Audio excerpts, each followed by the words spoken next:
What's up, everybody, and welcome to Shapes of Gaming, the weekly conversational podcast all about video games that's unedited, unfiltered, and most certainly unhinged, that's for sure. I'm one of your hosts, Matt Stinson, Neo Charge on PSN, and joining me are two beautiful boys here for episode number 54. First off, you know him, you love him. He's a retro gaming encyclopedia, Bob Harriman, Leon Lyon Hartley on PSN. What's up, dude? Konnichiwa, motherfuckers. And returning the people's favorite, he 100%s all his games. You also know and love him, Caleb Schiff, Admiral Merps on PSN. What's up, buddy? Konnichiwa, Bob. Yeah. Bob-sama. Oh. Yes. Oh, yeah. Hi. Hi. Is that the Oiro? What? What is it called? There's Watashi. Did you refer to yourself? Yeah, Ore. Okay, I was close. Ore. The best Japanese you're going to get out of me is from Scary Movie 3. Is it? That's fine. Yeah. Anyway, okay. So as much as I appreciate that, not Kill Bill. You're not gonna get some Kill Bill action because that's one of the best places for some good Japanese. You are correct, sir. Whoa, Masaki, very good. Yeah, I mean that's not Japanese, but it's a Japanese guy saying it. So Yeah. What's up, fellas? We are here for episode number 54. We're going to talk all about a big event that just happened. We had a little watch party there. Caleb, you weren't able to make it. You were going to fly in. We were going to pick you up at the airport. I don't know what happened. Your flights got mixed up or something. Yeah, not sure. My parents were here and they couldn't take me to the airport. Dang. But regardless, we have a lot to cover. And Caleb, we love you. We're excited you're back. And you're here for State of the Draft. We're going to go over State of the Draft as well. But before we get into all that, how's life been? Caleb, you start. Busy the last couple of weeks, but it's been story time. Yeah, fuck, man. All right. So this happened probably a week and a half ago. This thing, I actually took a mental note. I was like, I have to tell these guys. They're not going to believe this. Mm-hmm. I have a huge problem with certain things at the store. All right. I went to get French onion dip. All right. I had a request. Wait, okay, hold on. What kind of French onion dip do you like? I have a specific brand that I like. Is it hell of a good? So interestingly enough, that is what I ended up with. But I am not a French onion dip person. I was just doing it on request. It was somebody else. Okay. But I went to the store to do this, and I've never bought it myself. At least not in like 30 some years. I may have bought it when I lived in my hometown. That was a Kroger, so I knew where to go and just find the fucking shitty pop top version, whatever. I had no idea where to go in this Giant Eagle, and I thought, well, I'll just go. Like, I'll figure it out. I had a couple other things to get at the store. I'm going to try to make this as short as possible. But the longer it goes, the more ridiculous it is. I went to get some deli meat. And back by the deli meat, I look over and it actually says dips. Like there's a fucking section that says dips. And I look over and I see they've got, I don't even know what kind of dips. It doesn't matter. Because everywhere I looked in that dips section, that's the important part. It fucking said dips. There was like a dill dip. There might have even been a ranch dip. There were all these dips, but no fucking French onion dip. And it's usually like with the milk and the sour cream and shit. Well, yeah, I didn't know that because again, it says dips. You should have called me, dude. I understand now. Again, I understand why, because there's dairy in it. Like I get that now. But also Caleb in the store is just thinking, they have a section that says dips. Why is it not in dips? So I'm walking around the dips. There's 3 or 4 subsections of this section. And I'm just thinking, I'm a moron. I don't see French onion anywhere. Did the whole world buy French onion dip at this Giant Eagle? Like, what is going on? So I text Lisa and I said, where the fuck do I find French onion dip in Giant Eagle? And she's at the office, so she's not going to answer right away. But I'm standing there just getting more and more agitated because I'm like, I didn't want to spend my morning getting this French onion dip. Why is everything so hard for me when it's like the simplest shit? So anyway, she doesn't say anything. And I get mad and I take a picture of the whole section to say, I want you to zoom in and circle the fucking spot that your stupid husband can't find the French onion dip. And I'm walking around, getting the other stuff that I need, getting agitated. And I'm not even kidding you. It was as I was walking, the last section that I would have thought, because I had to get milk. So I go to get the milk. And sure enough, I look over and there's hell of a good French onion dip. Yeah. And I'm in the middle of the store and I yell, what the fuck? Which is totally inappropriate.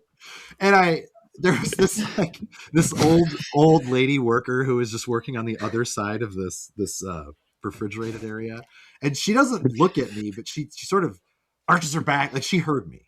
And she just sort of stands up straight and sort of slowly glances over. And I'm just an angry man muttering to himself. And then Lisa texts me at that moment and she says something like, it's with the dairy, you idiot. Or it was just like the meanest, but also very justified thing. She's like, you should know that. You've bought French onion dip before. So then I got in like a texting argument about, I have never bought French onion dip at Giant Eagle, which is, again, oh man, not the point. But I was just fuming because, again, it says dips. It says dips, and they don't have all the dips. And it's also refrigerated. So it's not like I was a complete jerk going into the dry dip section.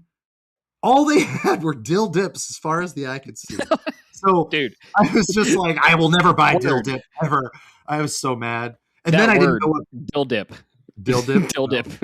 Dill weed, dill dip. Same. Dildo. But hey, this is a kid's show. It's not. It's not. We warned everyone it was unhinged. This is true. But yeah, no, I wanted to share that because it's another story of how stupid I am. But also, again, I'm gonna die on this hill. Don't say it's dips and not have all of the dips there. That's misleading, and I won't stand for it. You should write a strongly worded letter to the management of Giant Eagle. I shared it with the checkout lady as well. She was like, "Did you find everything okay?" And I said, "You know what, Karen? I didn't. And it's not your fault. It's my fault. I'm an idiot." But she got a kick out of it. She's a nice older lady. She's seen me before. She's like, "Oh, you're always so fun." And I said, "I'm not fun today. I'm so angry with your dip sign being misleading." And, do you always have conversations with your local cashiers? I mean, kind of. It is one of my curses and gifts. But the other story that I will share is very quick. Tonight for dinner. Is this one? Yeah. Yes, this is the one that the beginning of. We didn't know what we wanted to get. We didn't really have as much time to go to a sit-down restaurant. I gotta tell people, this is all unscripted, by the way. Like he shared this story with us, and we were laughing our fucking ass off. And we were like, dude, you got to share this on the cast.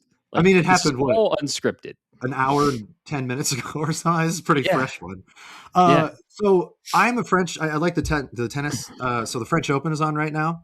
And every year during the Grand Slam tournaments, I like to treat myself to Chipotle when a lot of the Americans play because Taylor Fritz is sponsored by Chipotle, and Chipotle is good. But he was knocked out in the first round this year of the French Open. So I was like, fuck, I can't have any Chipotle. And I'm bummed that Taylor Fritz was knocked out. Yes, I know I could get Chipotle. Anyway, so I was saving my Chipotle trip for the quarterfinals, semifinals, and finals, which are coming up tomorrow and onward. So tonight, we were going to maybe do Chipotle or some kind of Mexican food, Chipotle, Taco Bell, or a sit-down Mexican restaurant. They're generally pretty quick, but we didn't have as much time because I was going to be doing the cast. So wife and I are talking. We decide on Taco Bell. I wanted some chalupas. I was saving my Chipotle for the French Open. Mistakes were made, ladies and gentlemen. I fucking ordered chicken chalupas. We get home. I mean, Lisa ordered some stuff too. I'm gonna spoil the joke before it happens. Nowhere in our ordering process was the word bean mentioned. Nowhere. Lisa didn't order anything with beans. She didn't order a bean burrito. She didn't order a Mexican pizza with no beans. She didn't order bean soup. She didn't order a fucking bean carnival. None of that happened. No beans anywhere. I get home.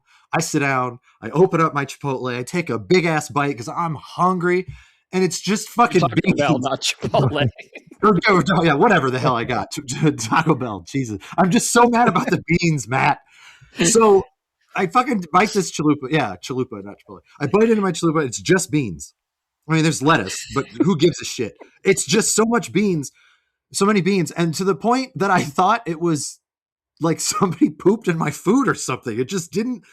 It wasn't the consistency my mouth wanted. It wasn't just the flavor I of my have questions. mouth. Well, I know you have questions, but let me continue first, and then you can ask.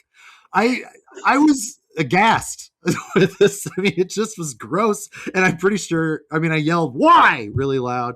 Lisa's sitting next to me, and she just looks over. The sweetest woman in the world. She doesn't need to deal with this shit, but every day it's something new and special. So she looks over at me. She's like, "What's wrong?" And I didn't know it was beans, but I flip open the chalupa, and because I'm trying to figure it out. And she gets this furrowed look on her face. She says, "What is that?" And I just said, "Is it fucking beans?" And she just lets out this sigh because she knows that I'm going to be miserable after that. Both of my chalupas were just bean chalupas. For some fucking reason that makes no sense. Paid for chicken, got beans. I didn't even know bean chalupas were a thing on the menu. They're not. I think I've said it. Well, I think I've said this before, maybe not. I used to work at Taco Bell when I was in high school. All right. Okay. It's a long time ago. But so they did give us a receipt. I was like, "Give me that fucking receipt." And I look, and in the receipt, it says BB chalupa, which I think it means black bean chalupa, because I know how to read the receipt shorthand. And that was black beans back in the day, just BB something. I like BB burrito was a black bean burrito. Why is there a black bean chalupa on the menu? Who orders that? What vegan asshole Right. Yeah. made that on the That's it. menu That's to it. ruin my chicken chalupa experience? I've never had a Blame the problem vegans. ordering that before. Because that's the other thing. When I order food from fast food, I try not to change too much because Right. let's face it, everybody's fucking stupid anymore. Mhm. The world is stupid now, and nobody can do anything right. I'm on my soapbox, my angry fast food soapbox. But I try to order something that's just the thing.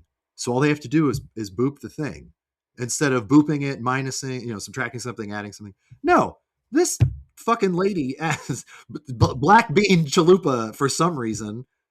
And you know what? I can't stand it, gentlemen. I'm so upset. My dinner was ruined. Lisa had 1/3 of a crunchy taco left, and because she likes black beans. I mean, I like black beans too, but I want some actual meat. Yeah, not by itself. I don't want just black beans. So she takes the chalupa from me, and I said, "You don't have to suffer. Just I'll try it." I don't think she liked it either, but I got 1/3 of a hard taco and some nacho fries for dinner. So. Yep. I'm in a great mood. You guys got me on the right night. Excellent. Man, that's how I'm doing. How are you, Bob? Well, do you have questions first, or do you want me to just ask Bob? I was think you just told wondering. that story pretty well. Yeah. You went through the details. You answered the question I had, which was what type of beans was it, like refried beans or black beans? Yeah. So that's not great at all. It's not, because also was it any super cheese? liquidy. The amount of cheese on there could not feed a small mouse. It was, you know how in recipes the pinch of salt. I don't even think this is a pinch of cheese. It was just the stupidest. I can't. You know what Now, it was? did You went with a black bean chalupa, which got the guy at the counter who was actually smart confused because he's like, "It's black beans, but I can't put cheese because he's a vegan. What do I do?" And like the wires got crossed.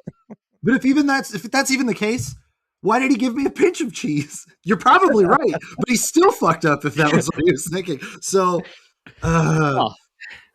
Lisa left the receipt with me. She said, "I'm sure you're going to have strong words on the feedback." And I said, "If they're lucky, I don't know. It's not worth my time." But God, Well, the moral of the story is don't go to Taco Bell. You go to That was Taco really Bell good. when it's 2 a.m. and you're drunk. Exactly. Everybody Drunk knows food, that. for sure. 100%. I'm pretty sure I do like if the I was chalupas, drunk though, if I was drunk at 2 a.m. and that happened, I'd still be pissed off. I don't care how hungry drunk Caleb is. What the fuck is this bean chalupa that nobody asked for? And if we have a listener who's like, "All I eat are black bean chalupas," you know what? Good for you, but also how dare you? How dare you take the thing from me that was a sacred?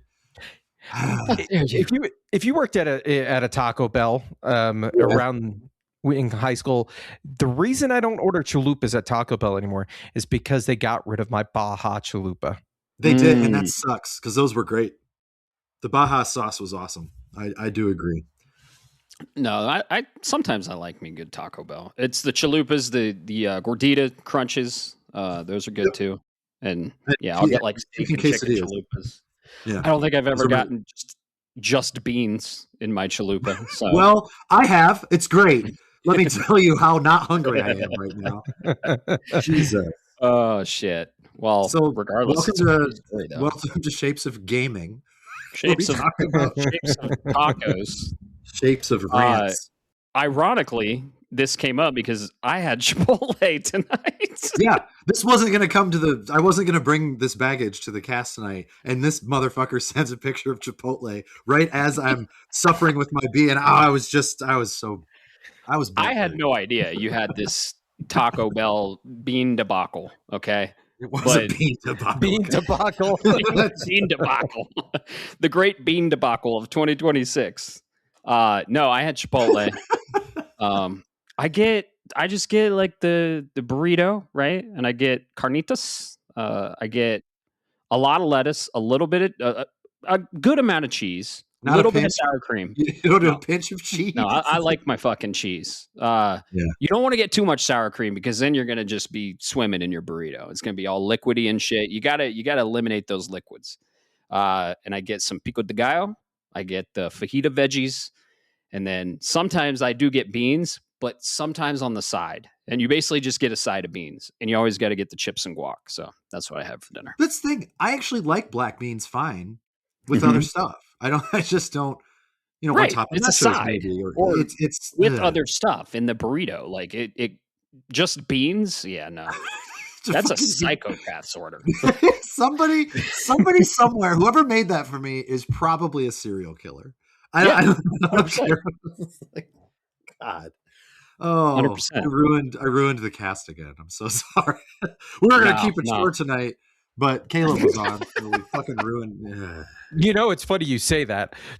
My wife is working nights tonight right now, and we were talking about planning for the rest of the week. Hey, got Summer Game Fest coming up, got this going on. And I said casually, oh, and tomorrow night I'm going to be recording and we're going to have Caleb on. And she goes, okay, I'll plan to Uber home.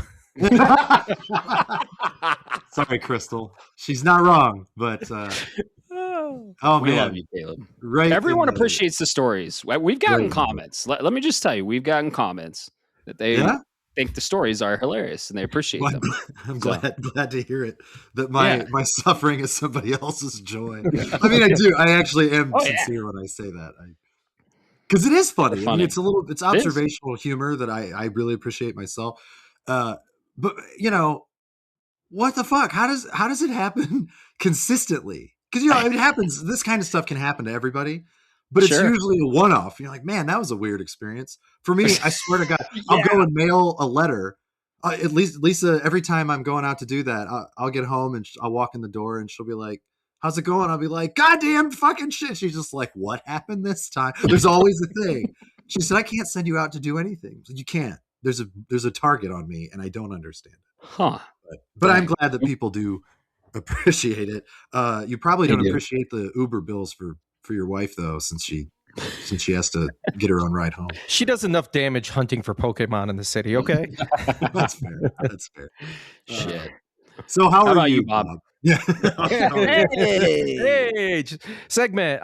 No, pretty good. I gotta say, you guys are gonna hate me. My go-to Taco Bell order to keep this going, and trust me, get the cheesy bean and rice burrito, but have them grill them. They're like $1.09 a piece, so you can get like 2 or 3 of them, and they're delicious when they're grilled. And of course, naturally, it's fast food, so you say grill it. Sometimes it doesn't happen. Right. Yeah, but no meat in there though. You got meat.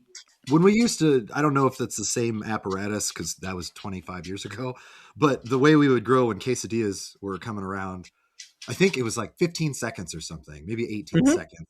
And half the time, if you got the wrong side of the grill, because people use the left more than the right, at least at my restaurant, because that's just like the way at the end of the line.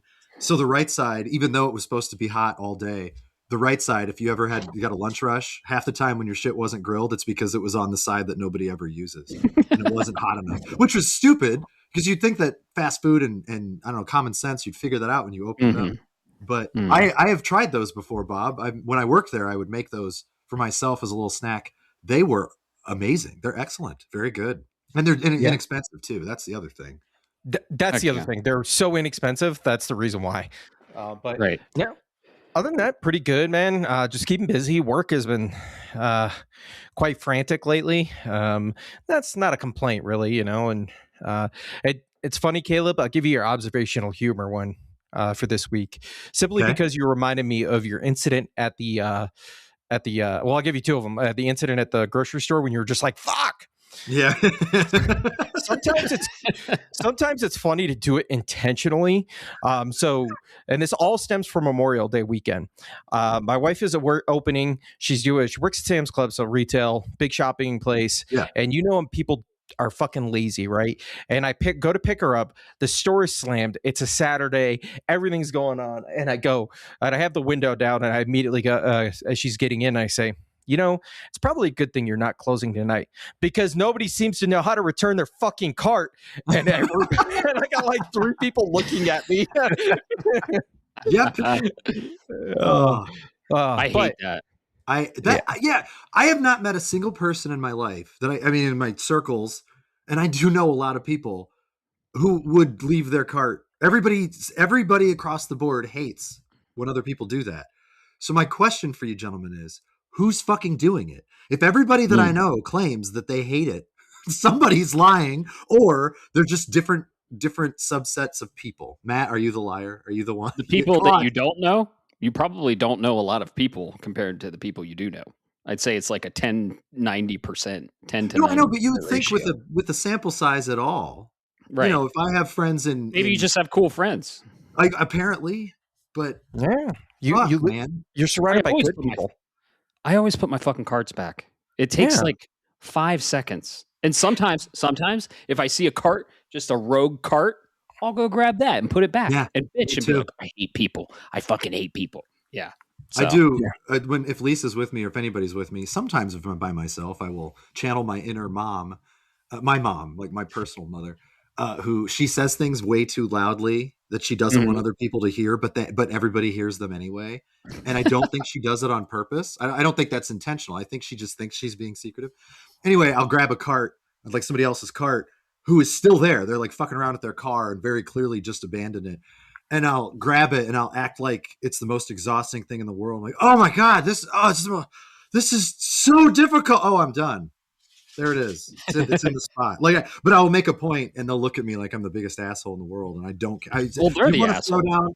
If you want to throw down in the parking lot over a shopping cart because you're a terrible person, I'm angry right now. Testosterone and adrenaline are wonderful things. Like, let's go. Why is your husband arrested? Oh, he was mad at somebody for not returning their shopping cart. Okay. Thank you. Then the officer will be like, oh, that's fair. Yeah. The officer would tase the guy that did it. Like, exactly. That guy sucks. Exactly. That's good, man. I'll have to tell you about a D&D character idea I have around that specific thing sometime. That sounds excellent. Awesome. Yeah. But no, it's going good. Oh, and the other thing from Memorial Day. Sorry. Yeah. Memorial Day weekend. And you'll appreciate this, Matt, because you've been there. It's Saturday morning. I get up super early because I had to take the wife into work, and I'm like, screw it. I'm going to our local butcher shop, Ranch Foods Direct. Yeah, some of the best cuts of meat you'll get. And my plan was to get a nice steak. It was her birthday weekend. Let's get this. And I walk in at like 10 in the morning, and the ladies in there are really nice. They're helping me out. They even let me. They're like, here, we'll give you the best cut of the ribeye that you're looking for. Awesome. And then we're going to wrap it up. I'm an idle conversation person, and I immediately realize it because I go, man, Saturday morning, it's actually really quiet for a Memorial Day weekend. And I looked at her and I went, uh-oh. And she looked at me and was like, I'm going to fucking kill you. You just broke the number one rule of retail. Yeah. Dang. Yeah, don't speak that into the world because now that's rude. And her counterpart that was on the other side of the store stopped and looked at me deadpan too. It would have been great if they just slowly pulled the ribeye back away from you. Get out. Get out. We don't serve your kind around here. Blasphemer. You best start walking, boy. No. But yeah, doing good, man. How have you been? I've been good. I have fully almost moved into the new place. I'm in the new studio / office recording here. Got everything set up. Yesterday was so fun. We had a watch party for the State of Play. Ironically, the beer brats that were made, which you made some beer brats, were from Ranch Foods Direct because they have the best meat around. So you made some bomb ass beer brats. Sounds good. Yeah, we had a good time. We talked games, and it was a blast. So we're gonna do it in 2 days again for Summer Game Fest. So We'll yeah, pick you up at the airport, Caleb. yeah, exactly. You're gonna celebrate my birthday birthday. bash. That's happening. That's not the airport because I'm going to be watching Summer Game Fest, but You bet. some friends here are taking me out. Nice. I think Saturday afternoon after all the smaller shows, because like this is the whole 4 or 5 days of stuff. Right. But they said, when are you free? I know this weekend sucks for you, and I said. I sent him the whole Summer Game Fest schedule. I said, you can figure it out. I'm watching everything. Like, okay, Saturday night it is. Said, yep. It was either that or Sunday after the Xbox showcase. And I said, right, whatever you guys want, whatever works best for you. They said, we got a babysitter for Saturday night. So I don't know what Saturday's going to bring. If you get some fucked up texts, you're welcome. And I'm sorry. we'll just looking forward to it. If you get too drunk, remember Taco Bell. No, I'll go to Taco Bell, and I'm just gonna say, do not give me a fucking bean chalupa, you monsters. You'll get one. They'll give me 41 bean chalupas for my birthday. But yeah, it's been great. I love June. We are officially in June. It's the month of all the announcements of everything I love. Gaming. Apple's got WWDC next Monday, so I'm super excited for that. Yeah. So we'll see what Mac OS 27 has in store. Maybe Redwood. I don't know what they're going to call it, but it's always exciting to see the new shit, the new software that's coming to all the devices. So yeah, Summer Game Fest is kicking off in 2 days, Friday. And then, it's a slew of events. So it's kind of like our E3, and I always love E3, and I love the month of announcements. So, and I'm officially pretty much moved into the new place. And I'm liking it. So it's fun. It's right down the street from my old place. So not really, it's a new location, but same area. So yeah. Is it walkable from your old place or no? Not? It's about 5-minute drive. Oh yeah. I mean, that's close. I didn't know if you could, if it was easy for you to just walk down oh man, I forgot this box and I don't want to drive there. I don't know. Not that close. You can one wheel it. You could. I could one wheel. I could one wheel about 15 minutes probably. So, yeah.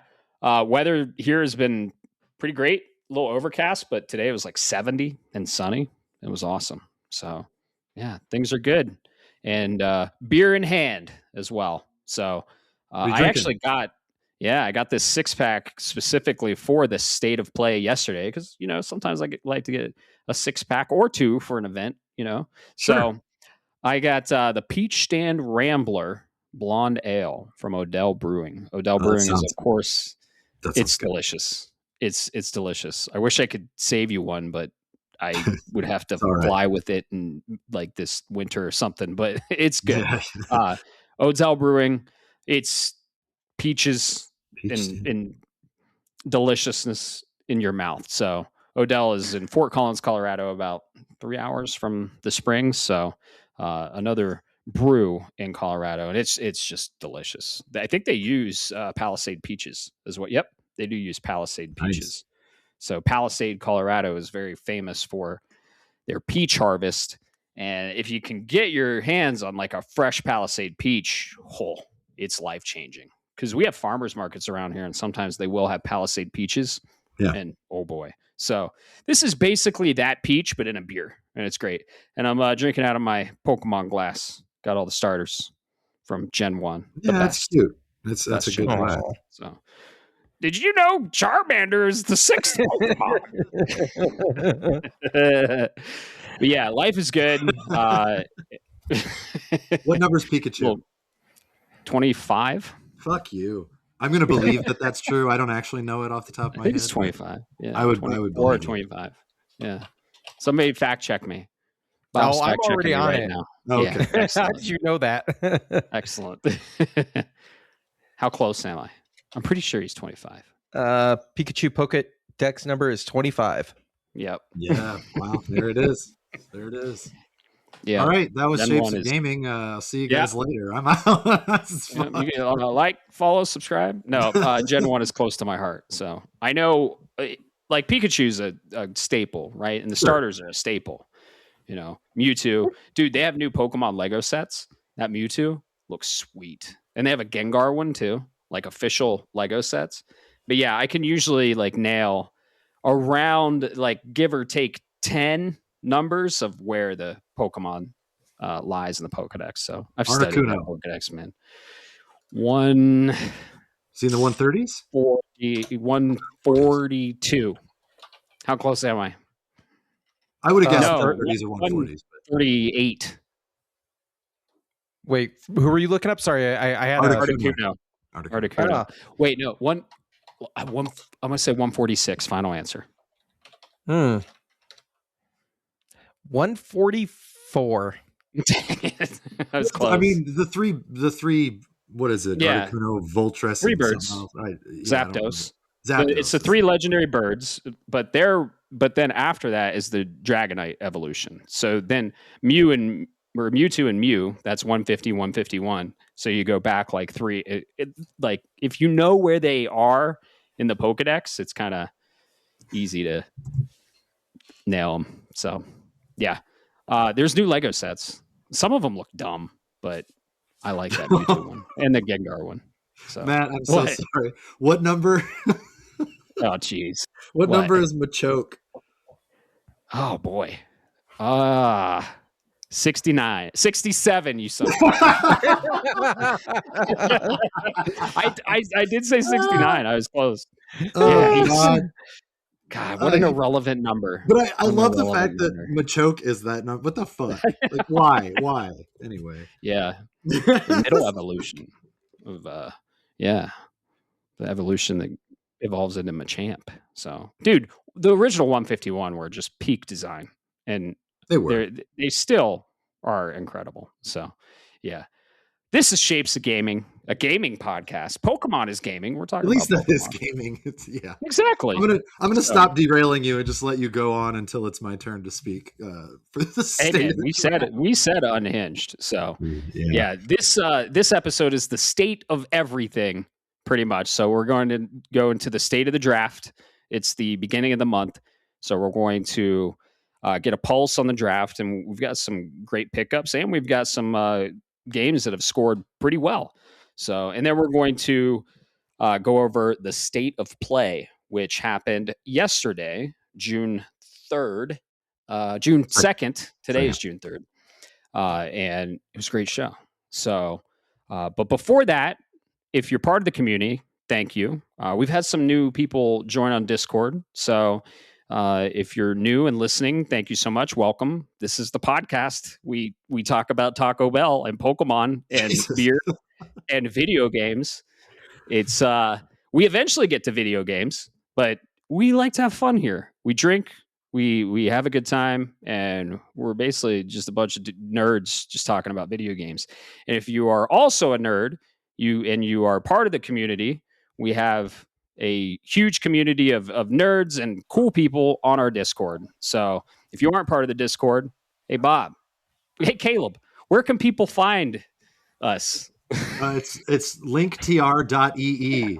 Right? It's blast from the past. Yeah. No, it is. Before I did the redirect. It's shapesofgaming.com, right? Pretty easy.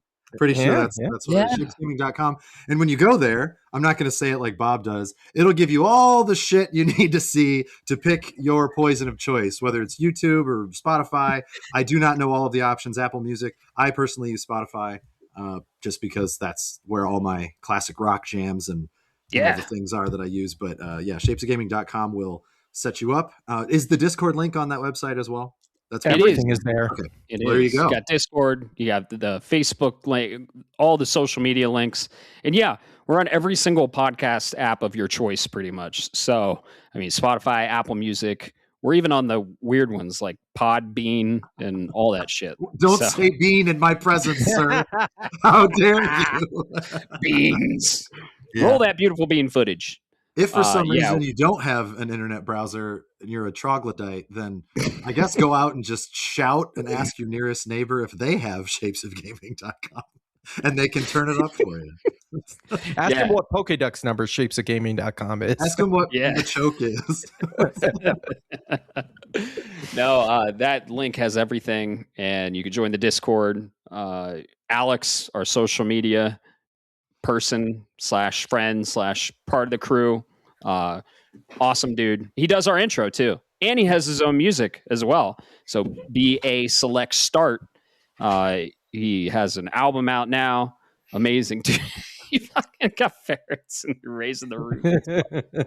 Oh, I wish we were on video soon. Bob is probably. deadlifting ferrets while Matt is trying Basically. to share the words. Kiddo's trying to Love leave that. the house, and they were running up to the front door, and they're like, "Dad, I can't leave." I'm like, "Just hand him here." So my ADHD brain kicked in. It's amazing. But yeah, it's a huge community. It's a good community. I wouldn't say huge, but big, and we're growing, and we appreciate everyone that has been part of the community, that has joined the community. And if you like what you hear and you like the podcast, subscribe. It's all free. We don't sell anything except our secret merch store. We have shapesgaming.merch. No, I'm kidding. / D's nuts. / beans. Fuck.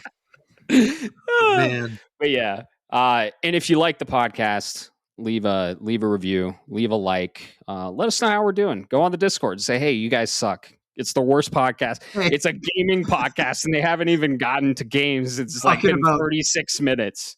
We're just talking about beans and shit. I'm pretty sure they're all psychopaths. French onion 1 out dip. of 5 stars. I'm waiting for somebody to go on the Discord and say, what kind of asshole idiot doesn't know that French onion dip is with the dairy? And you know what? That's fair. It is fair. Oh, man. I got so many merch ideas now. I'm going to just get random merch shirts like, did you know Bulbasaur is the... Okay, Charmander is number 6. Charmander is number 6. I'm going to get one that just says, I love Cheez-Its in all caps. Yep. Can we have one where it's totally make it? It just says, do you like Pokemon? And then underneath that, it'll be Matt doing this. And then on the back, it'll be Machoke. People just, if you know, you know. Yep. Oh. All right. Well, we're probably going to start a merch store now. And if you're into graphic design or you can make this shit for us, that'd be cool. If you have any connections with vendors or where we can make these shirts, we're all for it. So we're a community, and we're a community-based organization, and we're always growing and evolving. So that's what Shapes of Gaming is for everyone. It wasn't the real treasure was the friendships made along the way. No, the real treasure was the fucking Cheez-Its and beans. That's the real treasure. I'm going to take a picture of me eating refried beans in a bowl with Cheez-Its for the dip, or for the chips. Yep. Unfortunately, you have to do black beans or it won't hit as hard for me. Oh, yeah. Makes it soupy and gross. One shirt we would have to do is the spiral. Yeah. All hail the spiral. Yeah. All hail the spiral. Of French onion dip. Yep. But yeah, we're here and we're having some fun. And let's talk some games, fellas. Let's get into the state of the draft. Caleb, take it away. State of the draft. All right. Well, where do we begin? We're going to just do what I usually draft. So we had a handful of games this last month that dropped. Mm-hmm. I'm not going to go in the order of release because nobody really cares about that. I'm just going to go in the order that is on the thing. So, what is the draft? Tell our new listeners what the hell is this draft? Is it like a fucking military draft? What are we talking about? It is a draft. 5 of us were drafted. Well, I don't know. You don't want to get political. I was going to make a joke about going into the war, so maybe I won't do that.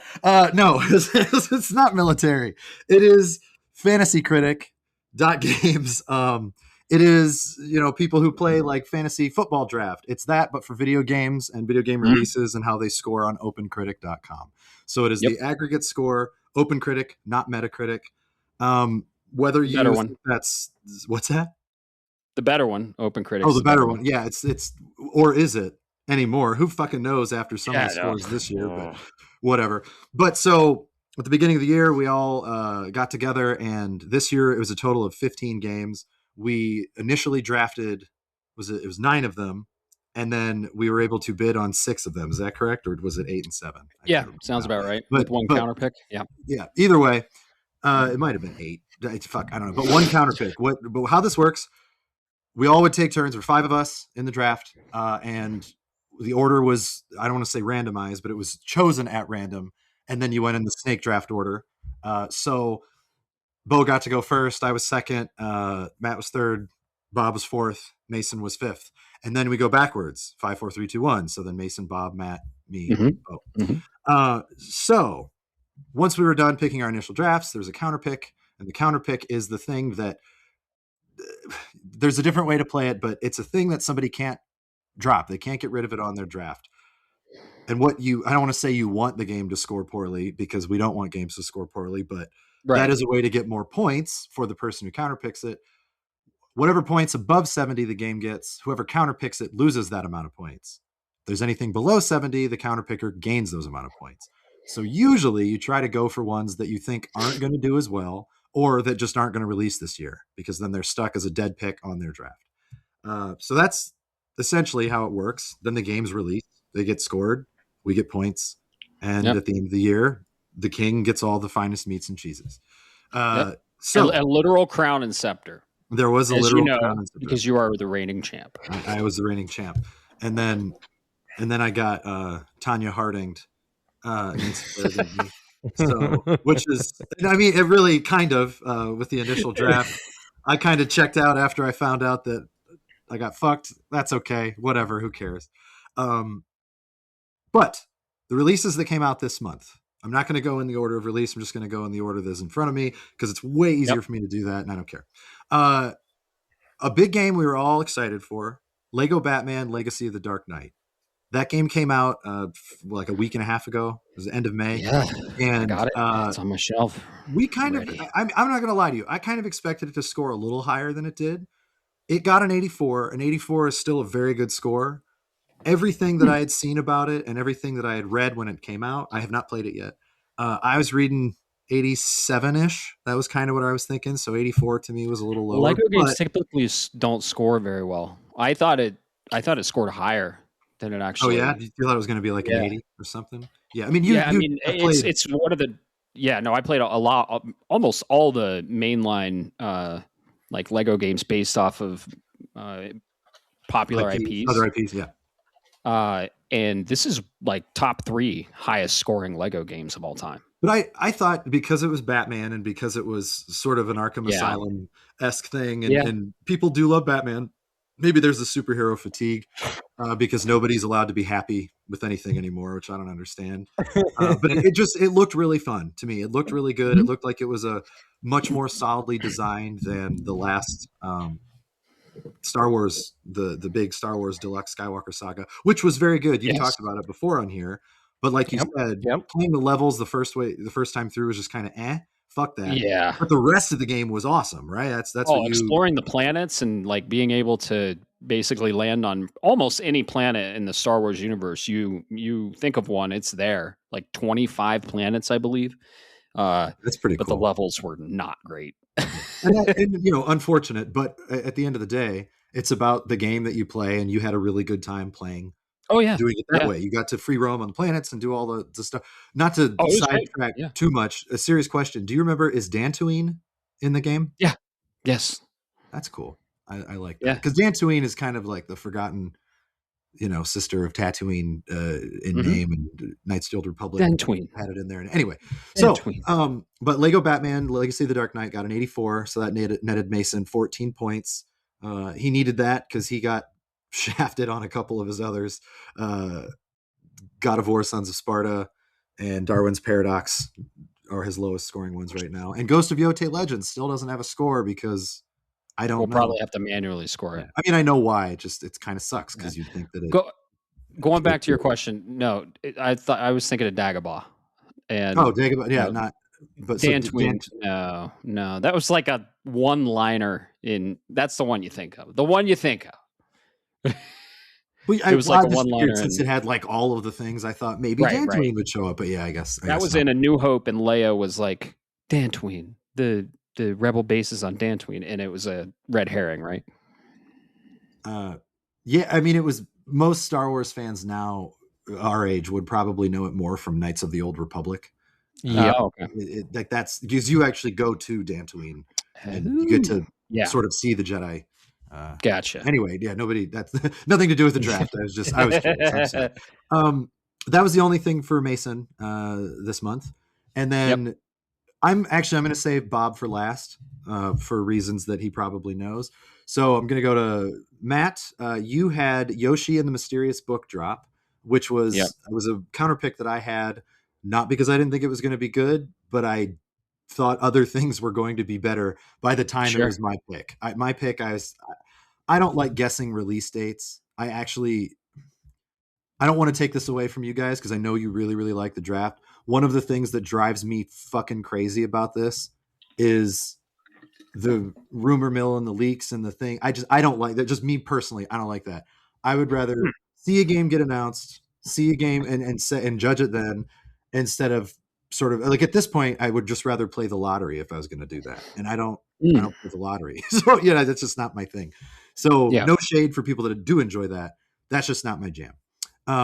But sometimes it really, really pays off, right? So I counterpicked Yoshi the Mysterious Book, and I believe I said at the time I didn't think it was going to be above an 81, and it's solidly at an 80 right now. So I'm actually okay with that. It was a little all over the place. I think it was an 82 and down to a 78 and back up. So it settled right there in the middle, which is good. Anything 80 and above is considered very good. So I'm good on you for that one. The other release that you had, which I think is pretty good one, was 007 First Light. We are going to be talking about that at some point. What, that game? I'm going to harp on it now. But that was a great get. That was your second pick in the initial draft. It scored 88, so he got 18 points for that.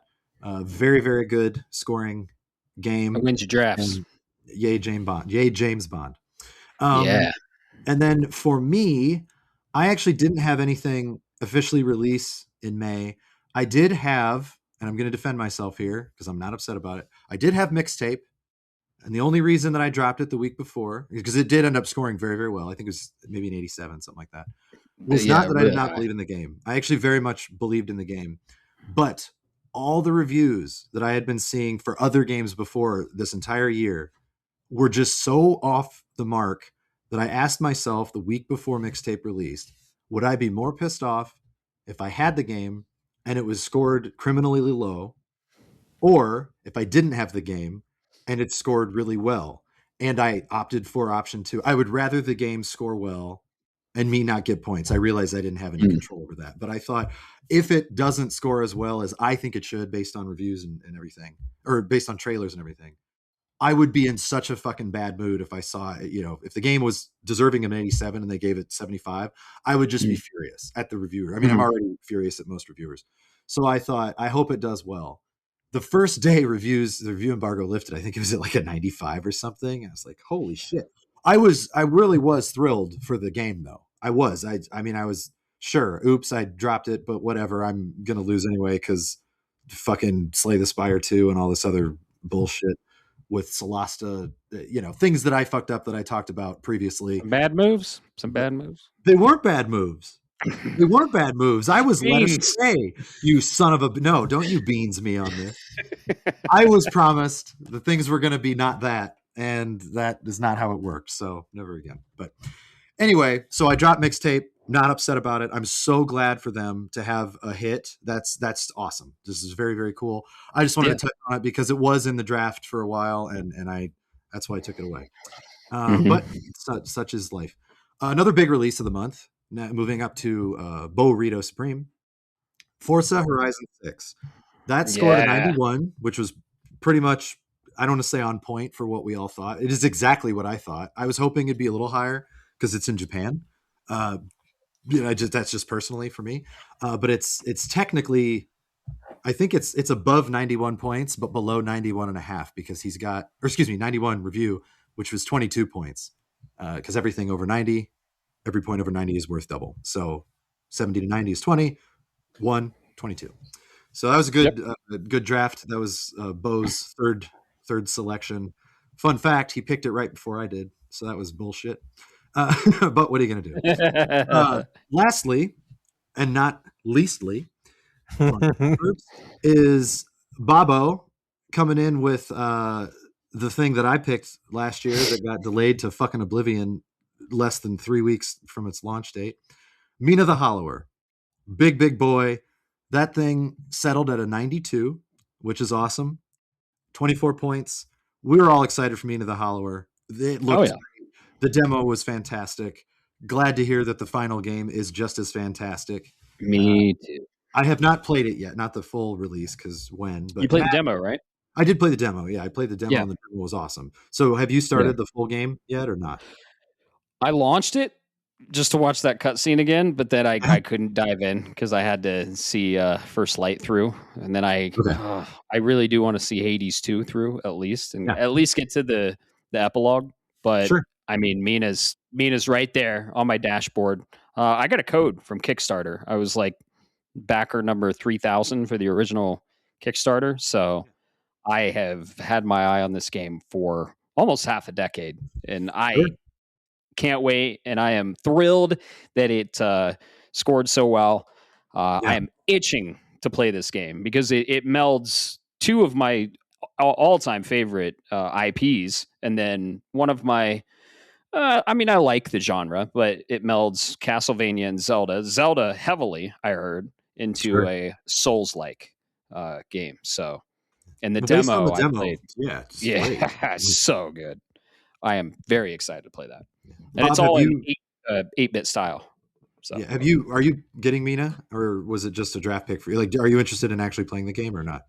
No, I'm actually interested in playing it because I played the OG Hollow Knight, and I know what Yacht Club is capable of, and I played the demo. You mean Shovel Knight, but I got you. I mean Shovel Knight, yeah. But I'm going to get to it. It's just a matter of when, and we'll get into that mess here later in the episode. But the age-old issue. September. All I'm going to say is what makes Mina the best is the fact you were forced to drop it last year. Well, why would that make it the best? Because it's not like it affected last year's scores. Yeah, but you know what I mean?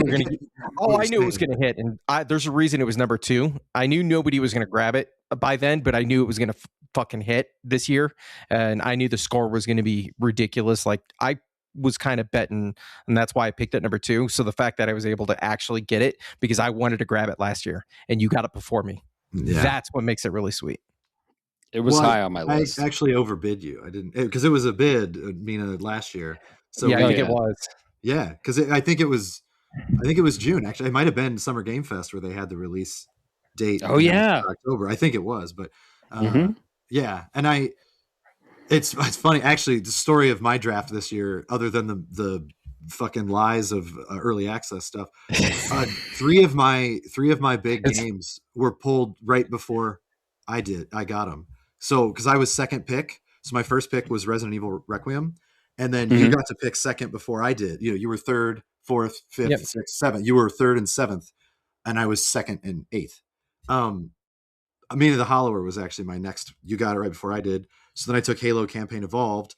It was either that or Forza Horizon 6, and I thought it's Halo. That's probably going to go sooner. And then Bo took Forza Horizon 6 right before I did the next round, and I was like, motherfucker. So I got shafted big time on those, but that's okay. Cards. I'm really happy that. Well, also there's one other thing. I actually don't care. I just want the games to be good. That's what I care about. I don't. Of course, we all do. Yeah. I don't give a shit. Yeah. So good for you. Seriously, that's awesome. I'm really glad that we all get to play an amazing game. That's really all I care about. That's the real reward. Yeah, it really is. We all win, even when somebody just laughs and says "fuck you."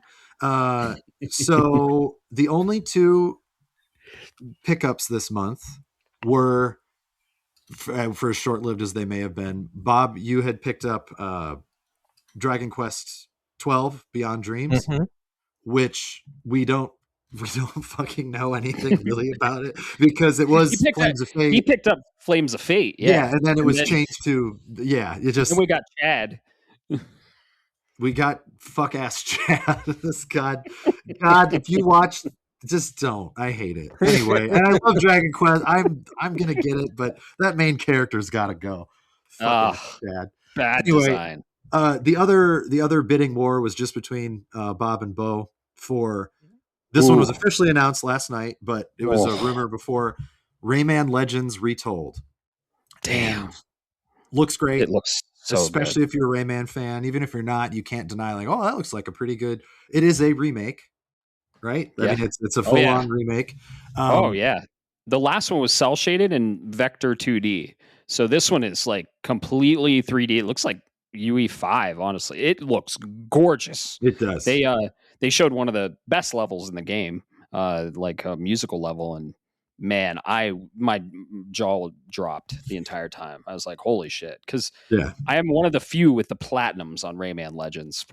There's a trophy in there that like you have to do a challenge every day for 6 months and you have to get gold. And to get gold, you have to be I had a fucking spreadsheet and everything. I logged on for every fucking day. I had to do a challenge. Not only I had to do this challenge, you had to get gold, which you had to be in the 10% of the best people on the leaderboard for that day. And you had to do it, fucking 360 times? So I was like, I'm going to get this platinum. And I was like, what have I done? So, yeah. I'm a huge fan of the Rayman Origins and Legends. And apparently Origins Origins, the enhanced edition, comes with Legends, and it's only $40. Fuck yeah. That's an awesome deal. Pre-ordered. Yeah, it's October, awesome. Right? I think it's October 1st or first week of October. October 1st. That's great. Another one. Great. Like it sucks. Incredible. As a competitor, he's going to get all these points. I don't give a shit. The game is awesome. Like bring it up. That's all I really care about. The original's sitting at like a 92. What are you guys gonna do if it comes out? And the only level that was good was the one they showed, and all the other ones are just horrible frame rate issues, and it fucking tanks. It will not. Damn. It will not. It's gonna be right. Good, so. But the only other thing that I wanted to touch on, because again, the score updates are just misleading. Even now, I mean, we are halfway through the year, so I can give you the actual points, but there's still so many games to come out or not come out. It's just still kind of. Well, not anybody's game. It's between the probably three of you, and I think Mason and I are probably fucked, and that's okay. Like I said, I just want to get podium. I always go for podium. I got podium last year. I got second. If I'm on that podium, that's cool. I would have gotten podium if not for your bullshit lies with early access and fuckery. Well, I would have won last year if fucking Nintendo didn't get their head out of their asses and release the Metroid Prime trilogy. No. Yep. I don't think that's true. But also, one of these things is not like the other. One of these things is very different. But no, so the current point total right now, with only 2 release games, Burrito Supreme's in last place with 33.5 points, but 2 release games and 33.5 points is very, very good. So that's not, that's very misleading. And then in 4th place right now is Mason with 52.53 points. Or I'm sorry, that's projected 4th. Sorry. 4th place now is Matt with 50.48 points with only 4 releases, but he is projected to overtake Mason because Mason, who is in 3rd with 52.53 points, has 7 games released. So for 7 games, it's kind of a rough. I mean that sucks overall for the average score, and he had the negative with God of War, which bummer. But criminally underscored. He still does have 8 games coming out, so we really don't know. He could still. There could be some surprises on there, but it's not looking good based on some of his the counter picks that he has against him. Doesn't look like Judas is coming out this year. Who knows about the Duskbloods? We're going to find out what's going on there, but we'll see. And then in 2nd place right now is me with 58.73 points with only 5 games released. that's still not bad, and a counter pick where I lost 10 points. So that's actually right on the cusp of still being okay, but not great. It's not great. It's just okay. But killing it with 8 games released is Bob with 117.44 points. Just as an example, Mason has 52.53 with 7 released. Bob has over double his score with 1 extra game released. I mean, that's why it's like a really good running right now. So and most of his games that are coming out in the rest of this year, I think 3 of them don't have an official release date, but the rest do. Yes, that's correct. So that's a good sign too. Unless it's Mina the Hollower that gets fucking delayed at the last minute. Oops. Right. We got one yesterday of one of your games we'll talk about. Yeah, we will. But yeah, so that's pretty much state of the draft. Aft. Draft. If you want to follow along with the draft, it is on the Discord. We have a dedicated channel for it with the links. And if you had questions, if you had just wanted to know how it worked, or if you wanted to say, you fucking morons, why didn't you pick up this game? You know, whatever you want, go on there. It's on there. Do it to it. Yeah, exactly. Let's rapid fire what's releasing this month. Oh yeah, that's the draft thing I wanted to touch on. I'm sorry, that's my fault. Dave the Diver in the Jungle coming to Dave the Diver. Bo's draft on June 18th. That's the expansion of Dave the Diver, and yeah, it looks great. That was another one. I was on the cusp. I was on the fence. I was gonna do that with my Diablo. It was between Diablo and Dave the Diver. I picked Diablo 4, and then Bo picked Dave the Diver right after that. So you know he got it. We both had decent games. It's fine. I think it's going to score pretty well. Dave the Diver scored really well, so that's good. Also on June 18th, we're all excited for this game, but Matt especially so because it's on his draft, is The Adventures of Elliot, The Millennium Tales. And for those that don't know, do you guys know if the demo that they just released that goes into the full game, is that different than the one we got last year? I don't know. I played the original demo, and I was just like, I'm sold. I pre-ordered. I haven't pre-ordered. Yeah, Square Enix made a Zelda, and I'm here for it. So Zelda with a red mage lead, basically. Exactly. That's fine. So yeah, I'm excited to meet Zelda. Yeah. I'm very excited to give it a shot. I mean, I played the demo. I loved the demo.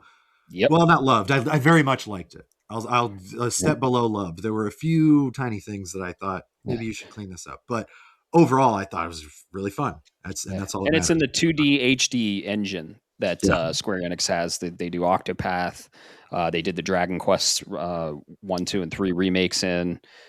So yeah, it's gorgeous. I'm super excited for it. Yeah, it's going to be good. Bob, are you interested in this at all? I know you like the HD 2D engine, but I don't know if this is your style of game that you would care that much about. Yeah, absolutely. I didn't get it. I'm so sold on it. I didn't even bother with the demo because I saw it was a Zelda game in the HD 2D engine with a red mage as a lead. And I was like, you don't have to fucking sell it. Like I'm already in. So I was there. I handed you my Switch 2 and I was like, here, check this out. I think it was on the road trip to MagFest 2020. Oh, yeah, probably was. Yeah. Or 2026 technically. And I was like, check this out. And you played like 5 minutes. You're like, I'm sold.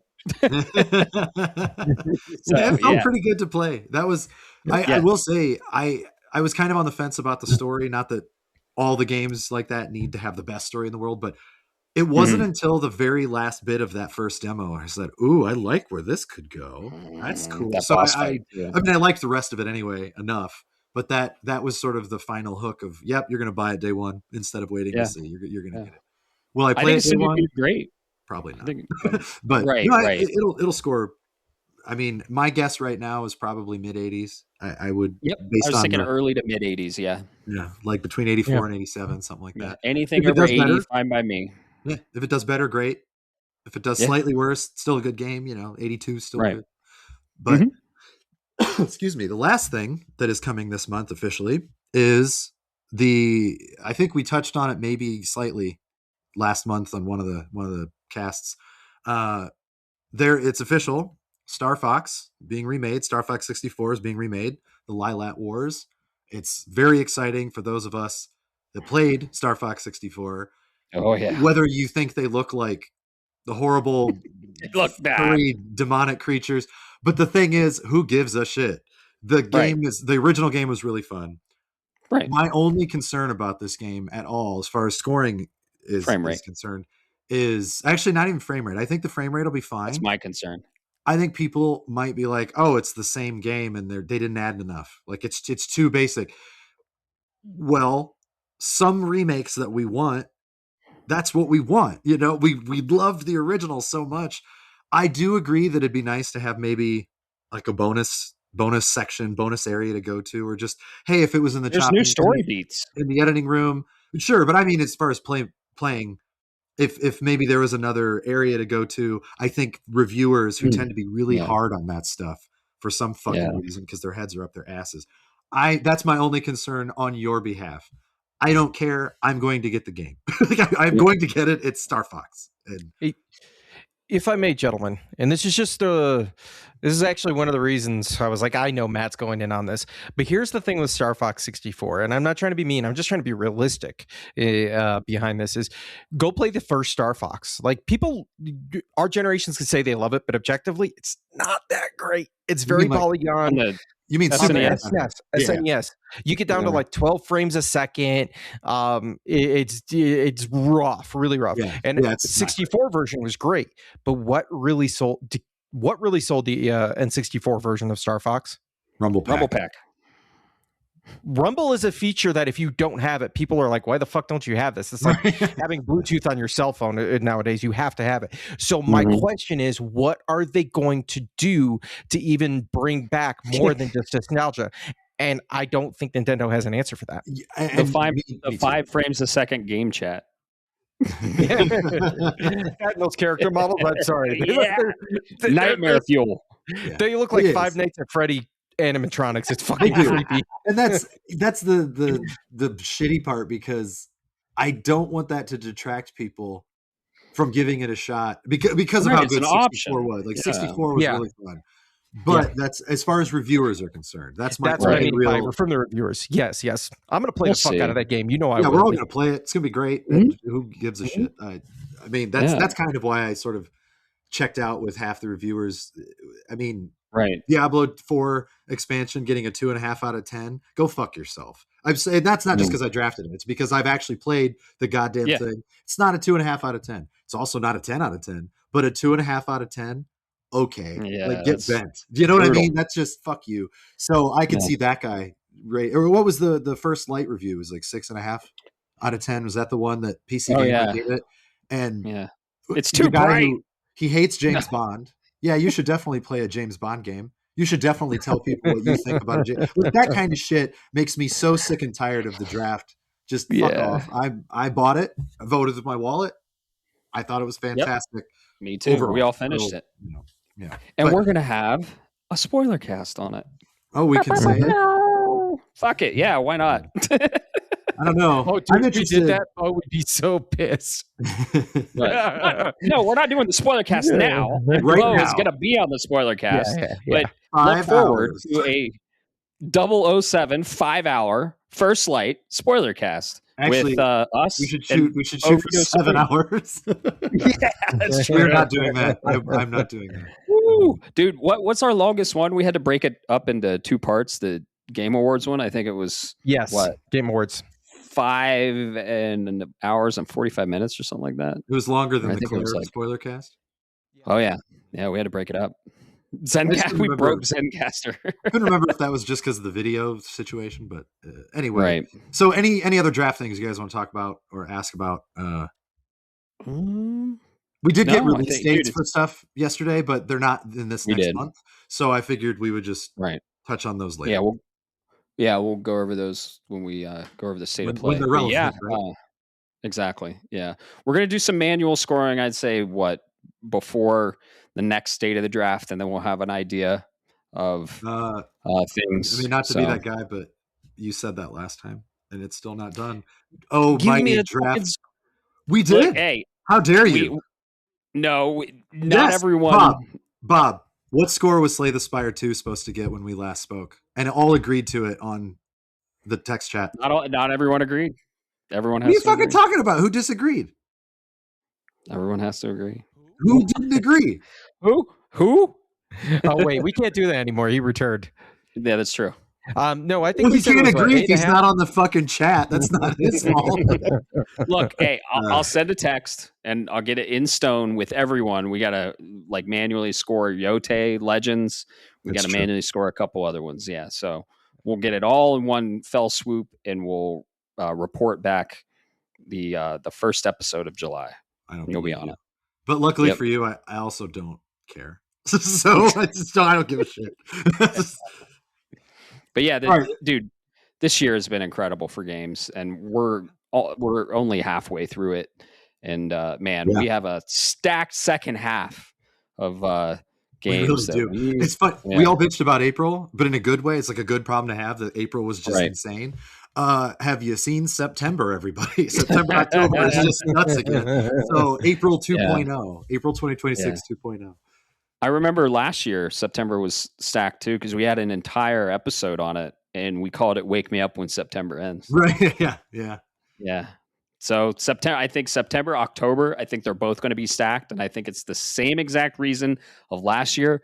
Everyone is trying to get ahead of Grand Theft Auto 6 because it is inevitably releasing probably mid-November. God, I hope to God that the review, the embargo or the cutoff date for nominees for the Game Awards is like, I don't know, November 14th or something, and GTA releases November 15th. I hope to God. I will probably go to the Game Awards if GTA isn't nominated. So, because we all know it's just going to sweep because whatever. Because people are fucks. I mean, I'm sorry, but I mean, it could be the greatest thing ever. Maybe. We'll see. But I don't think it will be based on merit. I think it will be based on the name. And that's where I get Exactly.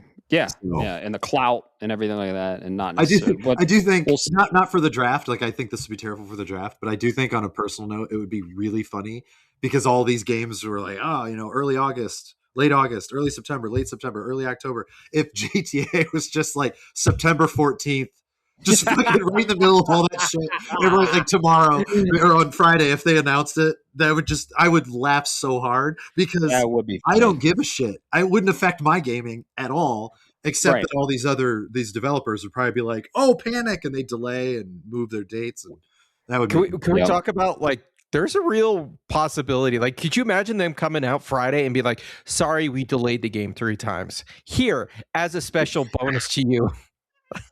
Yeah, I mean, it would be hilarious. Mass panic across the industry. I feel like the first thing that I would do if that happened would just go to Devolver Digital's Twitter page to see what they say, because they always have the most perfect thing to say. Mm-hmm. They'd probably release something like if GTA said September 14th, they'd probably be like, "Hey, this game comes out September 13th." They would just try to do it just to like troll the troll. And, did you see? Was that in the text group? Did you see them on Twitter? Yeah. Hilarious. This is hilarious. It's great. Amazing. Yeah. But nothing else with the draft. I think we're good. And thank you. Thank you. Love having you on.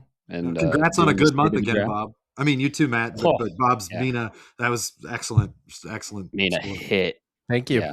We all thought it would, but damn. Yep. And congrats to Bo with that incredible pickup. I was hesitant because I mean Bob and I talked about it and it was like, is it going to be a port? Like they're not going to remake a PS4 game. Well, they fucking remade a PS4 game. So and just gorgeously. So I thought it was going to be a port. I thought about it, but man, that I think he's going to get 20 plus. I'm just really glad it's not The Last of Us Part 1 remade. We need one. We need a remake of The Last of Us Part 1. The Last of Us Part 2, Part 3. It's been about 3 months since the last. Yeah, we're due for a Last of Us remake. It's been forever. Right. Now the Rayman thing that really grinds my gears about the Rayman is because I knew it and I knew Bo was going to bet. So I said, you know what? I'm going to go like kind of low because I think it was like $4 or $5 or something, and he goes in 10. The idea was to get him to bid big and kill the draft money.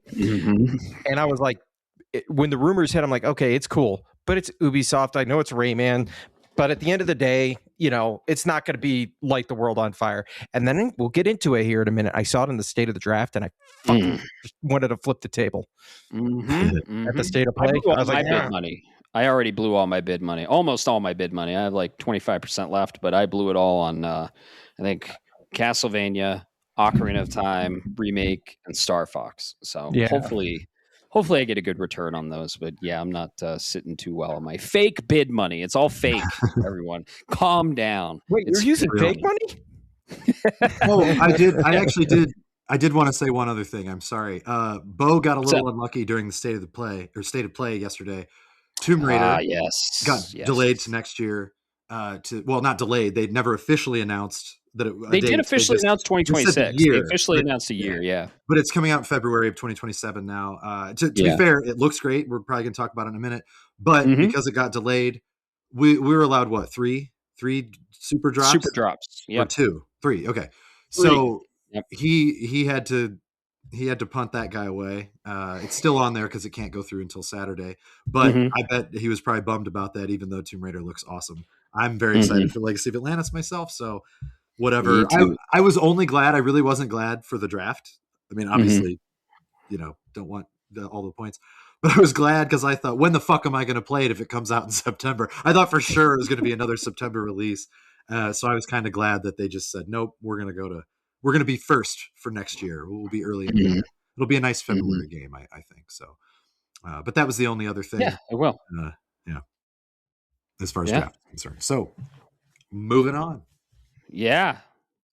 Let's get into it. State of play. PlayStation. They did another state of play yesterday, 3 p.m. MST, and all the other times.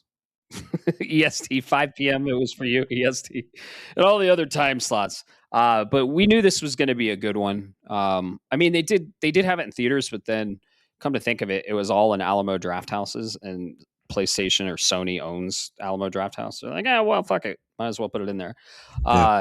We got a 70-minute event. What was something it like that? Yeah, 70-minute event.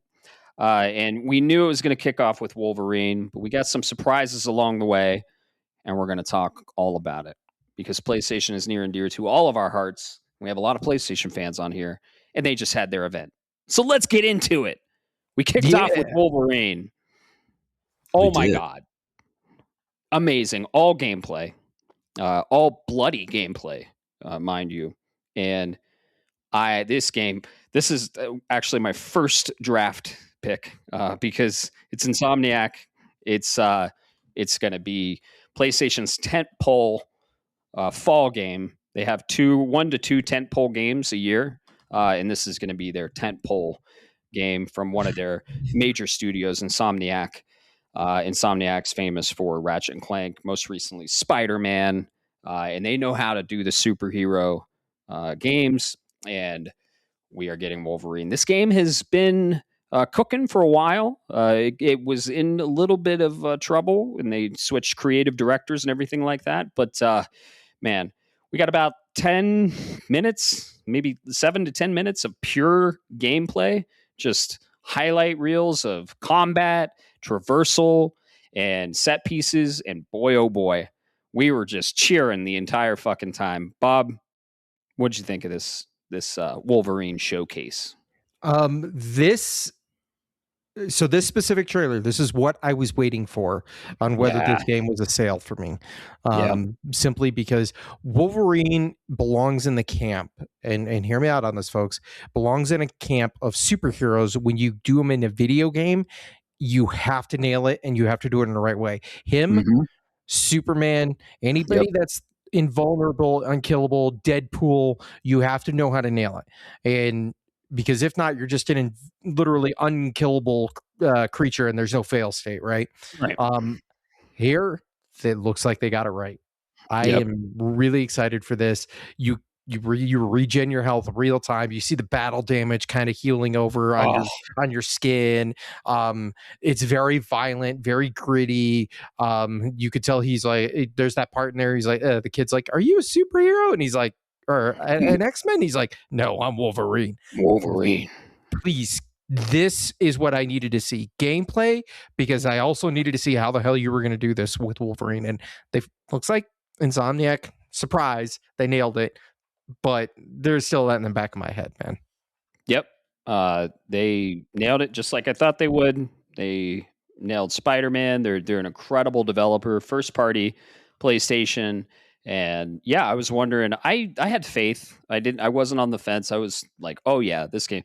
We actually bet a 6-pack. So this game is coming out, Bob. It is coming out. And you bought the 6-pack, so we're square there. But yeah, I've been excited about this game since it was even announced, and since the teaser trailer, like 4 years ago, they showed him in a flannel at the bar, and I actually like called it really early. I was like, "Oh, that's fucking Logan. That's Wolverine." And then his claws come out in the teaser trailer, and I was like, "Fuck yeah!" So we were all super excited for this game. Caleb, you're a huge Marvel fan, huge Wolverine fan. You're over the moon with this game. Sold day one. What did you think of the showcase we saw? So, I mean, I'm excited as hell because Wolverine. That's an easy win for me, no matter what. I will say there were a few parts of this that bothered me. I think I touched on it a little bit before in the original when we finally got to see the first real look at Wolverine last year. Mm-hmm. I really like the lead guy as an actor. I think he's a great actor. Mm-hmm. I'm still not sold on him voicing Wolverine. There were some parts, some dialogue, and I think I might be too close to it as one of my absolute favorite Marvel characters ever. And knowing how good of a job Steve Bloom did when he voiced him in Midnight Suns and a couple other places, the guy who does it on X-Men 97, I don't know. I don't feel like he's enough Logan, and I'll be fine. The game's still going to be awesome. I don't want to put that in anybody's head in a negative way, but that's me being exceptionally critical. The other problem that I have is that they fucking spoiled the fact that Jean Grey was in it. I would have loved them to just not tell me, even if they left it. I mean, I'm not spoiling for people. It's on the marketing. It's marketing. So it's marketing. Point, yeah, but. When they even hinted towards the redhead, when he finds the red hair and he's doing his mutant, as Wolverine has a really strong sense of smell, he can sniff things out. And he's like, redhead. He just says that. And that's all they needed to do. Just plant that little seed and let me experience this later. Because also I'd be wondering, is it Mystique? Is it Jean Grey? Mm-hmm. Is it Madeline Pryor? Is it, there could have been so many options that they could have gone with. But then, 20 seconds later, she just fucking floats in. It's like, oh, hey, Jean, which is cool as a fan. But I'm also thinking, don't blow your load, man. Right. Insomniac does that. They do. And it drives me crazy because obviously people like my wife. She doesn't dislike Marvel. She doesn't care about it like I do. That's fair. If she was watching this trailer, I feel like that is not going to make her say, "Oh, I need this now that Jean Grey's in it." So the game's not called Jean Grey. The game is called Wolverine. So I don't know. That's me being incredibly picky. I loved the visceral, bloody nature of it's Wolverine. That's very cool. What we need. I do think there were some other small things, and I do think part of it is because I was spoiled with First Light being incredibly cinematic. And what's the other game recently that's been very good on that front? Pragmata. Thank you. Where I thought some of the action sequences, while very fun looking to play, I don't want to use the word jank. That's not fair. I just thought this doesn't look quite finished. I realize it's not quite finished yet, but I don't know. I was hopeful that it would just sing 11 out of 10.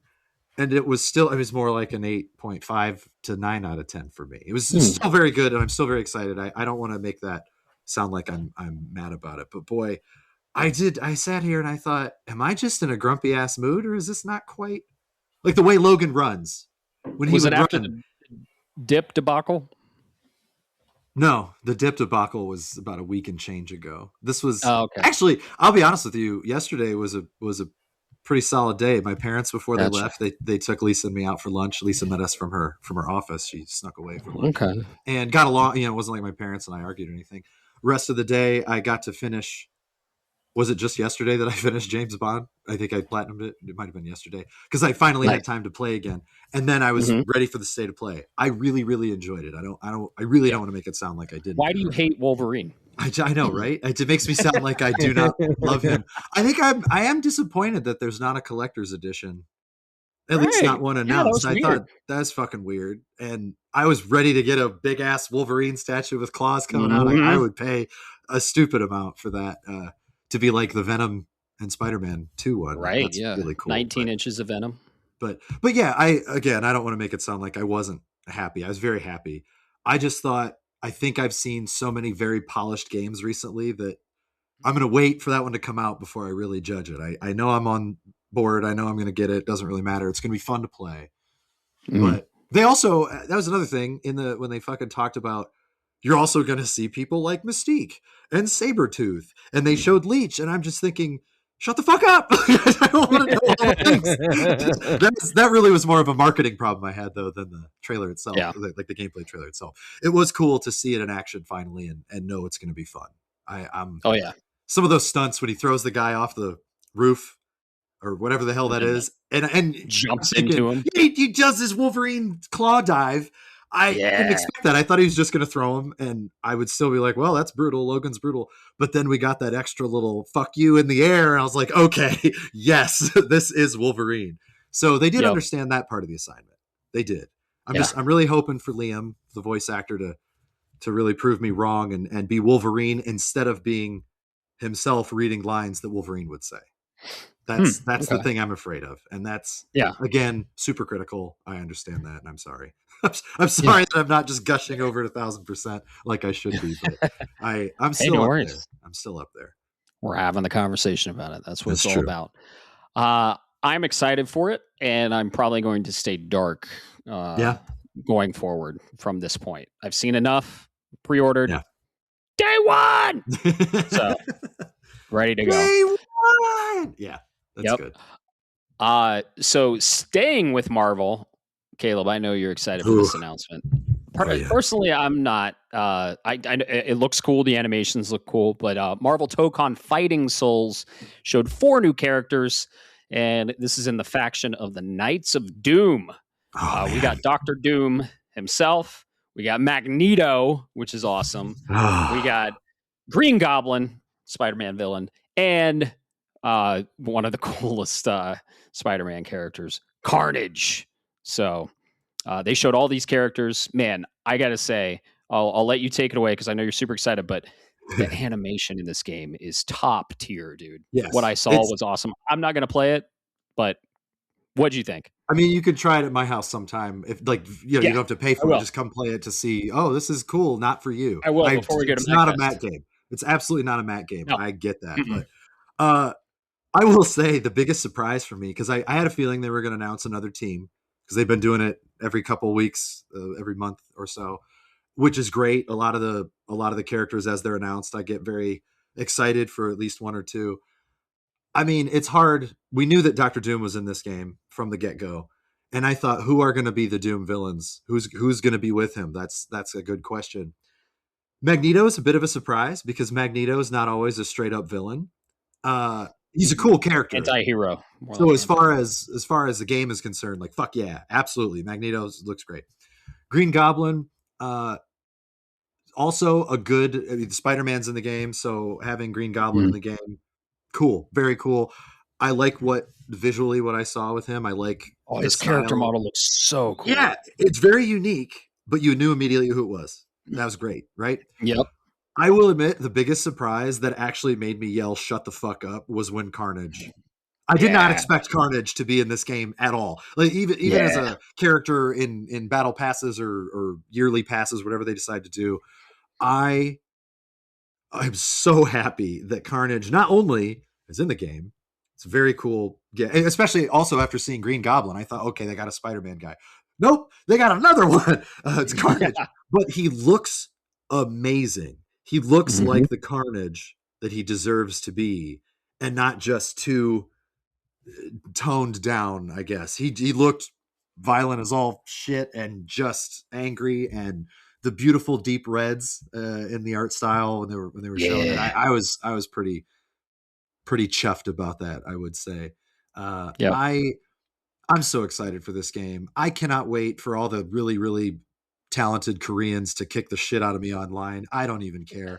I'm going to play it. I'm going to lose, but I'm going to love every second of it because it just looks high octane, fast paced. I'm not that good at fighting games. I'm slightly above average. I've gotten the platinum in Mortal Kombat 11. I got the platinum in Street Fighter 6, but I'm not like a master rank, diamond rank, whatever the hell they're called rank. I'm just persistent enough and good enough to get there.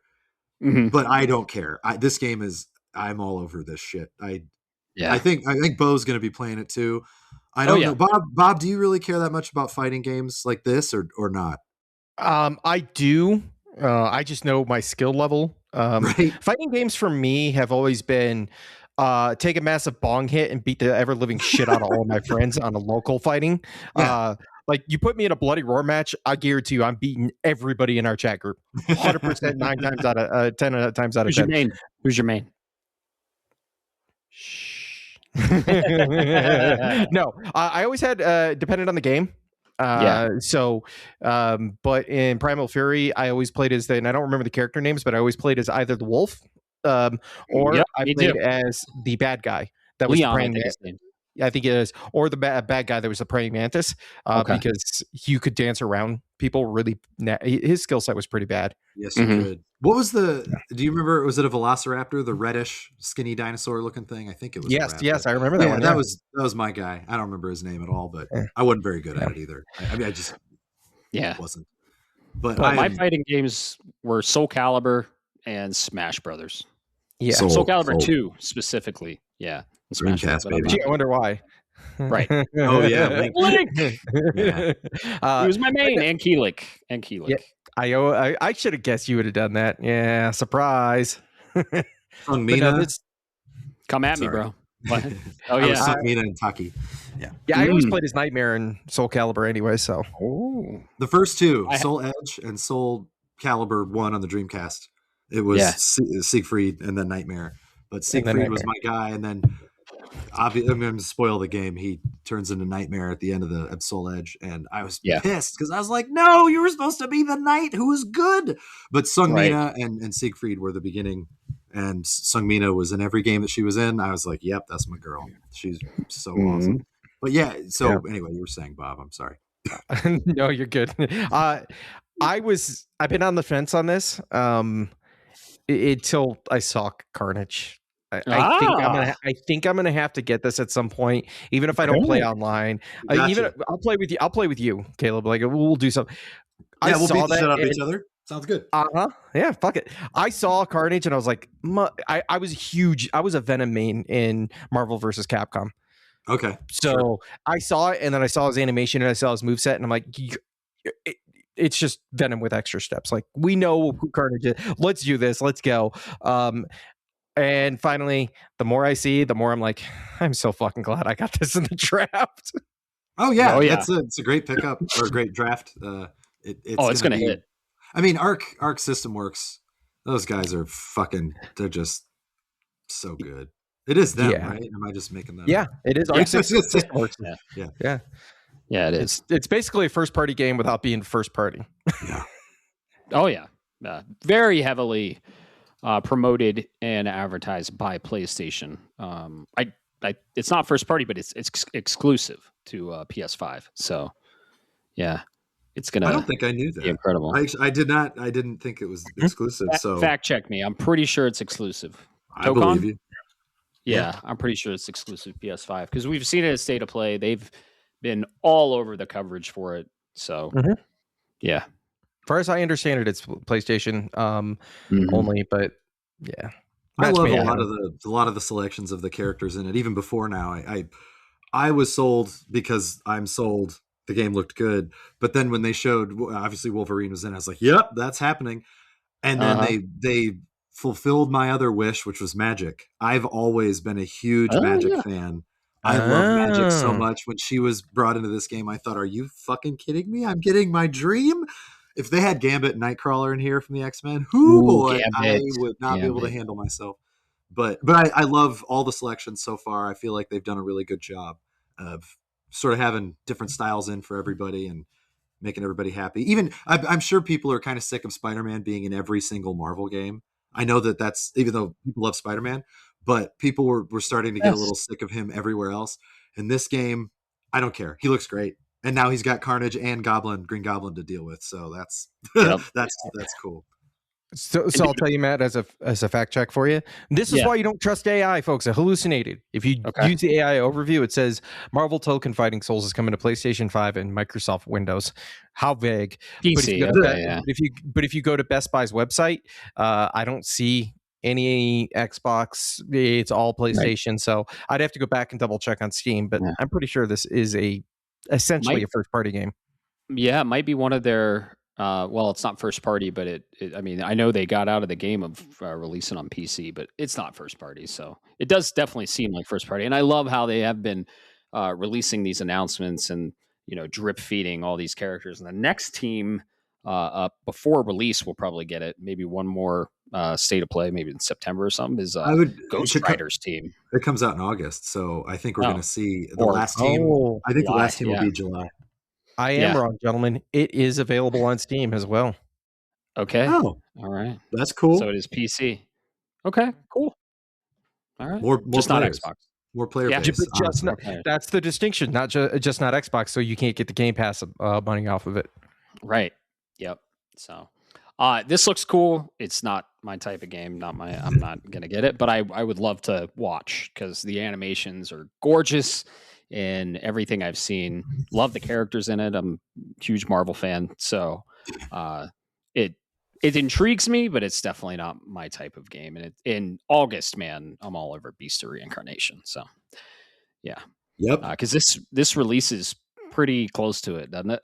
Yeah. I don't remember the date off the top of my head, but I think they're within a couple days. What is it? Let me find out right now. Yeah. Beast of Reincarnation is August 4th. Marvel Token Fighting Souls is August 6th. So it's just right after that. I'm going to be September 15th. So. Oh yeah, and that's all in September, right?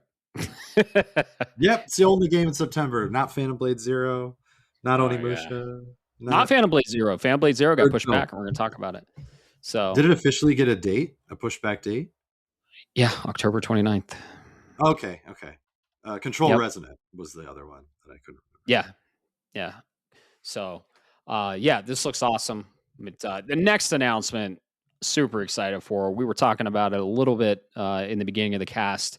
I'm a huge fan of the Rayman series. I played a lot on the 64, and then they recently, like UbiArt recently, well, not recently, but I don't know, 5 years ago, 5-ish, 6-ish years ago, released Rayman 2D, like in a vector art style, cell shaded, and then they did a sequel to Origins Legends, and we're getting a from the ground up remake. It looks like Rayman Legends retold, not in the cell shaded 2D vector art style anymore, but pretty much 3D. I mean, from what we've seen, it looks incredible. So everything I saw in this trailer, I was like, yep, I'm buying that.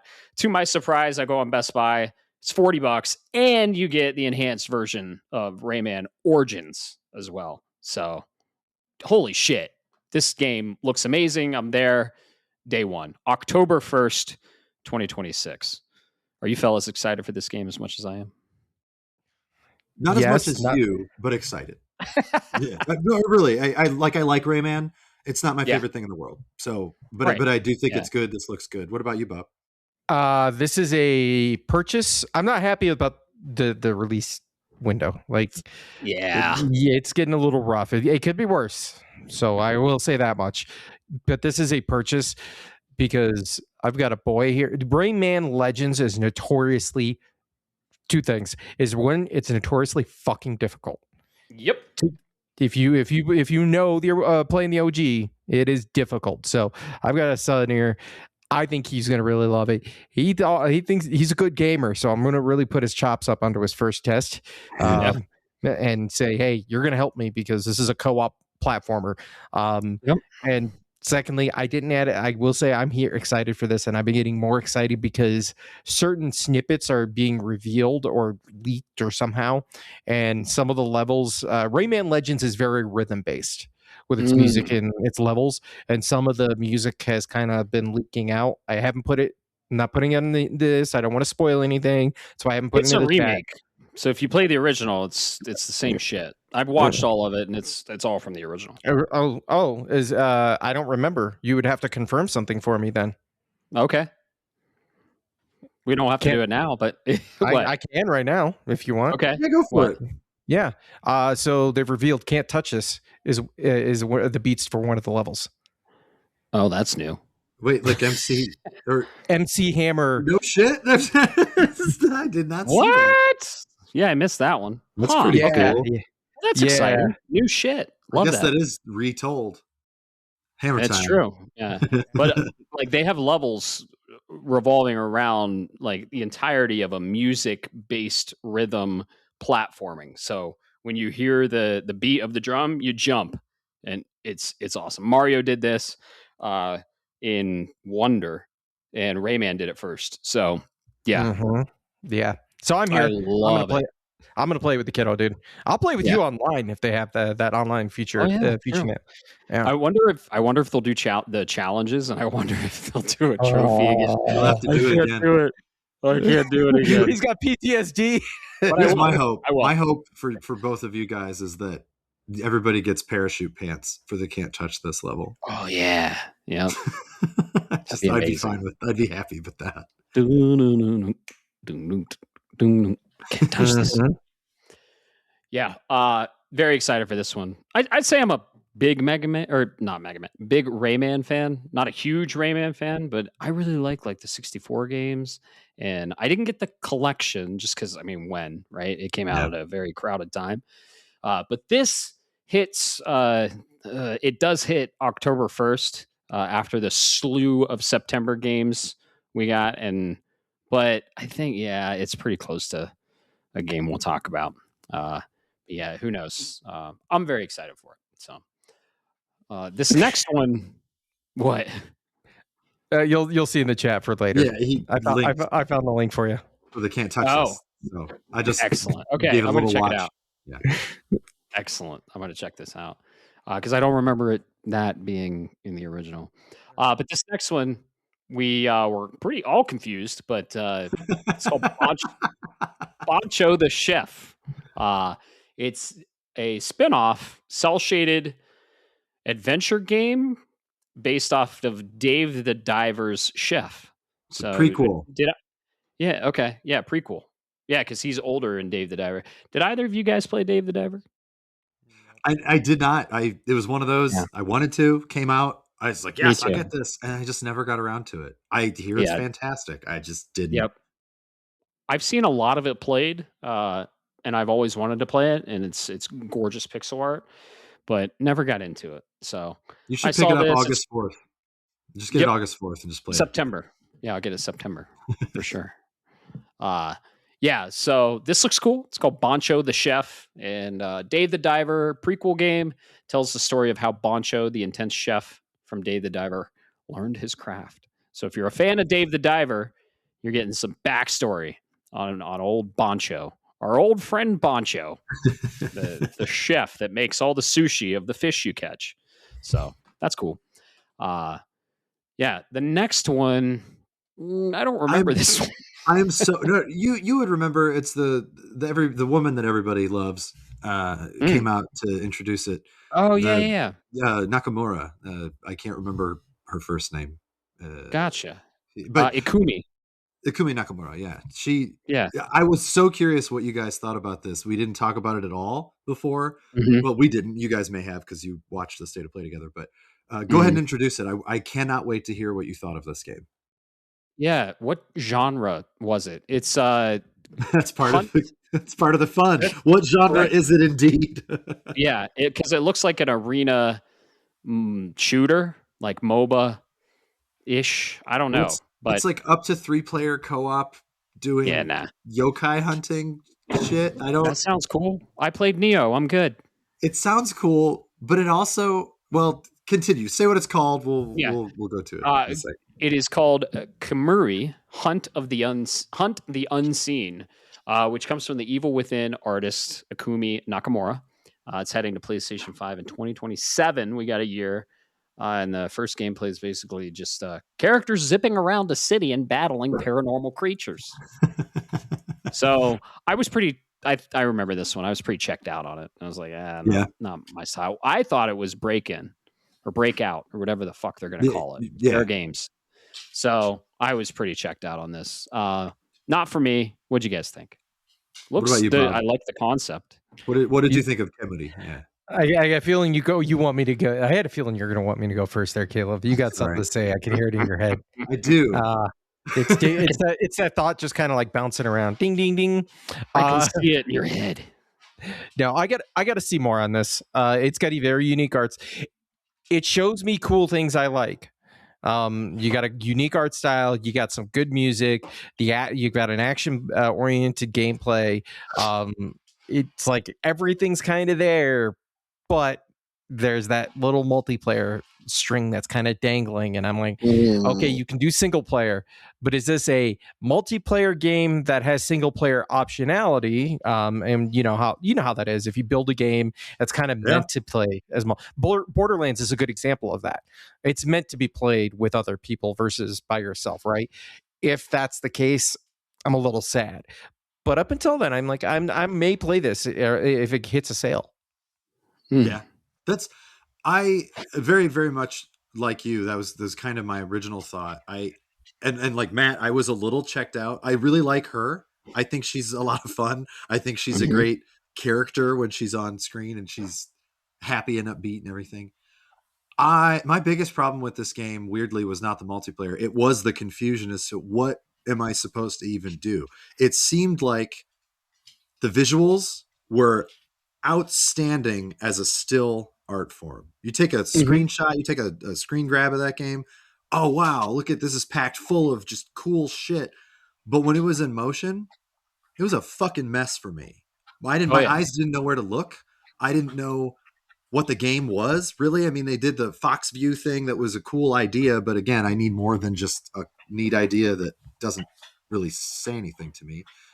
It's weird because I do get upset when games show too much. I very clearly talked about that with Wolverine earlier. But there is a thing as not telling me anything about the game. If it's a new IP and it's a new style, I need to know why am I playing it? What is the point of this game? And it's, you're hunting yokai. Okay, but is it hunting yokai Ninja Gaiden style, Neo style? Is it hunting yokai in rhythm format? No, this is somebody spilled a shitload of colorful ink and just drew a bunch of flashy nonsense.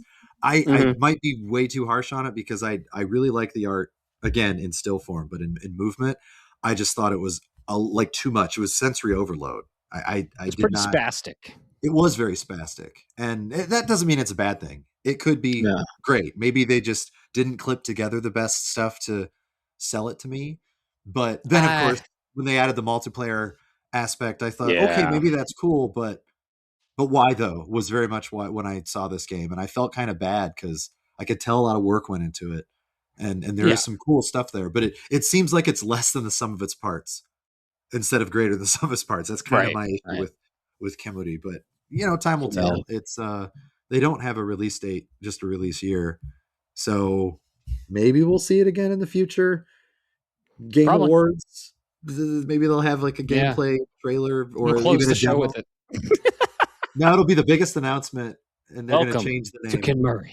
Kemuri High Guard 2. High Guard need this. Yeah. Kemuri da. I don't know. It's just giving me Genshin, Zenless Zone, Wuthering Waves, insert other gotcha game here vibes. So, yeah. I did like the class list when they said, I don't remember them now, but one was a shaman, one was a swordsman, and I thought, I actually thought of the three of us. I was like, well, I know which Bob would be, and I know which Matt would be, and I'd do the other one. So, but do I care about this game? I don't think I do. Yeah. Like you said, I need to see more. So, and I wonder if it's free to play. Like I need to know more on this game to, pass more judgment, but I need more. I just have a feeling Yeah, need more deets. I just have a feeling it's not going to be for me. So, Yeah. but who knows? Yeah. I gave it the old chance when I was watching it, and I Sure. kind of checked out because I thought this is Right. something about it just did not capture me at all. So if Yep. it looked cool to you, listeners, can you please, like, honestly, could you just Let us can you know. tell me why? What you like? I will watch the trailer again. I will see it again and give it another chance, a fair shake. Yeah. I would like to be sold on it because I do like her as a dev and an Mhm. artist. I think she's Right. neat. So Let us know. Let's have a conversation about it. That's what we do. This next game I'm not checked out on though. This next game I'm very, very excited for. We saw more gameplay and a lot more set pieces from Tomb Raider Legacy of Atlantis. The remake, ground up remake of the original Tomb Raider on PS1. So, yeah, I'm so excited for this game. Unfortunately, it did get pushed back, probably outside of the Grand Theft Auto clusterfuck that we're going to have. It was originally scheduled for 2026, and then we were going to get Catalyst, which is the actual next start of a new trilogy for Tomb Raider and our girl Lara Croft for 2027. But this got pushed to February 12th, 2027. So, which will probably push Catalyst to early 2028, if I was to guess. But boy, oh boy, does this game look fucking awesome. it looks And great. Holy shit. It looks great. It does. Looks so good. Give me it. I want it. I want it. This game, I'm glad it got pushed A because delay is never bad. yeah, Amazon Game Studios is behind this, and suddenly, due to a recent game, I'm like, okay, like just see what you can cook, right? Yeah, give me more of this. I don't need to see anymore. Like, I'll see you in February. You'll get my money January 15th or whatever, right? It's gonna happen. I will probably get that collector's edition if it's not super limited. Oh yeah, it's a T-Rex head. Yes, I love Lara Croft. She's one of my favorite characters in video games, not just because she's a beautiful woman, but she's kind of a staple. Growing up, when she was introduced, she was so cool. Even as a polygon, she was so cool. I don't. You guys can't see this behind me, but you were here. You know that I have the all Tomb Raider three, trilogy. the Tomb Raider trilogy when Crystal Dynamics was under Square. Fantastic. I loved it. I loved all of them. I really did. I got all the collector's things that were associated with Rise and Shadow, and so this one, yes, please. And they didn't announce a price for it. They did not announce a pre-order date for it, but and I haven't been doing that many collector's editions lately. It's been Final Fantasy and Dragon Quest and the Marvel stuff that I really like. So Lara Croft and Resident Evil are the only other ones that I really do. That one is absolutely happening, unless it's like $7,000. But right. I don't think it looks cool. I usually don't do collector's editions either, but new place, new office, new space.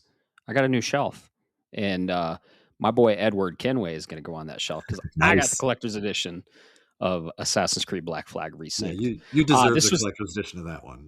That's a yes. It's like in my top 5 favorite games of all time.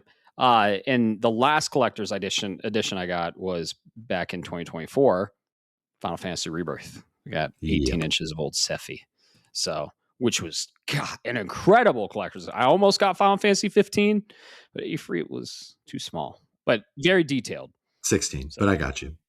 16, yes, sorry, yeah. I looked for you, gentlemen, because you mentioned the price. Yeah, it's not live, but it's posted to Best Buy. 50? No, the collector's edition.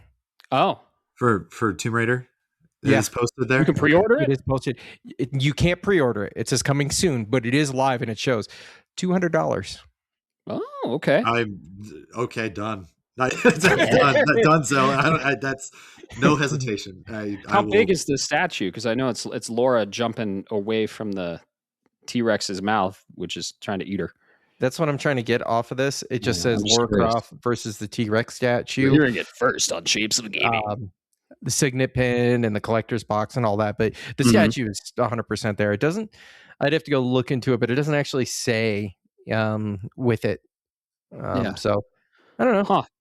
Just this looks awesome. Come to me, Laura. That's cheaper than I actually would have expected based on the image we saw of what it all includes. I am Yeah. more than happy to do that. That's fine. Yeah. Like you said, Laura's a staple, and she's Yeah. like one of the most badass protagonists in gaming, like in a very big female lead character, like one of the most famous. So, yeah. I've Good old talked Laura about it Croft. countless times before on the earlier cast that I do have Mhm. a very big weakness for strong women. Lara Mhm. Croft is one of the strongest in gaming and in Yep. movies. Even if the movies, Angelina Jolie ones, love them or hate them, they did okay. Other than the source material, half of it being ignored, they were fine. They were fine movies. Mhm.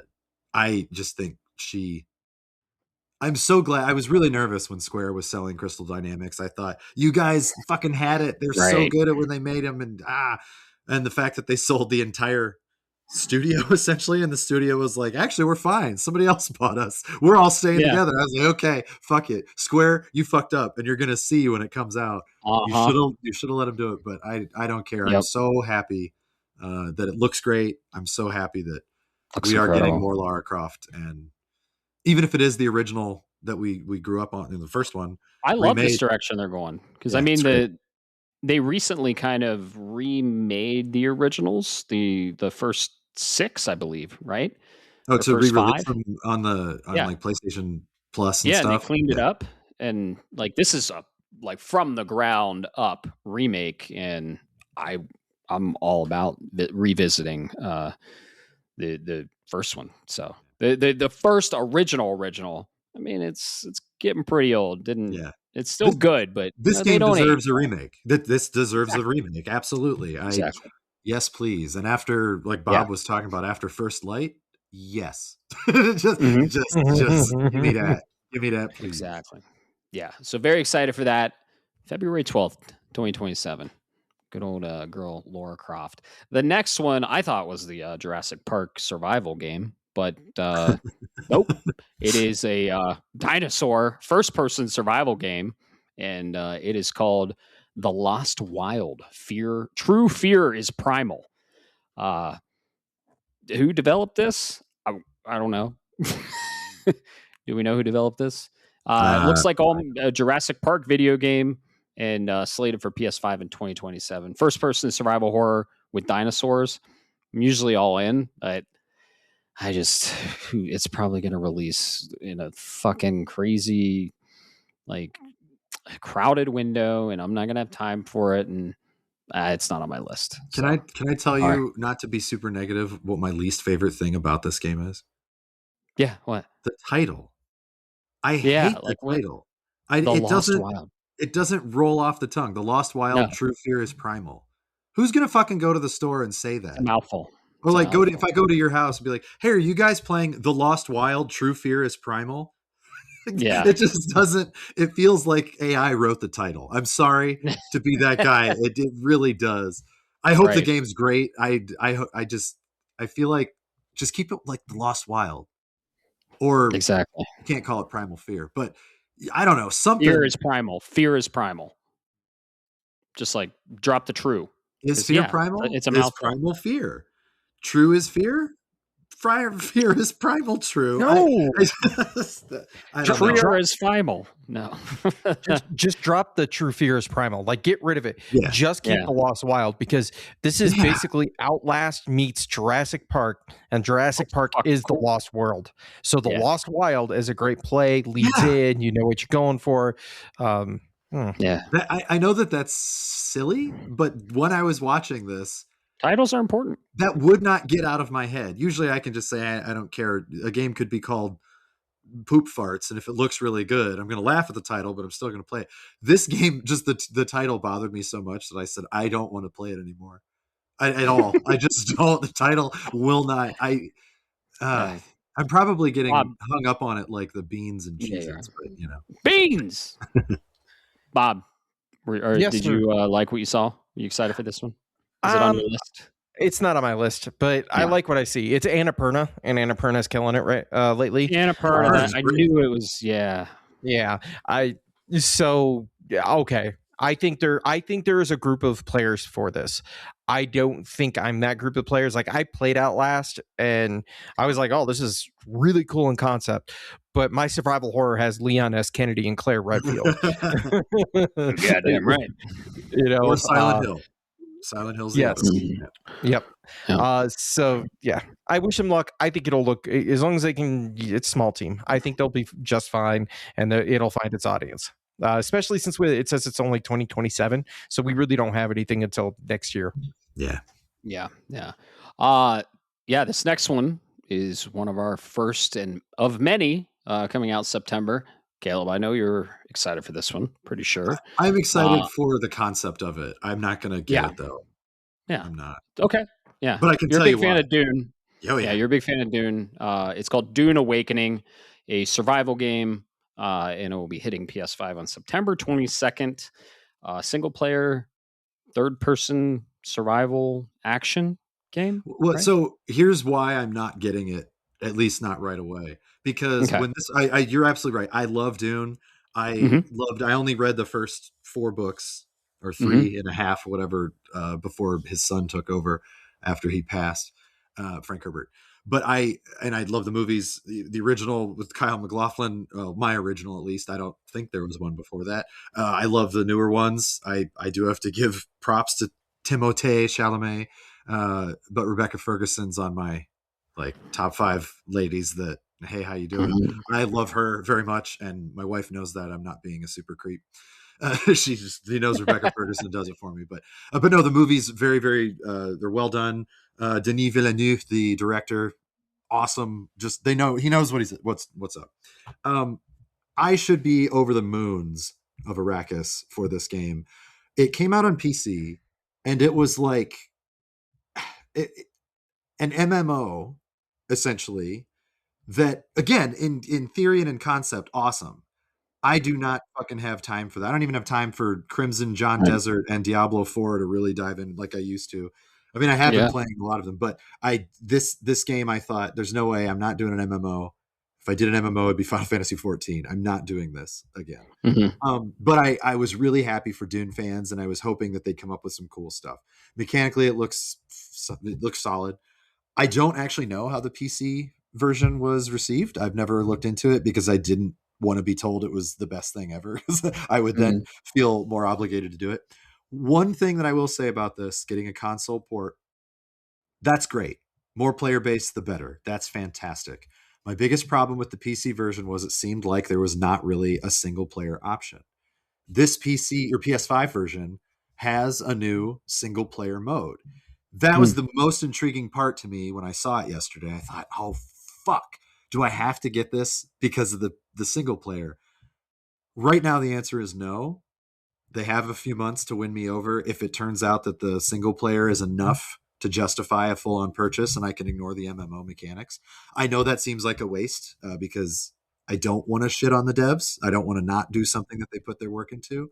But I am much more inclined to play a single-player version of this than an MMO version. And that's just because I'm an old man. It really is. The time. It's not that I'm not good at them. I don't care. But I do love the world. I love everything about it. I do. I really think that this is a good get for PlayStation 5 Dune fans. But the MMO stuff, it's just not for me. Right. I can't. What about you, Bob? You said MMO, single player adaptation into MMO. Like, I'm a Guild Wars OG, addicted kind of thing. I get it, but I can't do it anymore. It's the time commitment. So you know what?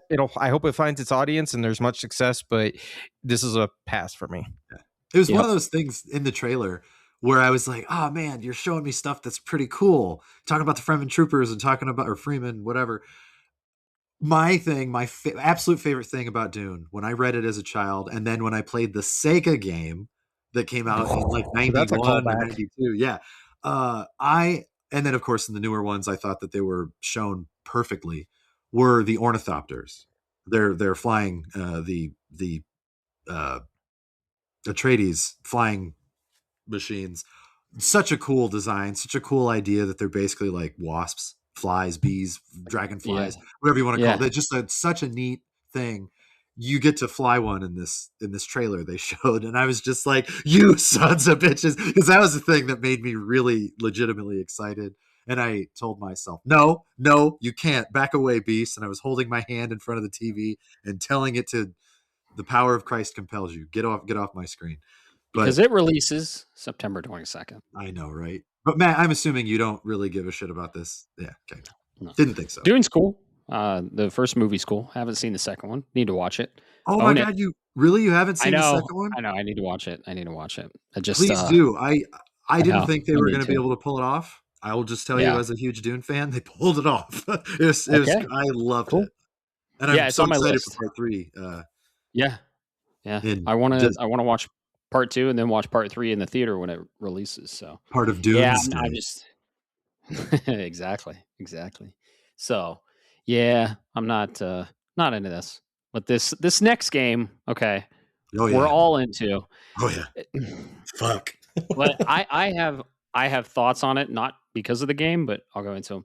Onimusha, Way of the Sword launches September 25th. Oh, and they showed us a new trailer. This looks amazing.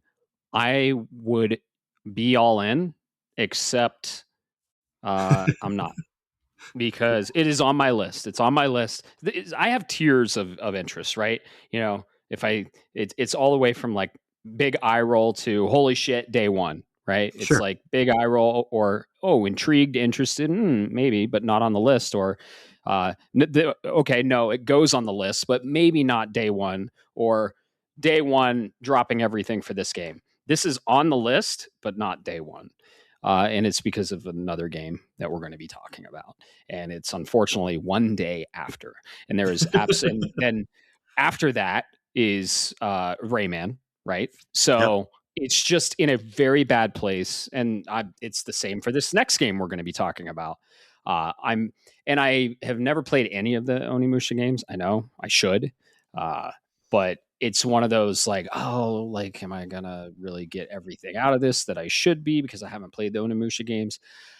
I will get this game eventually at some point, but it's releasing at the worst time. And you could, as a huge Onimusha fan, you could say the other games are releasing at a worse time. But I'm just a bigger fan of the game releasing a day before Onimusha. So I Matt, will not, unfortunately, be pre-ordering or buying this game day one, but it is staying on my list. Matt, you need to control yourself. I know, I do. I just don't resonate with this game, you know? It's just I do. I fucking resonance love for me. Onimusha. I love it so much. Yes. And nothing against Onimusha. This game know. looks amazing.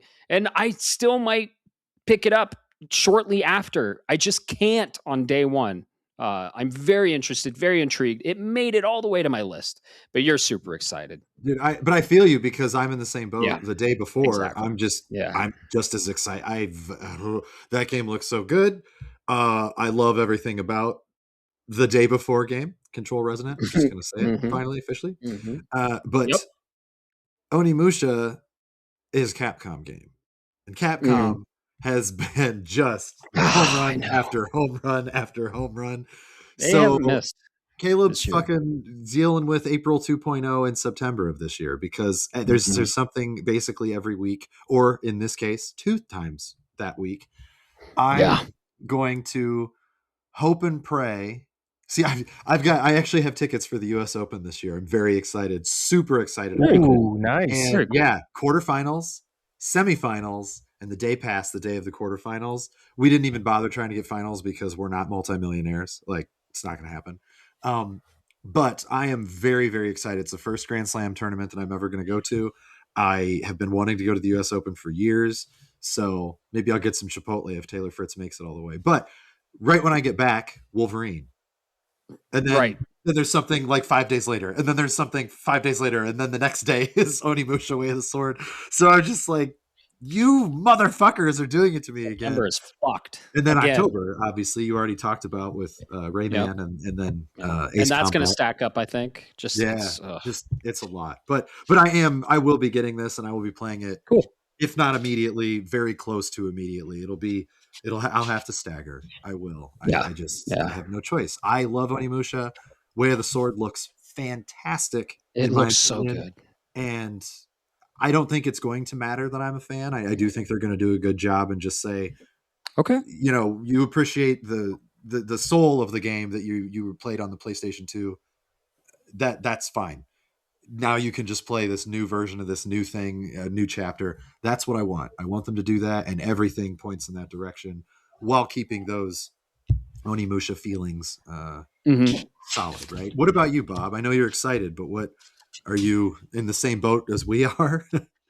Let me build up the anticipation. Okay, so Onimusha is Capcom. Absolutely. I played, and they're on a fire streak. Like they're on a generational run. We've said it before. Yeah, they I are. played Onimusha PS2 way back in the day. I get it. But here's the thing: for It's every clobbering time. Sorry. for every one of these we get, or a Neo 3 we get a Lost Soul Aside, or we get a Wu Chang Final Feathers, or like you get something that's good, but it just doesn't quite hit. Yeah. The catch is I am a absolute fucking mark for these kinds of games. It is the Bob Slop that sits right next to an RPG and a roguelite. All right. Yep. Wolverine looks amazing, but I know what I'm getting.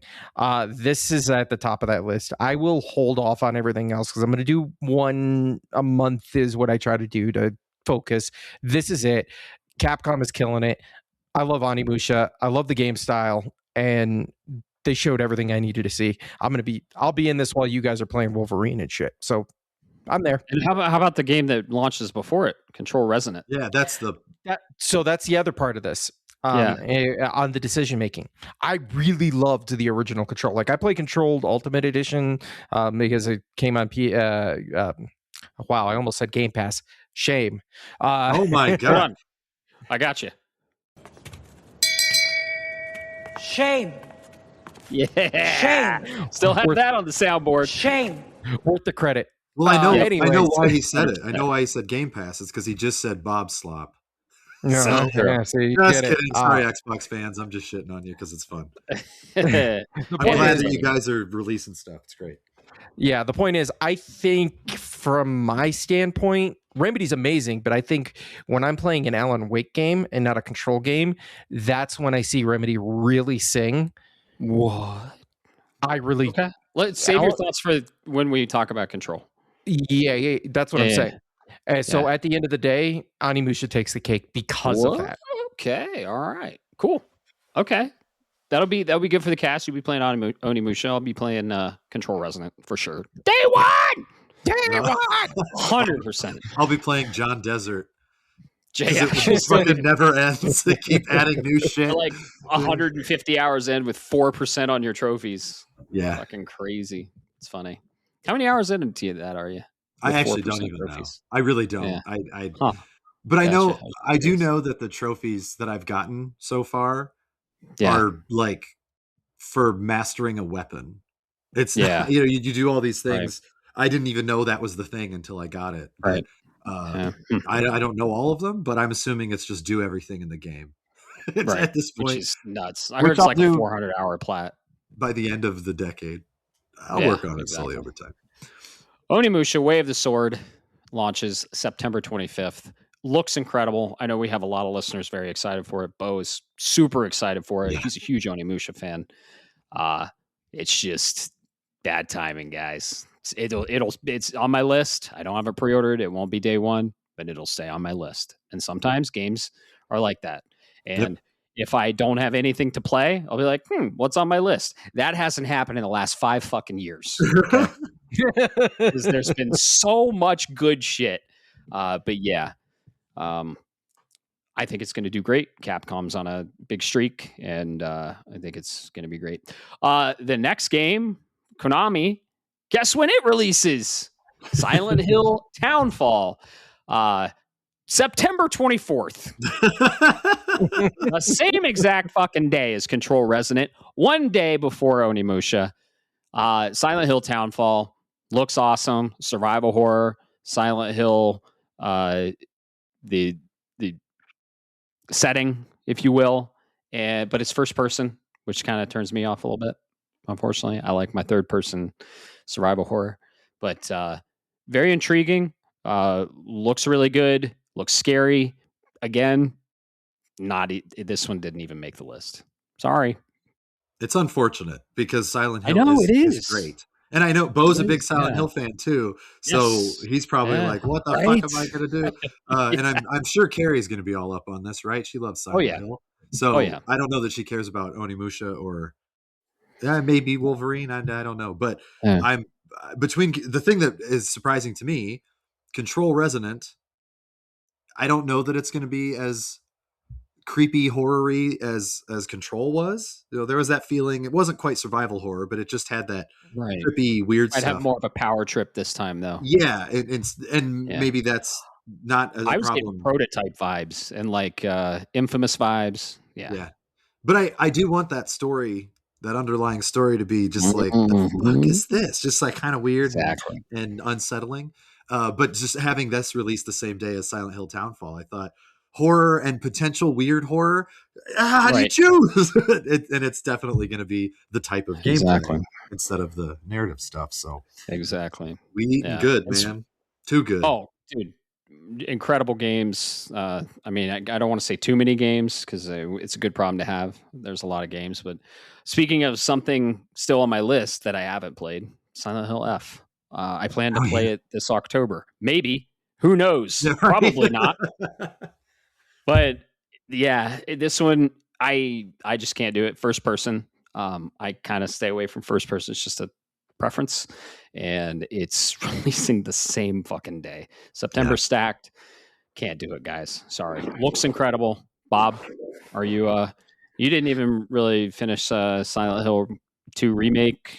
I don't think you're in on this game, are you? If I ever get to the end of my backlog, like I know this is gonna be a good game, but if I ever get to the end of my backlog, it'll be there as a pickup and play. But I still have Chronos that I'd rather play. Yeah, yeah. Well, And you we got didn't a little finish Silent Hill tease. 2? You didn't finish No. Silent Hill 2? No. That's one of the few survival horror games. That's actually the only survival horror game that I played where I'm like, I can't finish this because my anxiety just goes through the roof so bad. And I don't know what happened in 25 years since the first one, but yeah. What was it? Was it the?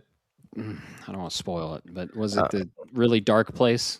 It was a certain area where a certain character is standing behind a certain set of bars. Oh, damn! That's so Okay. early. Okay. Oh, Wow. yeah, that'll do it. Yeah. That'll do it. I was like, That game was scary as fuck. I was like, no, I'm done. I'm good. Bob got lost in Silent Hill. He's never to be seen again. Right. Oh, I wish I would have been there. You just put the controller down. I was like, fuck this. Know your limits, guys. It's good for you. Good for you for just saying thanks. Just a big old nope. Yeah. That's funny. Yep. Yeah. Yeah, it's bad timing again. Looks awesome. Glad Konami's making another new Silent Hill. Just not even on my list. I'm interested, intrigued, but yeah. And Caleb, you're not getting it. Townfall? Yeah. Not at the time of release. Yeah. I'm actually way behind on the scary games because they're not generally my favorites. They have to be. I think I've talked about it on the Requiem spoiler cast that I really need them to just be more something. Alan Wake 2, I absolutely loved because the story was just so good. I played the original Silent Hill 2, did not play the remake. It's not because I didn't want to. It's because when the fuck would I have? I do need to play that. I do want to play Silent Hill F. I'm going to play Townfall after I get around to those two. But you want to play Chronos? I'm going to play Chronos. One of them will happen this October if we're lucky. Yeah, probably Chronos, honestly. But who knows? We'll just have to see what happens. Oh, I can't wait to talk about Chronos with you guys when you finish it. Just incredible. When the DLC comes out, they'll probably have a deal for the game and the DLC. Yeah. I'll probably, because I do not actually own Chronos, so I'll probably wait for that to happen and then buy it then and just get it all. Gotcha. And enjoy it. Yeah, they teased an announcement. We assume it's DLC, but they did tease Lazarus, and they tweeted it or X'd it out whatever you want to say. But they said it's LZRS, Lazarus 28, Pursuit Protocol engaged. That's very exciting, and I can't tell you why. So, yeah, Chronos is an incredible survival horror. We talked about it on our top 10, or was it top 5? I don't know. Top favorite survival horror games. Yeah. I made mine. So, and I played it early this year, I believe. Or no, I played it. You played it Halloween, right around when it came out, I thought. Yeah, I did. Because I know shortly after it came out. Yeah, because there was on something that else episode, that came out. and you guys both loved it and talked about it in great detail. So good. Yeah, I mean, I was intrigued then. It was just, well, you knew I hadn't played Alan Wake 2 yet. I was so far behind from all the shit I dealt with years ago. So I was like, I can't let Alan Wake 2 wait anymore. I've owned it since I had to do it. So, but looking forward to Chronos for sure. So Townfall will be fucking sometime, but I just not at release. No way. Yeah. So Silent Hill Townfall launches September 24th. Looks cool. Go check it out. The next game, I don't know, Caleb, if you're I think you're excited for it. I'm intrigued by it. It's still not on my list because of the fucking date. Yeah. And this is Ace Combat 8 Wings of Thief. I wanted to get into Ace Combat 7 especially after Top Gun Maverick. Just kind of got that itch. Yeah. Fucking incredible movie, my movie of the year. Amazing sequel. One of the rare times when a sequel is better than the original. Especially so many years later. That's the other thing. Exactly. So far. 30 years later, something like that, right? Because Top Gun was a 90s movie. Incredible movie. Go watch it. Maverick was awesome. Yeah. Oh, Maverick was so good. But yeah, Ace Combat 8, Wings of Thief, October 2nd. Cool. One day after Rayman Legends Retold. Thanks, guys. So before that GTA, that's what they were going for. Just exactly. And I have a sneaking suspicion that Castlevania is going to be releasing this October. So my guess is October 24th for that day, or for Castlevania. Okay. I don't know why, it just feels right. Heard it here first. I like it. Sounds about right. This game looks awesome. It's fighter jets and it looks like it has a really cool story. It's the 8th Ace Combat mainline, of course, and looks incredible. Bob, you have this drafted. Are you excited for it? Are you going to get it? I won't be getting it, but I'm really intrigued by this game. There's something about it. And it just, the more I see, the more I'm like, yay. So glad I got this one in the draft because that PS5 Pro on OLED, you put on some headphones and like crank up some Kenny Loggins and fuck, let's go.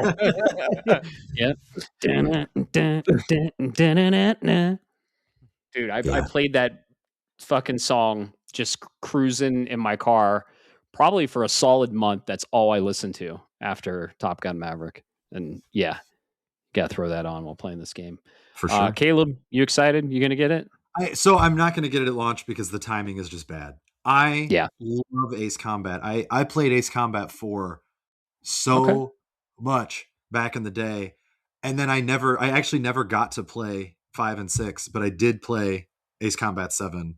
I do not own it, but I did own it. And then one of my oldest friend, my longest term friend since we were 5 years old, doesn't really play that many video games, but he was going through some shit. And he's, hey man, like bad, I think divorce, the whole 9 yards, this horrible stuff. It was not great.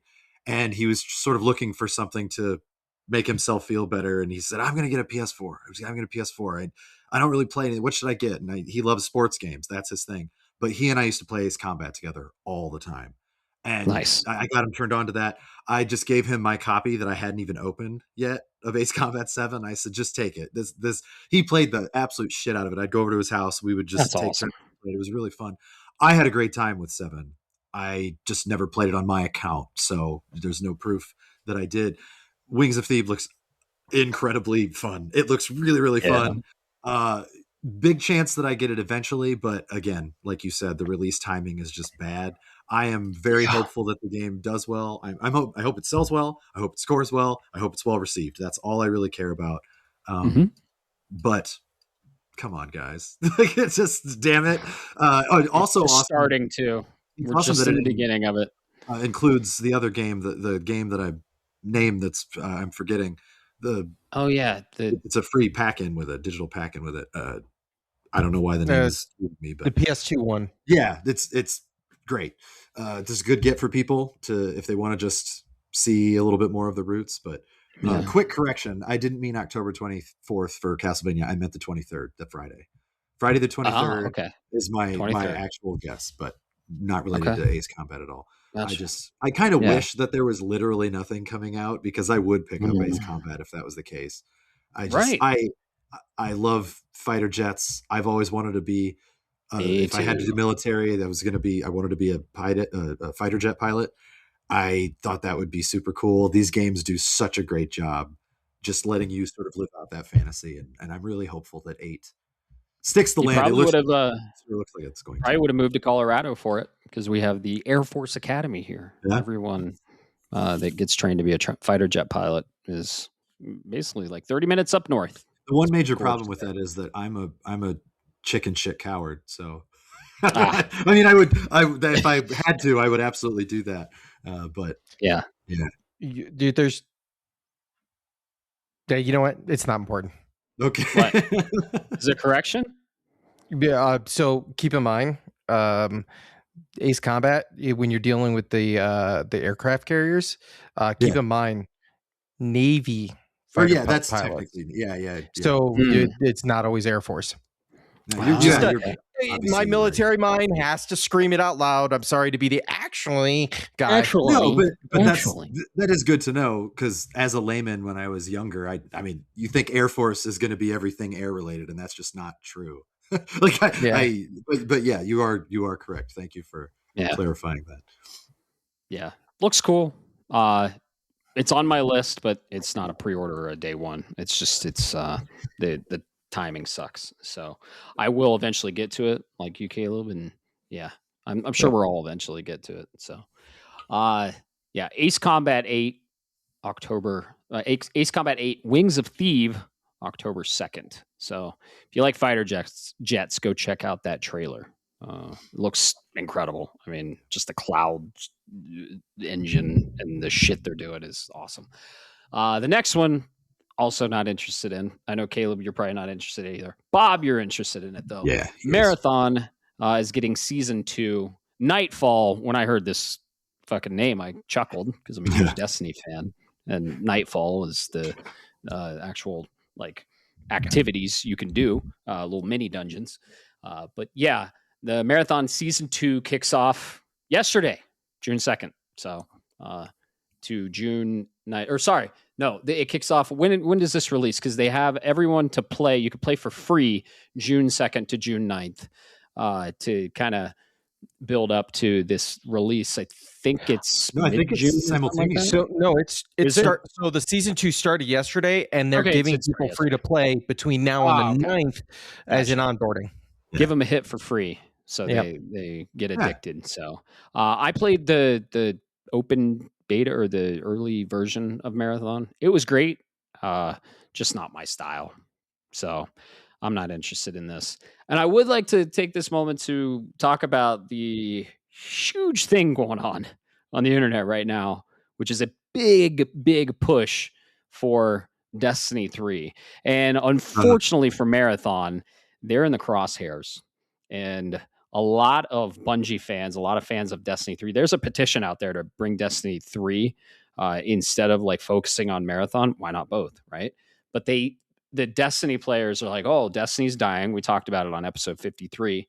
And they're kind of placing the blame and putting their crosshairs on Marathon. So a lot of players are boycotting Marathon, which I don't think is the best thing to do. Why can't Bungie just do both? There's a petition out there, I think 350,000 signatures on it, that Bungie should do Destiny 3. So, but here, okay. Well, if Bob, you are obviously closer to Marathon, So if you want to talk about Marathon before, or if you want me to comment on this Destiny petition thing now, How do we want to do it? Yeah, what do you want to do? Because I mean, I got thoughts on both. So Yeah. all right, the quick thing from me from the Destiny 3 crowd, because I have to say, obviously I played Destiny 1, I played Destiny 2. They were both a lot of fun. I put a lot of time into it. You played a lot of it, yeah. I didn't play all of it. Like, I didn't do the last bit that you did. Did To you do end the the final whole thing. shape? I did not do the final shape. Oh I my didn't. God. And I was in it for the story. I was in it for the gameplay. I was in it for all the things. I probably should just watch all the final shape stuff at this point, because You I'm should. not going to. It's the end game. Yeah, It's and the it's end something game that I of genuinely Light and care about. Darkness saga. But Yeah. while I don't have the same skin in the game as the people that their whole lives are Destiny, I do understand where they're coming from a passion standpoint. I do get it. Sure. However, do you fucking internet people think that Bungie can just make Destiny 3 in like a week? I know. You think I know. if you sign this petition, they're going to be like, you know what? We're shutting down Marathon right now. Destiny 3's coming in August. Like, what do you fucking honestly think? And I know I don't want to attack you if you are one of these people. I really don't, because Well, let me look up like the Matt petition, said, because I think it's just to see if it can be in the conversation. but I mean, Matt, when you say why can't they do both, that they probably could with enough funding, Right. but that's the problem. It's expensive to do this shit and time Yeah. consuming. But also, when did Bungie get to make Destiny? They made it after 2014. they left to do their own thing. They had an And idea. Activision mucked it all up. And they came up with Destiny, though. They came up with this thing that was very special to a lot of us. And not to say that they're sick of it because it's bad. I don't want to make it sound like that. But if they're not feeling it, let them do something else. Let them cook on something else, and eventually maybe another hit will come around that you care about so much. Yeah. Maybe it won't be from Bungie. Maybe it'll be from Let me Rockstar. Who knows? But for people that get really mad about that, I just feel like it's almost unfair that Marathon players might suffer. Because I mean, Bob, you're still going to play Marathon when you want to play Marathon. You might be upset if Destiny 3 doesn't come out, but you got Marathon. That's like me saying I'm not going to play Final Fantasy 17 because it's not the one that I wanted. Like, no, I'm still going to play it. Give it a chance. If it fucking sucks, I might be loud on the internet and be like, what are you doing? But I'm not going to say, how dare you? You should be working on this other thing. You know what I mean? see It both just sides. for I see sure. both sides. I get Yeah. the passion. I do. I just feel like you're not you, but the people that are angry. I think they're focusing in the wrong place. Let me read this petition real quick. The Destiny franchise has captivated millions of gamers around the world in its immersive universe, thrilling gameplay, strong community. However, with the end of updates for Destiny 2, it's time to take the next step to keep this beloved series thriving. That step is the development of Destiny 3. So they just want the development to start. Okay. The desire for new adventures, fresh storylines, our passion and commitment to the Destiny franchise drives us to reach out to Sony and express our collective voice. Join us petitioning Sony. So to be fair, That's this petition, yeah, I'm going to sign it. This petition isn't cannibalizing or putting down Marathon. That just happened in the overall community online. Okay. This petition focuses on Destiny 3 and says, hey, let's start the development of Destiny 3. Here's our support and why you should start the development on Destiny 3. That kind of, and then the toxic part of it was like, oh, Marathon is getting in the way of the development of Destiny 3. Fuck Marathon. We want Destiny 3, right? Yeah, that's the problem I have. The first part, I don't have a problem with. I mean, you should absolutely let your voice be heard if you're a fan and you want, like, no, we want more of this. We will support this. We will buy this. But at the same time, those people better put their money where their mouth is if that happens, right? Because how many times does shit happen and then it doesn't get supported? Right? The same fucking fan base was bitching constantly about Destiny 2 when it was like here. Yeah. And it's like, oh, it's going away. Now you care. Now you want it back. I think Bungie should just let it lie for a bit, let people miss it a little more, and then boom, in like 3 years, Destiny 3 in production, releasing like 2 years from now or something. But it also is one of those things where you don't, like, you're damned if you do, you're damned if you don't, right? With developers and stuff, it's like, Insomniac is great. I love Insomniac. Spider-Man, a lot of fun. Spider-Man 2, a lot of fun. I'm very excited that Marvel Wolverine is happening. But if Insomniac said after this Wolverine game, we want to make a fucking game where it's a football game, would I be happy about it? Because I don't really care about football that much. No, but I would still be like, dude, you guys need a break too. I get it. Do what makes you happy, and I'm sure the good stuff will follow. So I kind of want Bungie to be able to just chill for a bit and do Exactly. their thing, have fun with Marathon. If that's what they want to do, they're feeling it, right? Yeah, no, that is a key thing to remember there, Caleb, is you can when you do that to your studios where you're like, hey, no, you're going to do this, you're going to do this. You end up with a franchise fatigue is what ends up happening. Yeah. Most notoriously, if you look at Metroid Prime 3, Metroid Prime 3 is the worst rated of the Metroid Prime series. We're not going to get into 4, but out of those core 3, sure. it's considered the worst rated. And the reason for that is they were done. Retro was done with Metroid Prime 2, and they're like, we don't want to do this. We want to do Donkey Kong. Right. And Miyamoto and Iwata basically said, guess what? Can you do us one more to complete the trilogy, and then we'll let you. And it kind of ruined a lot of the team. If you look at that, a lot of people shed off from Retro, and look what happened to them now. Look where they're at. So don't do that. And more, if I may, I got a couple of things I can say on this. Please. Let's start with this petition, and then we'll circle back. First off, Sony bought Bungie for like more than what Disney paid for Star Wars. It was like almost $4 billion for Bungie. $3 billion and change or something. Yeah, like $3 billion and change. It's a gross amount, way overpay. The money Sony's getting the Destiny on the back end, but they weren't there. They're not the father, so to speak, right? And you got to let Marathon cook. Bungie, they're in a sink or swim situation, and Sony, PlayStation are holding the chain. It sucks, but this is what's going to happen when you overpay for a studio, and this is their project, right? And then lastly, I'll say this. I get it. Destiny was a great game. And I understand it. Like, I played OG Vanilla. I knew it wasn't for me, but I knew it was a good game. I know a lot of guys like you and hell, half of our community that played Destiny 2 for fucking thousands of hours. Right. But if you played it for thousands of hours, Matt, Caleb, when was the last time you actually played Destiny 2? Yeah, exactly. Final Shape. I put it to rest. Yeah, I almost had a Viking funeral for it. I was out before the second Iron Banner, third Iron Banner. Yeah. I mean, I did enjoy what I played, but the story was done. The main arc was done for Destiny 2, not the Final Shape, not the whole thing. But it was years ago, literally years ago. And that's my. Oh, go ahead. I played all the major expansions, and then I kind of checked out on the seasonal stuff. I played a lot of Destiny, like D1, D2, Taken King, Forsaken, but then like Shadowkeep, I started checking out when it went like free to play and all the seasons and bullshit. That was right. I quit right before Shadowkeep.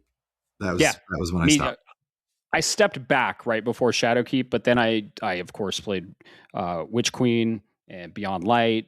Lightfall was fucking incredible, and then Final Shape. I was there for the big expansions. But yeah, after that, the 10-year Light and Darkness saga, I put it back on the shelf, and I was like, that was a good fucking 10-year game. Awesome. And that's my point. That was the signal, right? It was Final Shape. Where was the player base after the Final Shape? They were waiting on more stuff. I mean, there was more content. There was a roadmap, and then they brought Star Wars to Destiny, which we all know Destiny has always been kind of inspired by Star Wars. Gaul was literally Darth Vader. But bringing Star Wars and lightsaber, it's like, you're Fortnite-ifying this shit. So there was a big fall off after the Final Shape, because I mean, if you play it, it's a finale. And that's the thing. I mean, part of the reason, not to get like too far off base, but with MMOs, I actually have a lot of respect for MMOs. I do. My problem, because other people live for this stuff. For something to be beautiful in my eyes, it has to end. And that's agreed. When things end, it does suck. It hurts. It absolutely does.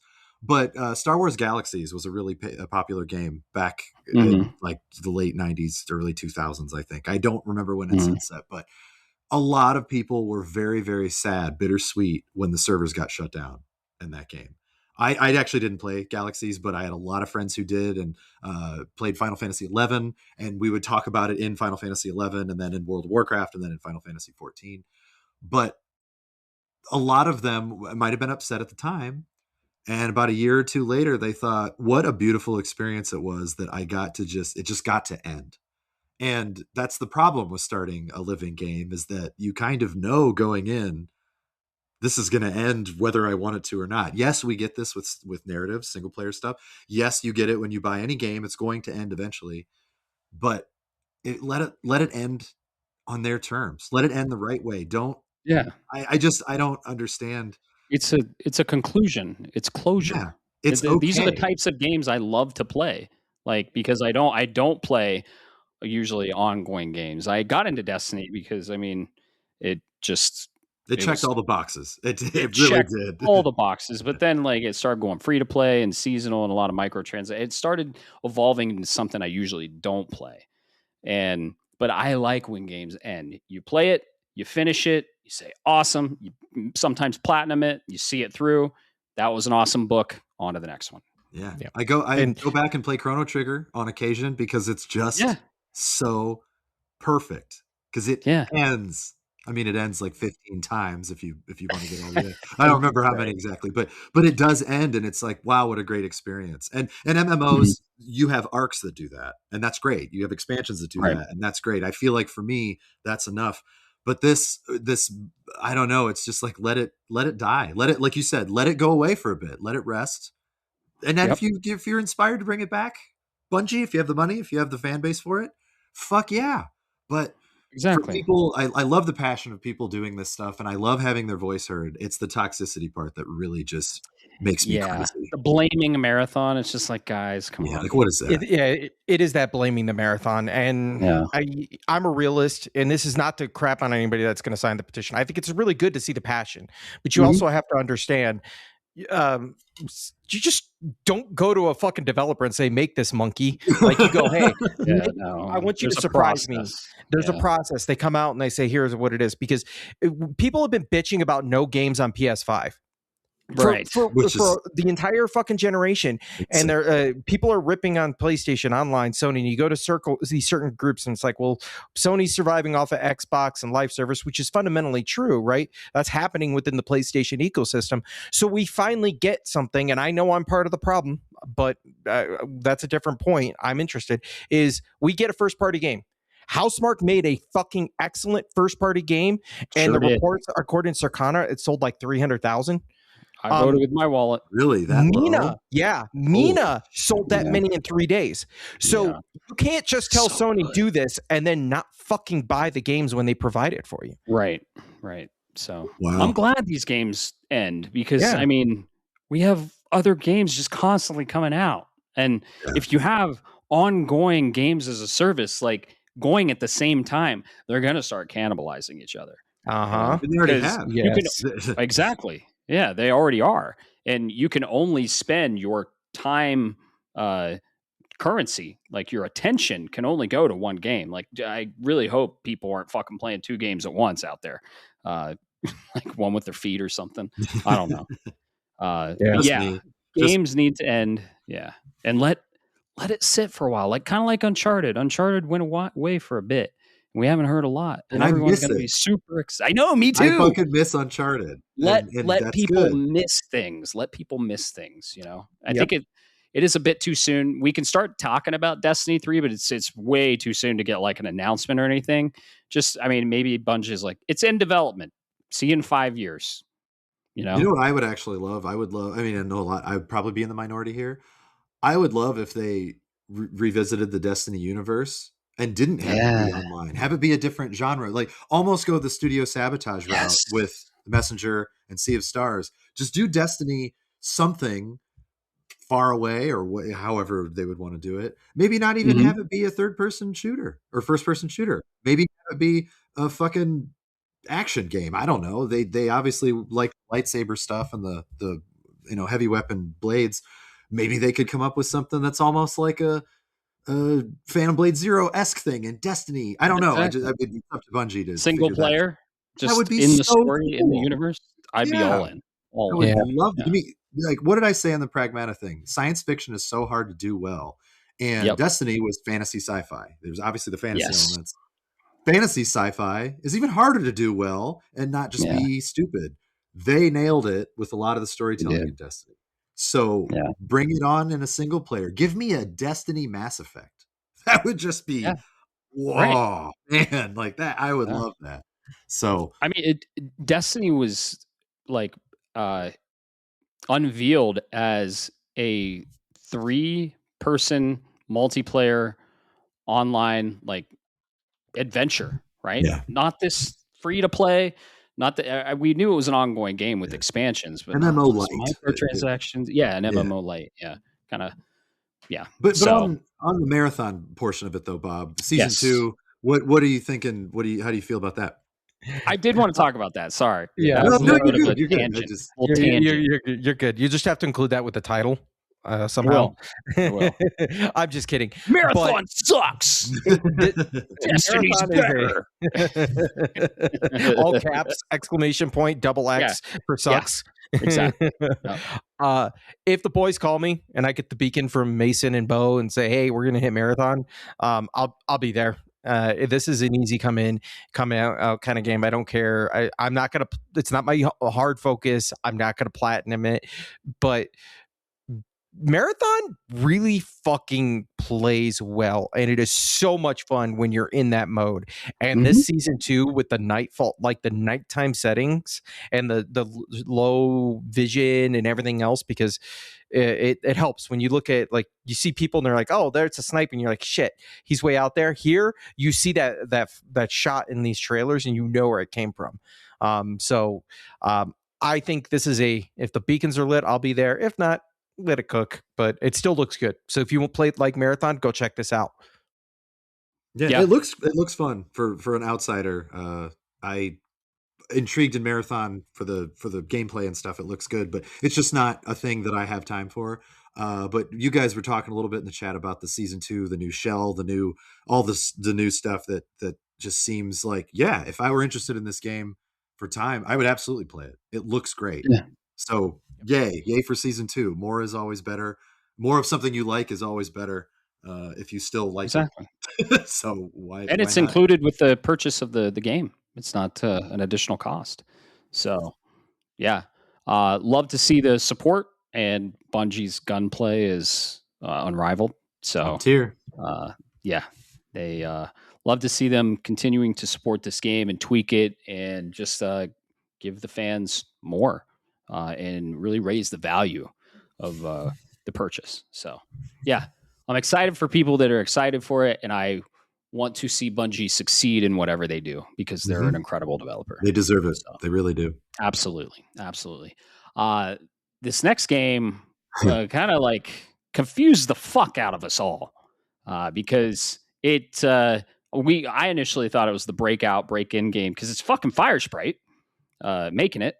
So we are getting Until Dawn 2, and it's set on an island in like a tropical setting. So nothing like the original, which was a cabin in the woods. But the more the trailer went, I think I was the one that was like, this kind of reminds me of Until Dawn, and everyone's like, yeah.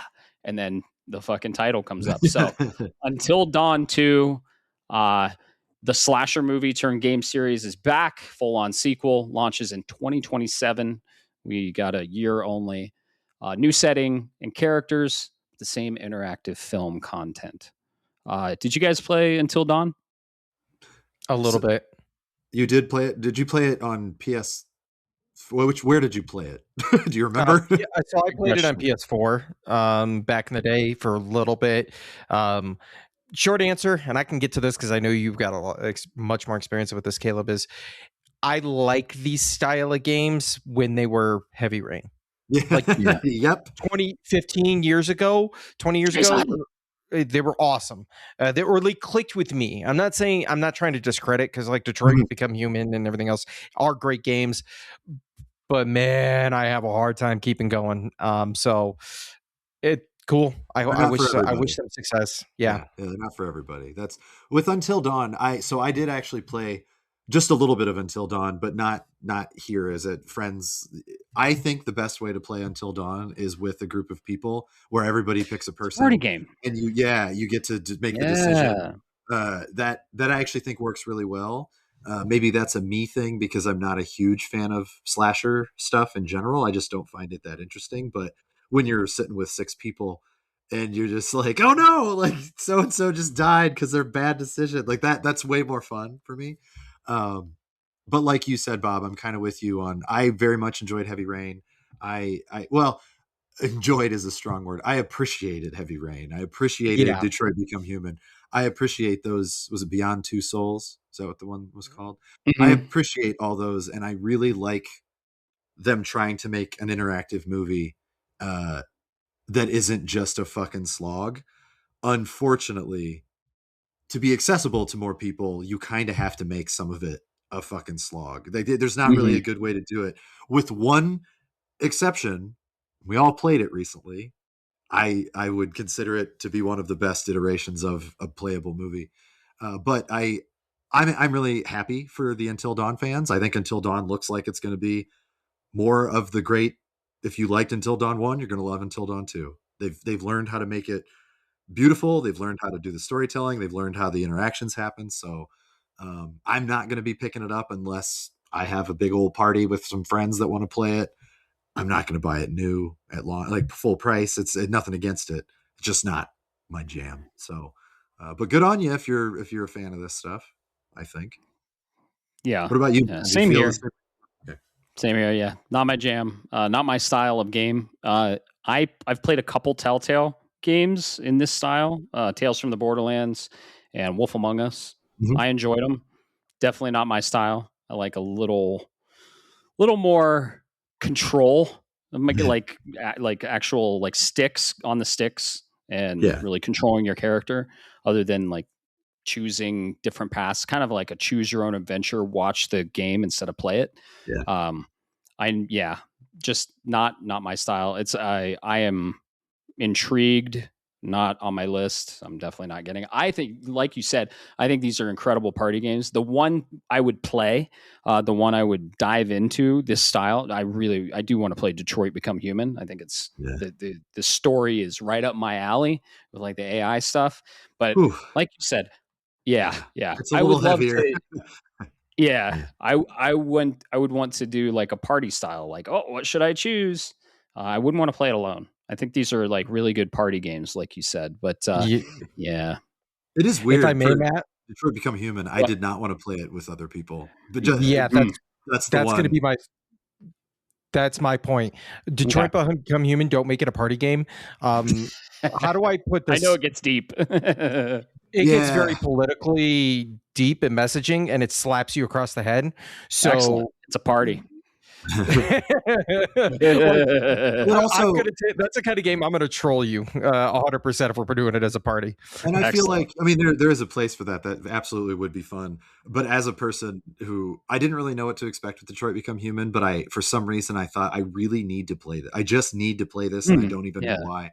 And when I finally did, not that I would be embarrassed if other people were with me. It wasn't that. It was more, I'm glad I can just kind of reflect on this decision or this lack of a decision or whatever I did wrong or right or morality. And there was a lot to learn from that game. And a lot of people online, like Bob said, the political Nazis, not literal Nazis, the people that are online fake Nazis. I don't know what to say. I shouldn't have said Nazis. Whatever. Those people that just go full bore and shit on everything. I don't think, I think the game deserved better than that. But the other ones, Until Dawn and stuff, like absolutely great party games because it's a little bit more on the surface of like, oh, you fucked up and you got your head cut off. Haha. Whereas in Detroit Become Human, it's like you just committed mass genocide because you're an idiot. That's not something that would be as party full. Gotcha. Okay. At least in my opinion. I don't know. I was glad that I just kind of let that game marinate I see. So That's the one I would play. Yeah. If I were to play. And then there's a slew of them. So, yeah. If you loved Until Dawn, you're getting a sequel. We knew the sequel was coming because I think the PS5 version kind of at the end teased a sequel. So, it did. Yeah. Looks cool. Looks really good graphically. So, yeah. Very cool that we're getting a sequel for it. So, I'm excited for those that are excited for it. This next one, day one on my list. Been excited since the announcement. I can mimic him. Control Resonant. We finally got a release date. This is like our 4th trailer, I think. But this is going to be releasing, you guessed it, September 24th, 2026. Finally got a release date. This is a put down everything and play game for me. Control was a fucking gem. I loved every minute of it. Man, I don't know which one's my favorite, Alan Wake or Control, but they're really, really close because I loved the shit out of Control. I played all of it, platinumed it, played all the DLC. I have been excited for this one since the tease in Alan Wake 2. So, love it. Can't wait. Yeah. If you're a fan of you guys are excited, like film and stuff, film and television, I do think Alan Wake 2 might be that I would lean you more that way if you are a fan, because they both do them very well. Control and Alan Wake both do gameplay and visuals and film and storytelling very well. But I do think if you're more interested in the gameplay, I do think Control is where to go. But if you're more interested in visuals, the narrative and film, that feeling, then Alan Wake's the way to go. If you like it all, we love them all. So both of them are great. I love both of them. I can't pick a favorite, but yeah, Control's way more gameplay heavy, and you got like telekinesis powers and everything. You followed Jesse in the original Control, and it was a new IP from Remedy, and I'm a big fan of Remedy as a developer. I loved Alan Wake 2, and this is going to be following Dylan Faden, which he was pretty mysterious in Control. I'll just say that. Control's on sale. You can get it for like the Control Ultimate Edition on PS5. You get it for like $4. So go buy that. Go play it. And then some. It's so good. God, absolutely. Yeah, I don't want to spoil anything on Control, but Dylan was a very mysterious character. And yeah, what? What is Keep going. That was the weirdest fucking face. I knew this was rumored. I didn't think it was breaking news confirmed. Here? Please tell me if this was confirmed because my brain is fried. Speaking of Remedy, go to their website and click on games. So Control Resonant is there, and there's a placard holder for Max Payne 1 and 2 remake now. Oh, didn't know it was confirmed, but I did know it was that actually confirmed? I thought it was heavily rumored, but it wasn't actually. Where? Remedy said they were working on a Max Payne remake. I see. I never heard it directly from the source. Yeah, gotcha. Oh, you were looking on the Control Resonant stuff? Yeah, that's in development. So that's another game. Quantum Break, not great, but fun. I didn't play it. I watched them. Fan. Good. I mean, it had its issues, whatever. But we talked about it a little bit before on an earlier cast. Yeah. I don't remember when, but that Quantum Break ran or walked so that everything else could fly. Everything after it flew because Quantum Break. Yep. But that I had a special place in my heart for it. It's not a 10 out of 10 game. It's just not. But boy, did I really enjoy it. So awesome. Yeah. Well, they're going third person sandbox, beat 'em up in Control Resonant. And I love how they're changing the genre too, because they like to do that. They like to keep us on our toes. But this has given me huge like prototype Infamous vibes. So you're in New York where the FBC is, and everything's just gone to shit. You got Doctor Strange style fucking shit happening where like up is down and down is up, and birds are multiplying and turning into fucking kaleidoscopes, and who the fuck knows what's going on here? But it's all going to be explained in 47 documents you find. Yeah. And hopefully Dr. Casper Darling gets to tell us everything about it. He ended this trailer, and I was like, yeah! I was so happy. he is the original voice of Alan Wake, and they have live action sequences in some of their games, especially on TV. But dude, Dr. Darling is a gem. Can't say a lot about him, but go play Control. You'll see what we mean. There's a lot of live action sequences because they blend live action and gameplay. And he's just a gem. So I'm glad he's back, and they're leaning into everything I think we loved about Control and putting us in a sandbox with a weapon that can just turn into whatever the fuck you want. Following Dylan Faden, which I was always a fan of. He was super mysterious, but yeah, he's going to be front and center in this. So yeah, I'm looking forward to what the actor can do, what the performer can do, because this is his chance to just show us what you're made of, kind of in his own game. I'm looking forward to it for sure. Yep. And they showed Jessie too. So Jessie is returning. Not sure if she's a playable character. We don't know that. That's not confirmed, but they did show her, and she's rocking a new fit, rocking a new look. So I don't really want to see any more about this game. Yeah. No. What? Oh yeah. I'm not mad about it. I'm no. Oh no. She looks great. Yeah. So very excited for this game. Day one, putting everything down, clearing the schedule for it, clearing the gaming schedule, like going to be strategically trying to end a game like 1 to 2 days before this game. That's this type of game for me. So yeah, Bob, you're a fan of Control, but this one isn't like a, oh my God, I can't wait game. I'm really excited for this game, but I also know I've been on the burner with, like, let's just say we know Remedy is kind of like in the Housemarque realm, where sometimes you need to give them a couple of weeks post-launch to clean up around the edges, and that's okay, because then I will play the better. I don't want to say the better version, but I'll play the cleaned up version of this, and I really like the concept of Control, the FBC. Just leave it like that, and that part of the universe I think is really neat. That's the kind of like genre that I really love.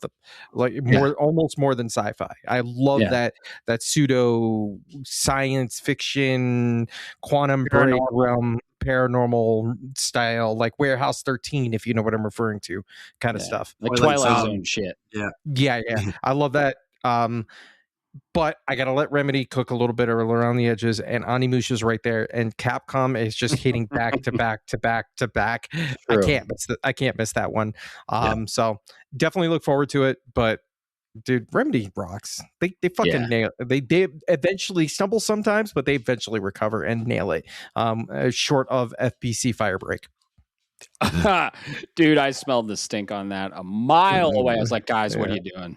Let them learn. That game got, I think, like 50s on OpenCritic, and it was not great. It's dead. Yeah. So, this is a put down on everything for you game, right, Caleb? Yeah, I will probably, because I don't like to play that many things at the same time. I know I said that in April, and what have I fucking done? I just panic. But I do when it comes to a game like Control. It's very heavy in the story for me. I mean, the gameplay is going to be great. I know it's going to be fun, but the story is kind of number one. Onimusha, however, is near and dear to my heart. Very Capcom. I might actually do both. And if one has some issues, one's rough around the edges, then I'll just go to the other one, finish that one first, come back again. But I will be in a good space, because I don't care about Grand Theft Auto, that whatever games I fall behind on. And since October is going to probably be Chronos, scary game, maybe even Silent Hill 2, I don't know, remake, then I can come back to whatever is broken in November when they've finally patched it. I think both of them are actually going to be pretty good at launch. I do think they've learned from their mistakes. But another thing that intrigues me is I don't want to know how long either one of these are, but I know the first Onimusha was like 3 hours long. Second Onimusha was closer to between 10 and 15. I think that was the same for Onimusha 3. So my expectations for Way of the Sword are the same, or hopefully like a 15 to 20 hour adventure. But if it's good, Capcom, they have been nailing it with Resident Evil, 12 to 15 hours, 10 to 15 hours. Pragmata, 10 to 15 hours. So if Onimusha is 10 to 15 hours and it's as good as the others or better, yes, I will have time for both of those then. That's a so yeah, but I will be playing Control at or very close to launch. I'm so excited for it. Yep. Big. Yep. I'm a huge fan of Control, and yeah, it's a good point. These games sometimes come out a little undercooked, but I think Remedy is learning from their mistakes. Maybe, who knows? We'll see. Yeah, we'll find out. Have it 24th. Exactly. I have it pre-ordered. It's a day one for me now. This was probably my third favorite game of the show, Control Resonant, and then I think maybe Rayman Origins was my second. But this next one ended the show. And it was my favorite because it is from a series near and dear to my heart, and they're exploring some pretty crazy shit that I've always wanted them to explore. Sid Schumann comes on. He's like, all right, this is our last announcement, and we're going to give you 20 minutes of gameplay from this game from one of our beloved studios and IPs. And man, they really milked this one, dude. It went black screen for a while, okay? And then you heard some birds in the background. You're like, okay, it can still be intergalactic. It can still be that. But then you hear our girl Faye from God of War start humming the God of War theme song. And you're like, oh shit, it's God of War. Santa Monica comes up, and we get we're going to try and not spoil God of War 2018. Yeah, it's going to be difficult. It is. We'll dance around it best we can.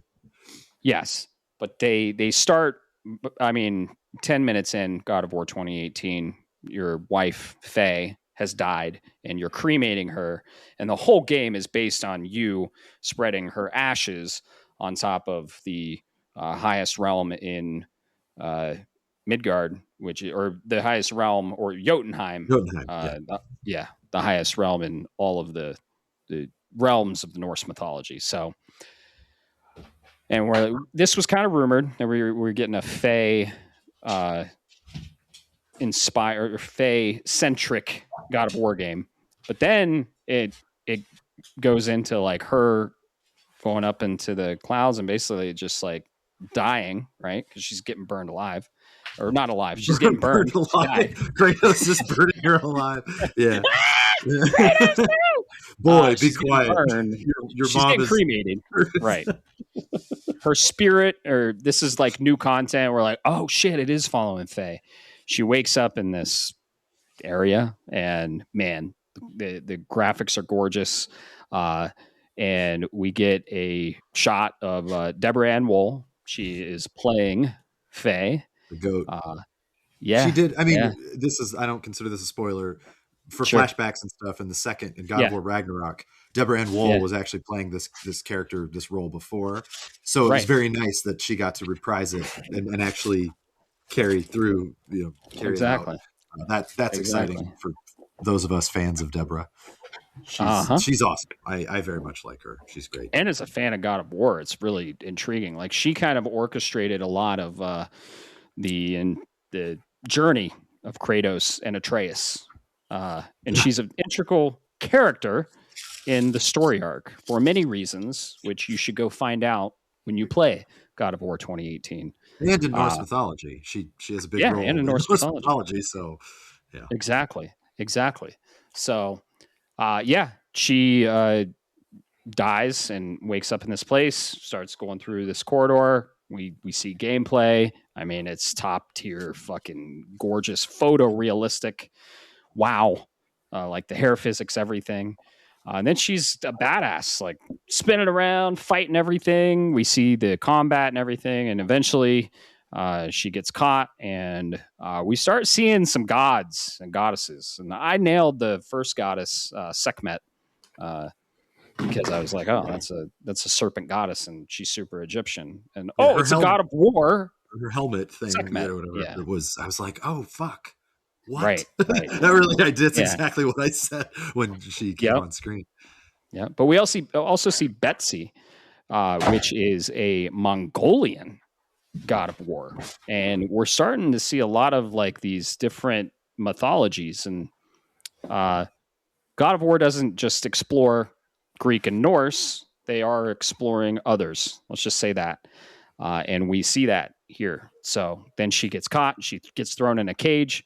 She's this fucking blanket starts talking. The blanket flies off. It's a cube. It's literally the gelatinous cube from D&D. We have theories on what this is. Voiced by Jack Quaid, which is awesome. He's in The Boys. Boys He's fans, great. rejoice. Yes. And the cube has a sword stuck in it. We don't know what the sword is. I have theories. We can talk about them. But it has ribbons on it. And the ribbons are nicknamed Rue. And that starts talking. And then, like, she's a big magic user. She uses magic to blow up. She gets the sword. Then we see some awesome fucking aerial sword-based gameplay. The ribbons are like Kratos' Blades of Chaos. Just a huge set piece. All this is gameplay. All this is real time. The unique thing about God of War and God of War Ragnarok is they never cut the camera. They never do load screens or anything like that. It's always one like continuous camera shot. Kind and of it sounds amazing. like it really it's is incredible. I mean, It's like, what? some people might not be a fan of that, but again, from I my love it. film stuff, the first God of War when they did it, I just shit my pants. I was like, how the fuck did you design a whole ass game around this? Right. You're right, and the what I really appreciate that is not the film student side, so to speak. Yeah.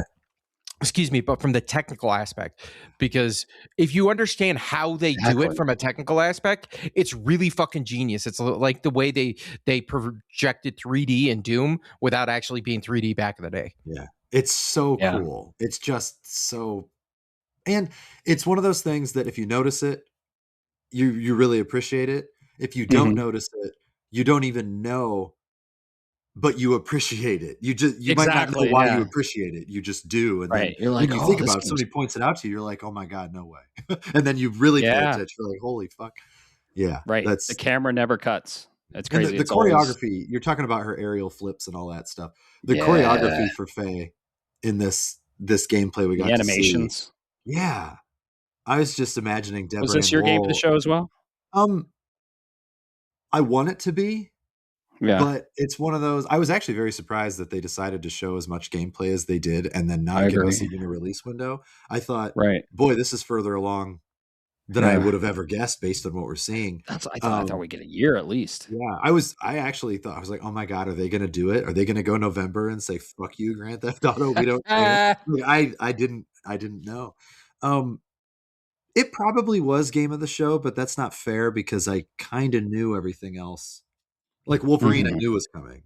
For sure, we knew it was coming. Same thing with Onimusha. Same thing with Control, Resonant, and even the other game like Ace Combat games that might not be on the immediate list. But this was the surprise. I just didn't expect it at all, even though it was rumored that something like this would exist. So yeah, I think, unfortunately, it's not really that close because it was like, that's exciting. I saw some of the feedback on the internet today of just people are always going to shit on. I don't care. I don't care what they say. One thing I don't want to shed light on that shit. During the gameplay though, when they showed the cube, I was like, what? I mean, it was a little out of place. But if they haven't earned your trust by now with their storytelling and everything else, then I don't know what to tell you. This is just not for you. So I'm not mad about it. Like, I'll be mad about it if they just poop the bed. But I'm not mad about it. Yep. Yeah. What about you, Everything Bob? I saw. Did you care? It's a really cool idea, and I like all the visual flares and everything else that's in there, and I like the setup. That's a concept. I have two big problems with this. Okay, and we can lead into it as the second one is part of the overall experience of this state of play. One, you said in development. Yeah, we saw. I know. Like Bo and a few others have said that. Oh, it looks really like they're really far along. Maybe they're gonna polish the shit out of it. That could be a farce, though. Like the first Halo 2 demo was notoriously known for like the game would crash if you went outside of bounds because they were that far behind. So this is in development, and that was 20 minutes of an intro. But you still have another fucking 60 hours a game or whatever it is to complete a modern day God of War. So 30? Yeah, 25, 30-ish, yeah. And this kind of ties into my second problem. Don't spend 20 minutes on a state of play and hype me up for 2 weeks for 20 minutes on a game that's in development. Get in there, give me something new. What is coming? Everything was great. Fucking Wolverine, awesome. I love the 7-minute Wolverine, a game that's coming out in 3 months, got 10 minutes. This got 20. Come on, man. Who the fuck is, part of my expression, and I got a rant, but who the fuck is designing this? Yeah, you got a game that's literally about to sell. You need the numbers, and you gave it half the time that the Faye chick got. And I'm not saying it's a beautiful game. I will play it.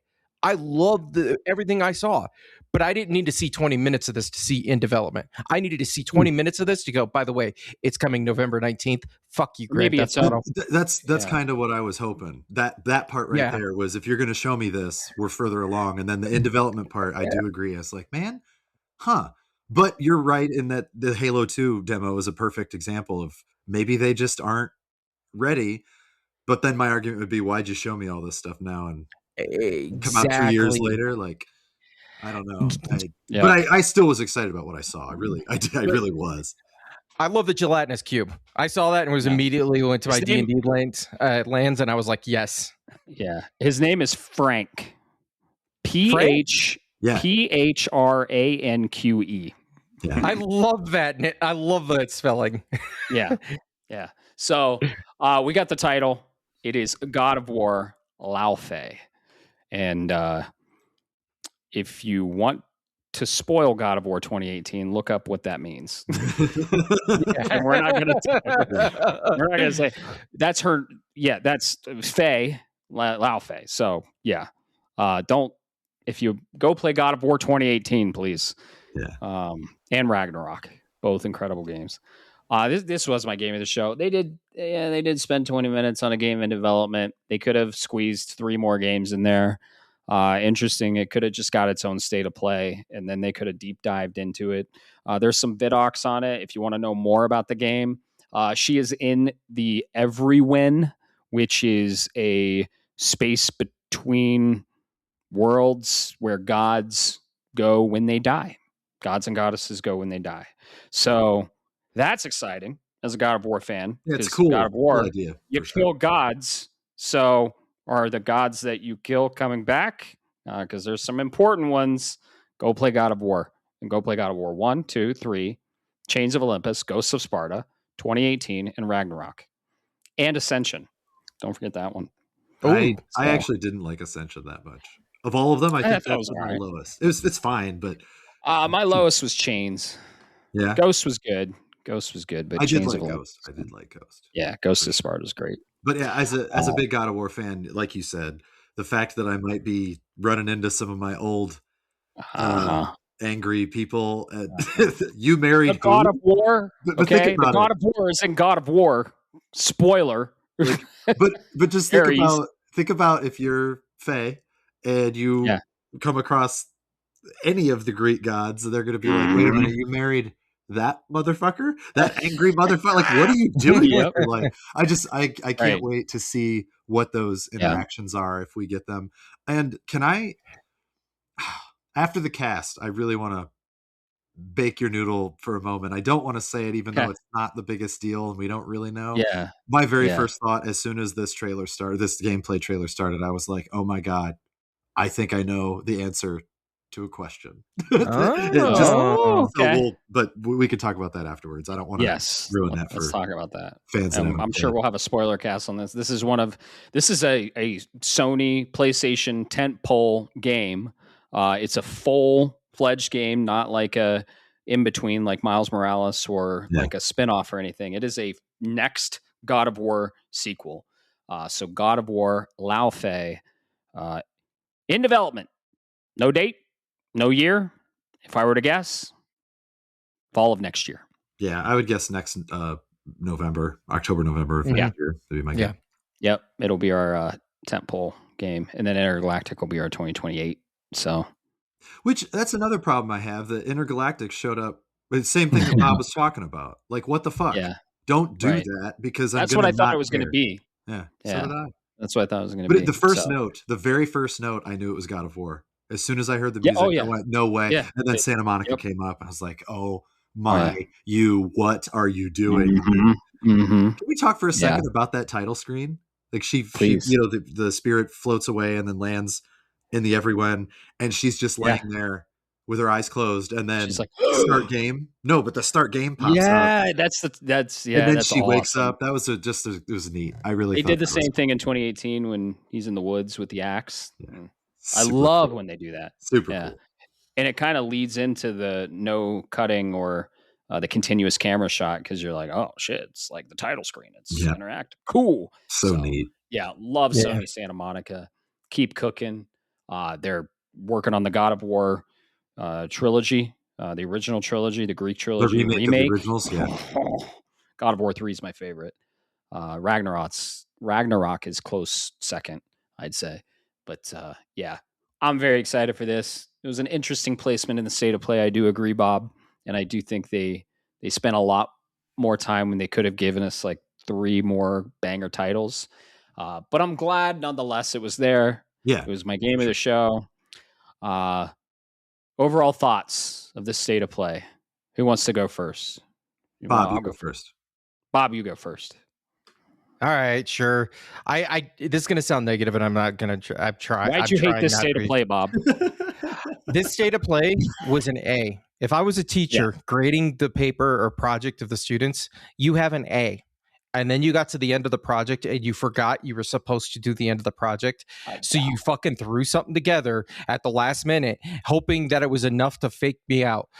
Sorry, PlayStation. I ain't buying it. In development, 20 minutes, give me Intergalactic, give me Judas, give me something else that we know exists for sure. So you get a B- on this one. You pass because you did so good up front, but at the end, you kind of like gave me something that's hard to conceptualize. That's what it is. Okay. And at the end of the day, the I have to say, beyond a shadow of a doubt, that the Wolverine is the game of the show because we know Wolverine's coming. We saw what it looks like. It answered so many questions. I'm like, that right there tells me exactly all I need to know. I'm buying it. Yeah. Like, okay. There you go. Cool. So, okay. But yeah, they get a B- because they did everything else really well. Gotcha. Okay. I'll go next. Okay. Yeah. I thought overall this was a very solid state of play. Was it better than the last one? Not even close. It was a solid state of play. It was good. There wasn't as much as there was in the last one. They did spend a lot of time on the front end and the back end. I give it a B+. Boy, that's interesting. I give it a solid B. So you're B-. I'm a Really? B. You give it a B+. My B, the only real reason, because I very much enjoyed a lot of the games we saw, and I think that they did a really good job generally with the trailers and stuff. How many games as a service? How many gotcha games did we see? Right. That's none. But we were missing one key thing for Caleb. What? How many RPGs were in that? Yeah. 0. Yeah. And I'm not saying that everything needs an RPG. They had something for just about everybody. They didn't have sports. They didn't have RPGs. You're missing 2. Like, not everything needs to be for us, right? That's I'm not saying that. Like, I don't really care that much about sports games, but I do appreciate when they have 1 or 2 good ones in there for the people that do. I was disappointed personally for the lack of any RPG. Even just like hey, we want. Now this was first party, so I'm assuming all the RPGs will be in Summer Games Fest and Xbox Showcase even. I thought, man, Tales of Eternia. I'm kind of missing one, major RPG announcement. I'm not talking about that one. Fantasy. It could be a different developer. It could be somebody else. Just something that's that. The closest we got was like Dune, but that's an MMO thing, and I just thought, oh, that's kind of a bummer that those of us that like the long ass RPGs didn't get any love this time. And last time we got the teaser, we got the one that we thought was the next Tales game. That's not, and that was still that was more of a concept trailer than anything else. So, and then we got Dragon Quest. Fuckface Chad. Fuck ass Chad. Oh god. But that was my only real. It's still very good. Okay. B is very solid for that. Yeah, I do think solid. they did a good job. But I do agree with Bob. Closing the show, it was no high guard, thank God. But it was like you got my hypes up, and then in development. What the fuck does that mean? It's just right. Yeah. It shows this is the ripple effect of the mismanagement of Sony first party studios for the last 5 to 10 years. With the chase for the live service. This is that ripple effect. Yeah. And I'm glad we're focusing on this now. Focus on our roots, focus on what you're good at, single player, narrative driven, photorealistic, action heavy video games. I give it an F because there was no Bloodborne. It was a good show. I did. Yeah, it was solid. It's definitely a good show. Overall, enjoyed it. All right, fellas, we're gonna get out of here soon, but let's first talk. Well, I want to do two things. I definitely want to talk about First Light. I want to talk a little bit about We're Playing. We'll get quickly into that. I also just want to do like 3 rapid fire predictions on what you want to see for Summer Game Fest keynote coming up in 2 days. So Friday, not Sunday. You're not talking Xbox, Friday. Just Summer Game Fest. Summer Game Fest keynote. So, yeah. Or the Xbox of all events. Well, no, let's just keep it Summer Game Fest. Okay. I mean, Summer Game Fest is 4 days, but yeah, let's. We're getting long in the tooth. We really are, but we do need to talk a little bit about First Light because we've all played it. We've all finished it. I finished it last night. Last one to finish it, I think. Congrats. And thank you. You did it. Thank you you. got through it. I'm going to platinum it. I'm probably going to platinum it as much as I want to get to the next game. I do want to platinum. I was maybe because there's that one thing that shows up in the bottom right corner that is new content coming out. I'm like, this will give me a reason to revisit this game. Maybe wait for it. Yeah, that maybe looks wait really for cool. it. Yeah, and then and then do the chapter selects and collectible cleanups there. Then so I might actually put it down for a bit. I don't know. I'll get in front of my screen and be like, I'm deciding now. Hades 2, First Light, Mina the Hollower, Lego Batman. Fuck. So let's get into First Light. What'd you guys think? You guys liked it more than me. I hated it. No, I'm kidding. I loved it. But I didn't like it as much as you guys did. I had some qualms with it. Let's just talk about it quickly. We can talk about it as a group, or we can let's just talk about First Light as a group. Okay. I will very easily say from the film side, because I know Bob is a huge Bond fan. I mean, I'm not ashamed to admit he's a bigger Bond fan than I am. I love James Bond. Bob breathes James Bond. That's very, very different. Yes. So, but I have a lot of respect for the IP. I have a lot of respect for everything about it, even like the good, the bad, and the ugly. I was very excited for this game. Didn't quite know what to expect, but I was so pleasantly surprised at how Bond it was. It was I mean, I will say this in great detail in our spoiler cast. I can talk about the specifics with Bob, and hopefully Bo will be joining us for that. Do we have a date nailed down for that? Can we do we want to announce that now? Just to get everyone excited. I have a soft date. Yeah. Soft date for recording, as long as it works for everybody else here. Caleb's the only wild card that you're half committed. Yeah, but gotcha. I mean, you can absolutely count on me because I did get more information today. I think I'm good. So we have our date. That's the date. Well, in that case, there we go. That's all I needed to hear. So when we doing the spoiler cast, Bob, you're leading. We'll be recording that next week on June 10th. Yeah, sweet. So expect to see that next week in your feed sometime. Yep. Whenever, depending on how long it is. We'll start recording Wednesday night, and then we'll probably finish by Thursday midday, I assume. Yeah, we're aiming for a 7-hour cast. We're going to record it then. We're going to release episode 55 that Friday, the 12th. Maybe a weekend release, maybe a Monday release. I don't know. Depends we'll figure it out. Yeah. There's going to be a lot you guys have to talk about with Summer Game Fest and the Xbox showcase. Yeah, there is. So that's the hard part for you, but that's what you guys do. So, but I will say, look forward to it. The spoiler-free version of this First Light game that I can talk about now is I think it is, if not the best, I do think it might be the best, but if it's not the best, it's up there with the best movie that you can play that actually plays well and Hmm. is like movie quality. It's not based on any of the movies that exist. But it Hmm. feels like a James Bond movie. Sure I does. don't know how they nailed it as hard as they did for that, but that was the thing that impressed me the most. Yes, I have some small issues with it, but they're very minor. It's overall Hmm. what an experience. I really Yeah. was just happy the whole time as a Bond fan, and I was happy as a Yeah. gamer. I just thought, how the fuck? Love the script. Script's my favorite part. The character interactions, the way that they Story's did so good. things I won't talk about until the spoiler cast because it does tend to ruin things that I think should be experienced freshly. I don't want to tell somebody Yeah. this. So, but Sure. those are my general feelings. Bob, Okay. I assume that hopefully you're in the same Let's vein. let's sandwich this because Okay. I got a little bit of negativity, and we're Okay. gonna do Yeah. positive, negative, positive. To be clear, I loved this game. It's great. Is it in the conversation for me for game of the year this year? Not even close. It's an amazing game. It's a lot like Uncharted. The sneaky sections were a little taxing for me.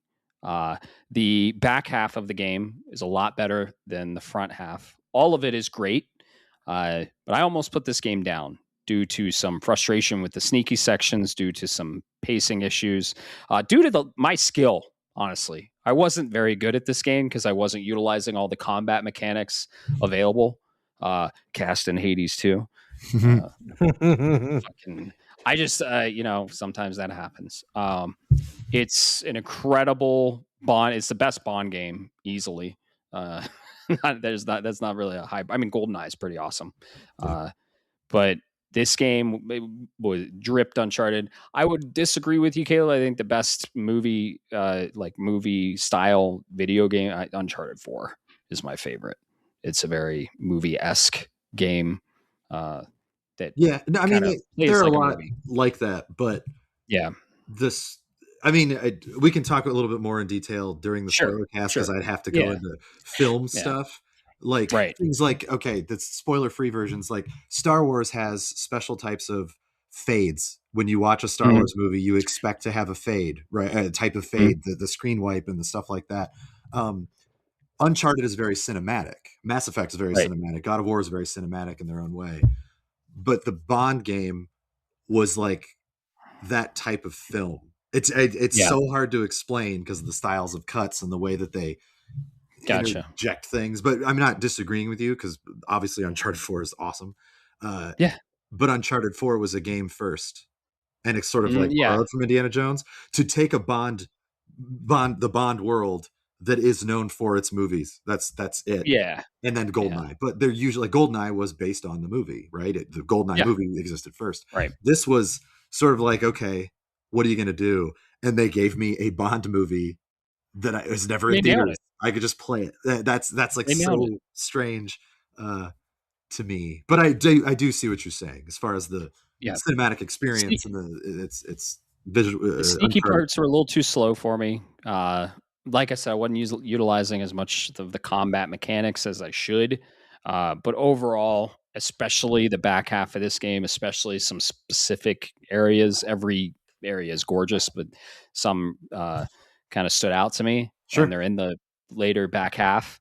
I had they a were really blast cool. this They were game. really cool. I love it, and I a lot of Bond references, probably a lot I didn't pick up as much as you did, Bob. But I am a Bond fan. I don't bleed or breathe Bond like you do, like Caleb said. But I am a fan of Bond, and I did catch the nods to a lot, and there are a lot of Easter eggs in this game if you're a Bond fan. So all in all, loved it.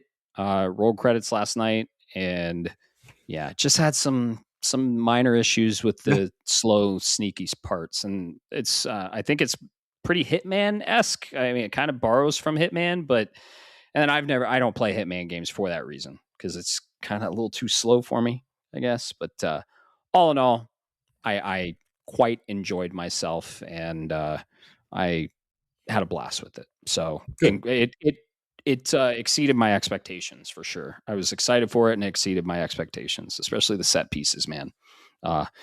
Yeah, really awesome. So I liked it. Cool. I'm glad you liked it at least. Yeah. I can Didn't walk away from that. Yeah. You're right. You're both right. I live and breathe Bond. It's a thing since my childhood.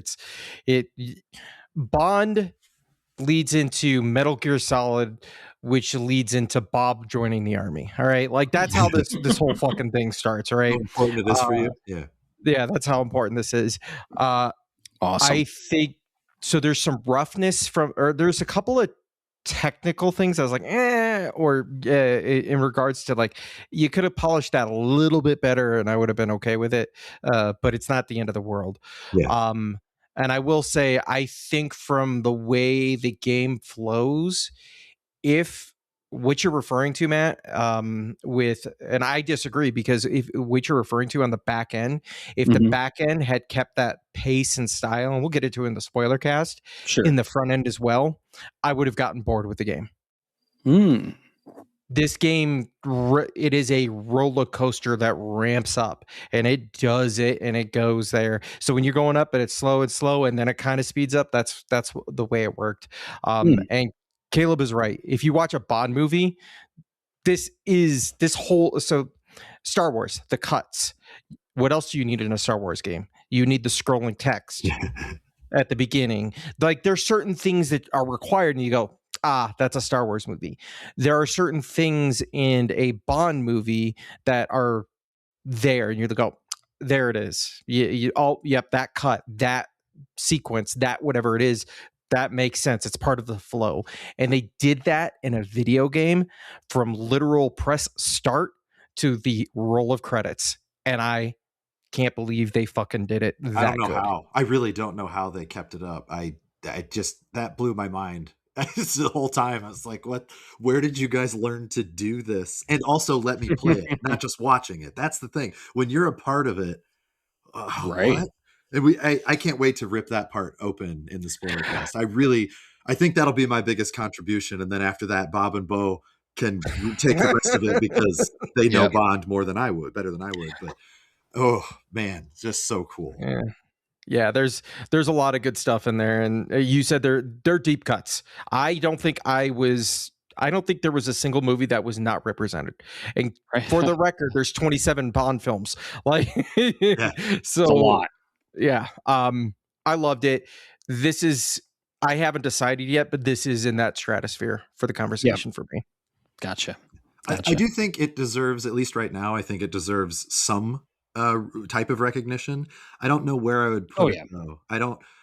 For me, I said the performance. The script is my favorite part of this by far, and then right up to that is the pacing and the editing of making it movie like. But they don't really have original screenplay for games. That's not a thing that exists. So I don't know where to I'd say his performance as Bond should be nominated. Yeah, Patrick Gibson was excellent. Yeah, I'd say that. I mean, I liked everybody in it quite a bit, but I didn't know how he would do, because I've seen him on various shows. The OA, he was in Shadow and Bone. He's a couple other things, but I thought he's really going to be the next Bond. Like, whatever, I'll give it a chance. I thought I would find him mid. I do not find him mid. I find him incredibly good as James Bond. Yes. So, yeah. I think we all agree on that for sure. And we'll crack this wide open on the spoiler cast, releasing sometime next week. Let's just say that. So Bo will be involved in that. If he can get his computer turned on, we'll see.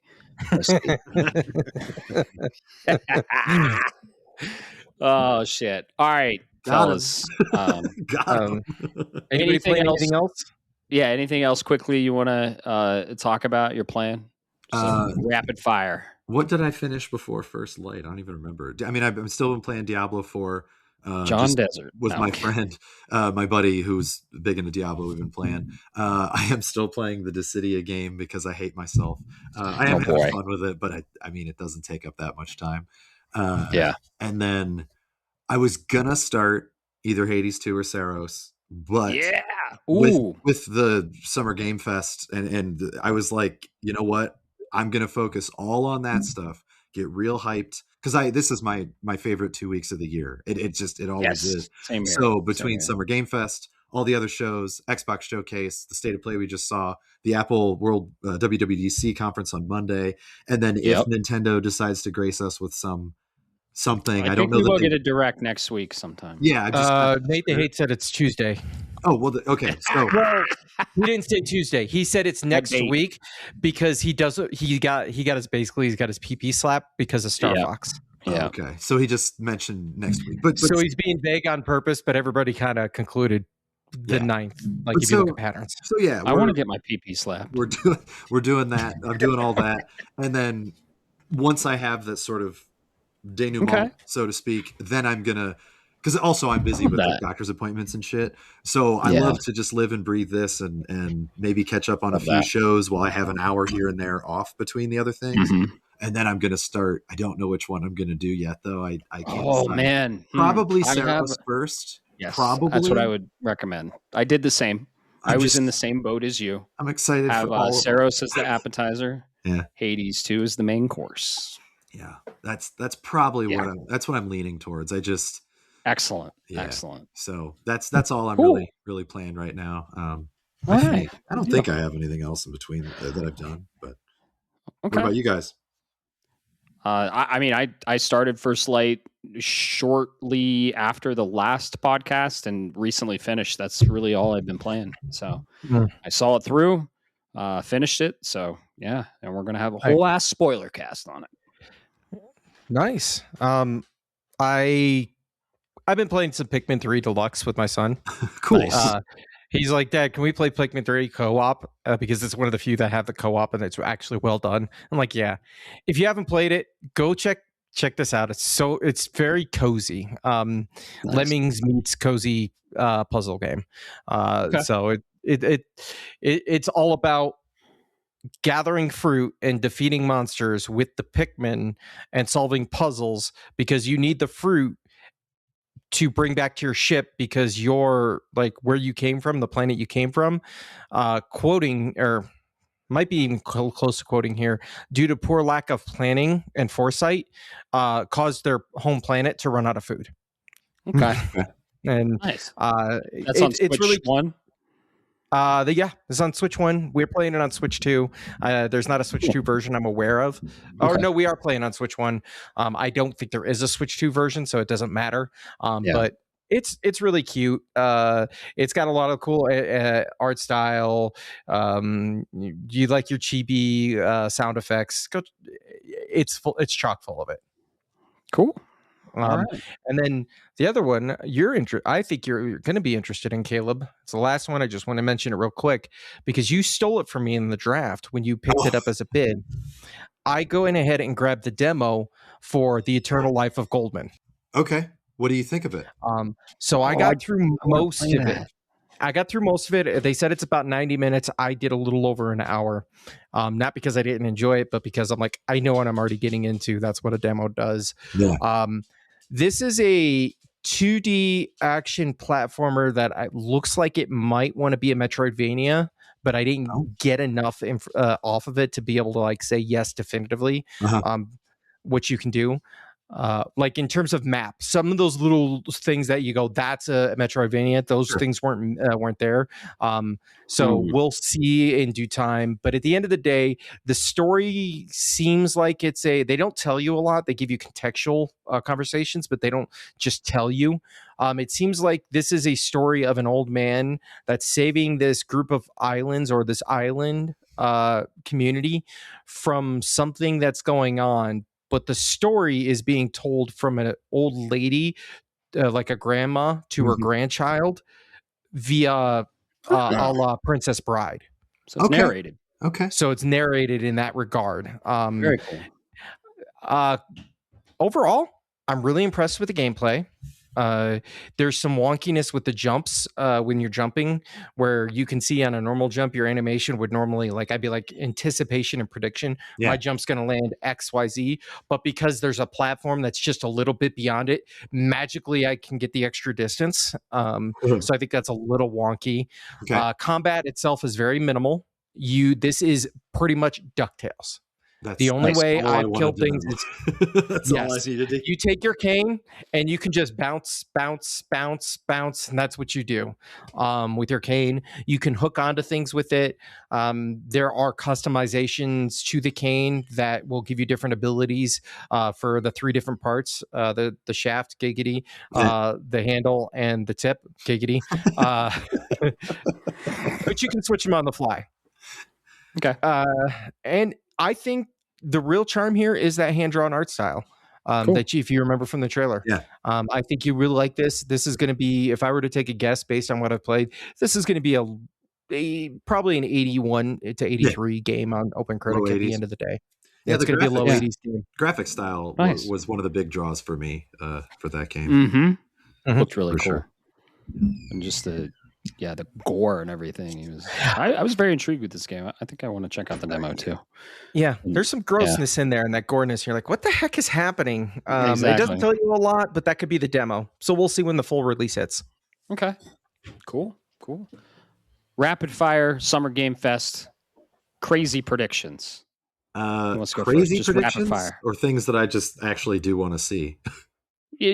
What you want to see? I think we are in agreement with one thing. I want to see the Street Fighter 6 next year pass of characters, and I want Tifa Lockhart on it. I don't care if that makes me a piece of shit.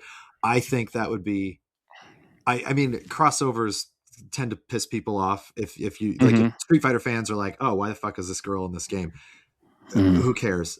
She's a fighter. That actually makes a lot of sense in a Street Fighter game. It makes a ton of sense. It makes more sense than anything else if you're going to do it. She didn't make it into Tekken. I do think it's because maybe Capcom snagged her first, if this is the case. And it also would coincide with the release for Part 3, potentially. Build up that hype with other players being able to see her. I really think that would be awesome. Plus, it would be nice to see the other 3 characters in Street Fighter 6. Because they usually do a pass of 4 characters. So that's one big thing that I do want to see. I realize it's probably not going to happen because it's a long ways out. It would be cool to see more of Mega Man Dual Override, but I think it's too early. I think they made it very clear we're working on it. They didn't do a 20-minute gameplay thing and tease us. They said, this is happening. Here's 2 seconds. Get excited about it in like 2 years. So I don't think that's going to happen. That's a wild ass prediction. And then the third one that I would really like to see, and again, I don't think we will because I think it would have been at the State of Play. I would have loved to see more Tides of Annihilation. I would have loved to, even if the release is like, if they say late 2027 at this point, I just want to know where we're aiming. Because Arthurian. That looks so cool. It looks very cool. Yeah. I want to know more. So those are my big ones, my big 3. Okay. What about you? Cool. I thought it was going to be at the State of Play, but I would really love to see more on Castlevania, Belmont's Curse. Oh, sure. I really want a release date at least because we're getting close to maybe it being pushed back to 2027. Yeah, because you got maybe 3 more months and then it's GTA territory and nothing really releases in December unless they're desperate, like Metroid Prime 4. Yeah. Well, yeah. But we got a State of Play last year that announced Final Fantasy Tactics, in February, I believe. And then we got another one with official information with other games. I think if Castlevania's coming this year still, you got another State of Play coming in about a month. I think it'll be September, maybe. Yeah. I would guess. Actually, I would guess a PlayStation August thing for an October release. That would be my guess. Right. Yeah. I'd love to see more on Turok Origins, not only because I drafted it, because of dinosaurs and it looks fucking cool and co-op third-person dinosaur hunting action. Fuck yeah. Would love to see that.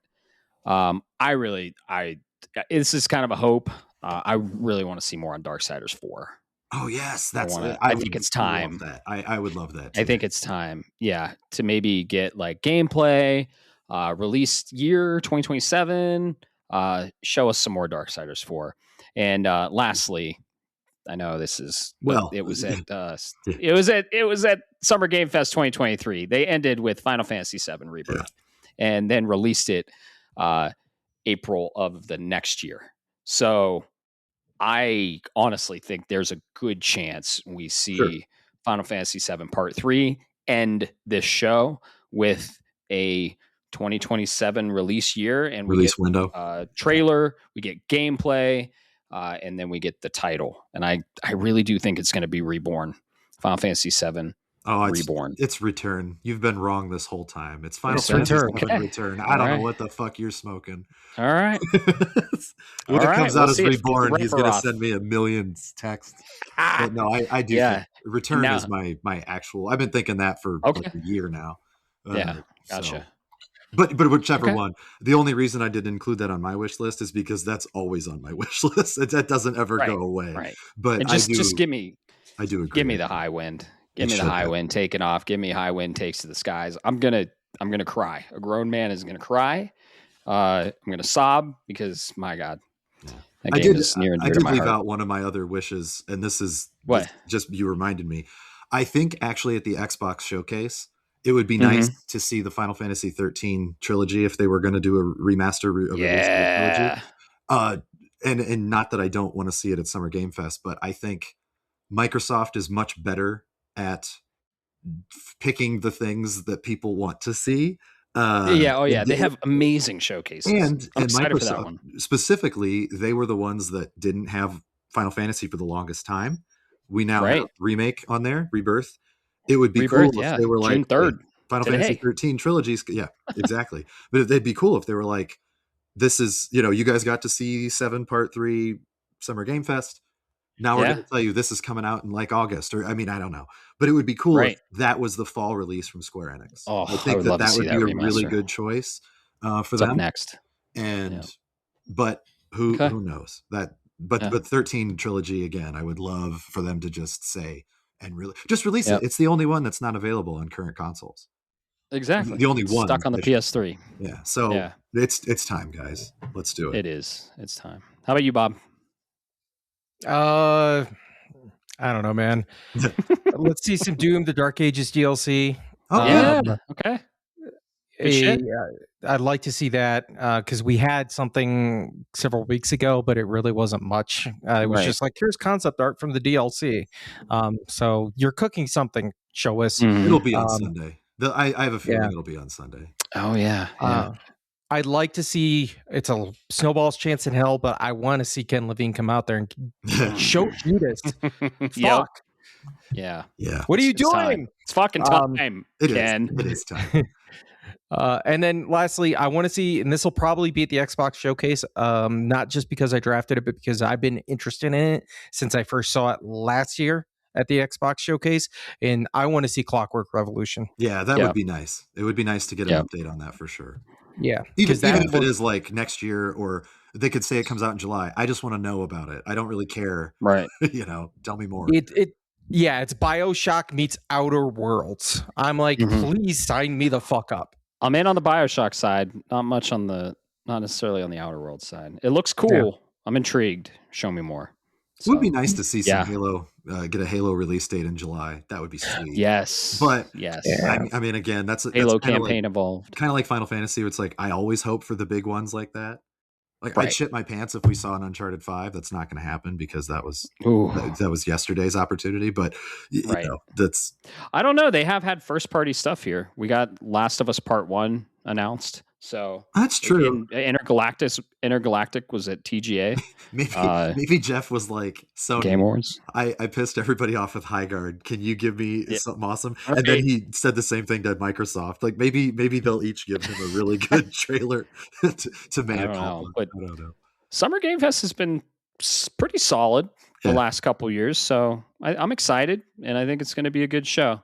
So too. yeah, Summer Game Fest kickoff keynote, Summer Game Fest 2026, 3 p.m. Friday, June 5th. 3 p.m. Mountain So Time. 3 p.m. MST, Yeah. 5 p.m. EST, 2 p.m. PST, I 4 will- p.m. CST. I will probably be getting myself canes and watching Yes. Summer Game Fest. Ooh, yeah. That's probably Bob, my- let's get Canes. Let's get Canes for the Summer Game Fest. I, Chicken. We'll see. We'll see. Yeah. I can't Cool. commit to anything like that. But Right. Yeah. Well, you'll be over here for Summer Game Fest, just figuring out food. So yeah, I'm having another watch party. So yeah. Oh no, a listener of the show will be over, and he's bringing some bomb ass Mexican food. That's right. Oh, sweet. And shout out. So yeah, we don't need to eat dinner. Maybe Sunday we'll get Canes. So, but yeah, offcast. of course. Actually, No, let's coordinate right here. No. That's a good point. I might wait for the Xbox showcase for Canes. Canes is more of a lunch thing for me than a dinner thing. So I might do that. But whatever. Yes. It'll be great. Yeah. I'm looking forward to it. All the events. The Xbox showcase is that or this Sunday at 11 a.m. MST. Yeah, 1 p.m. to 3 p.m. for me. It's a 2-hour show. Yep. So a lot of other small events. If you want to check them out, go to summergamefest.com.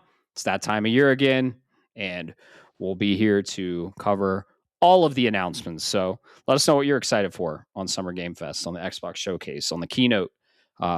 Hit us up in the Discord.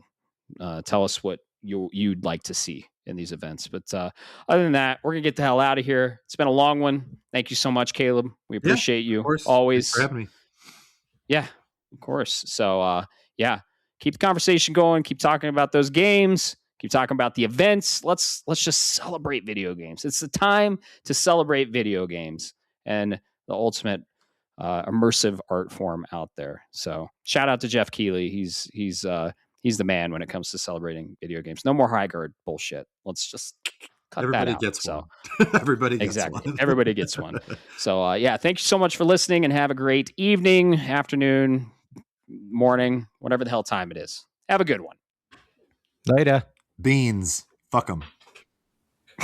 Shapes of Gaming is a podcast shaped around gaming and, most importantly, our community. That's you. It is written, created, and recorded in beautiful Colorado Springs, Colorado, by me, Matt Stenson, and my good friend Bob Harriman. If you would like to be part of this amazing community, be sure to like, subscribe, or follow us on all the social media platforms or the podcast app of your choice. Thanks so much for listening, and always remember, keep the conversation going, and most importantly, keep gaming.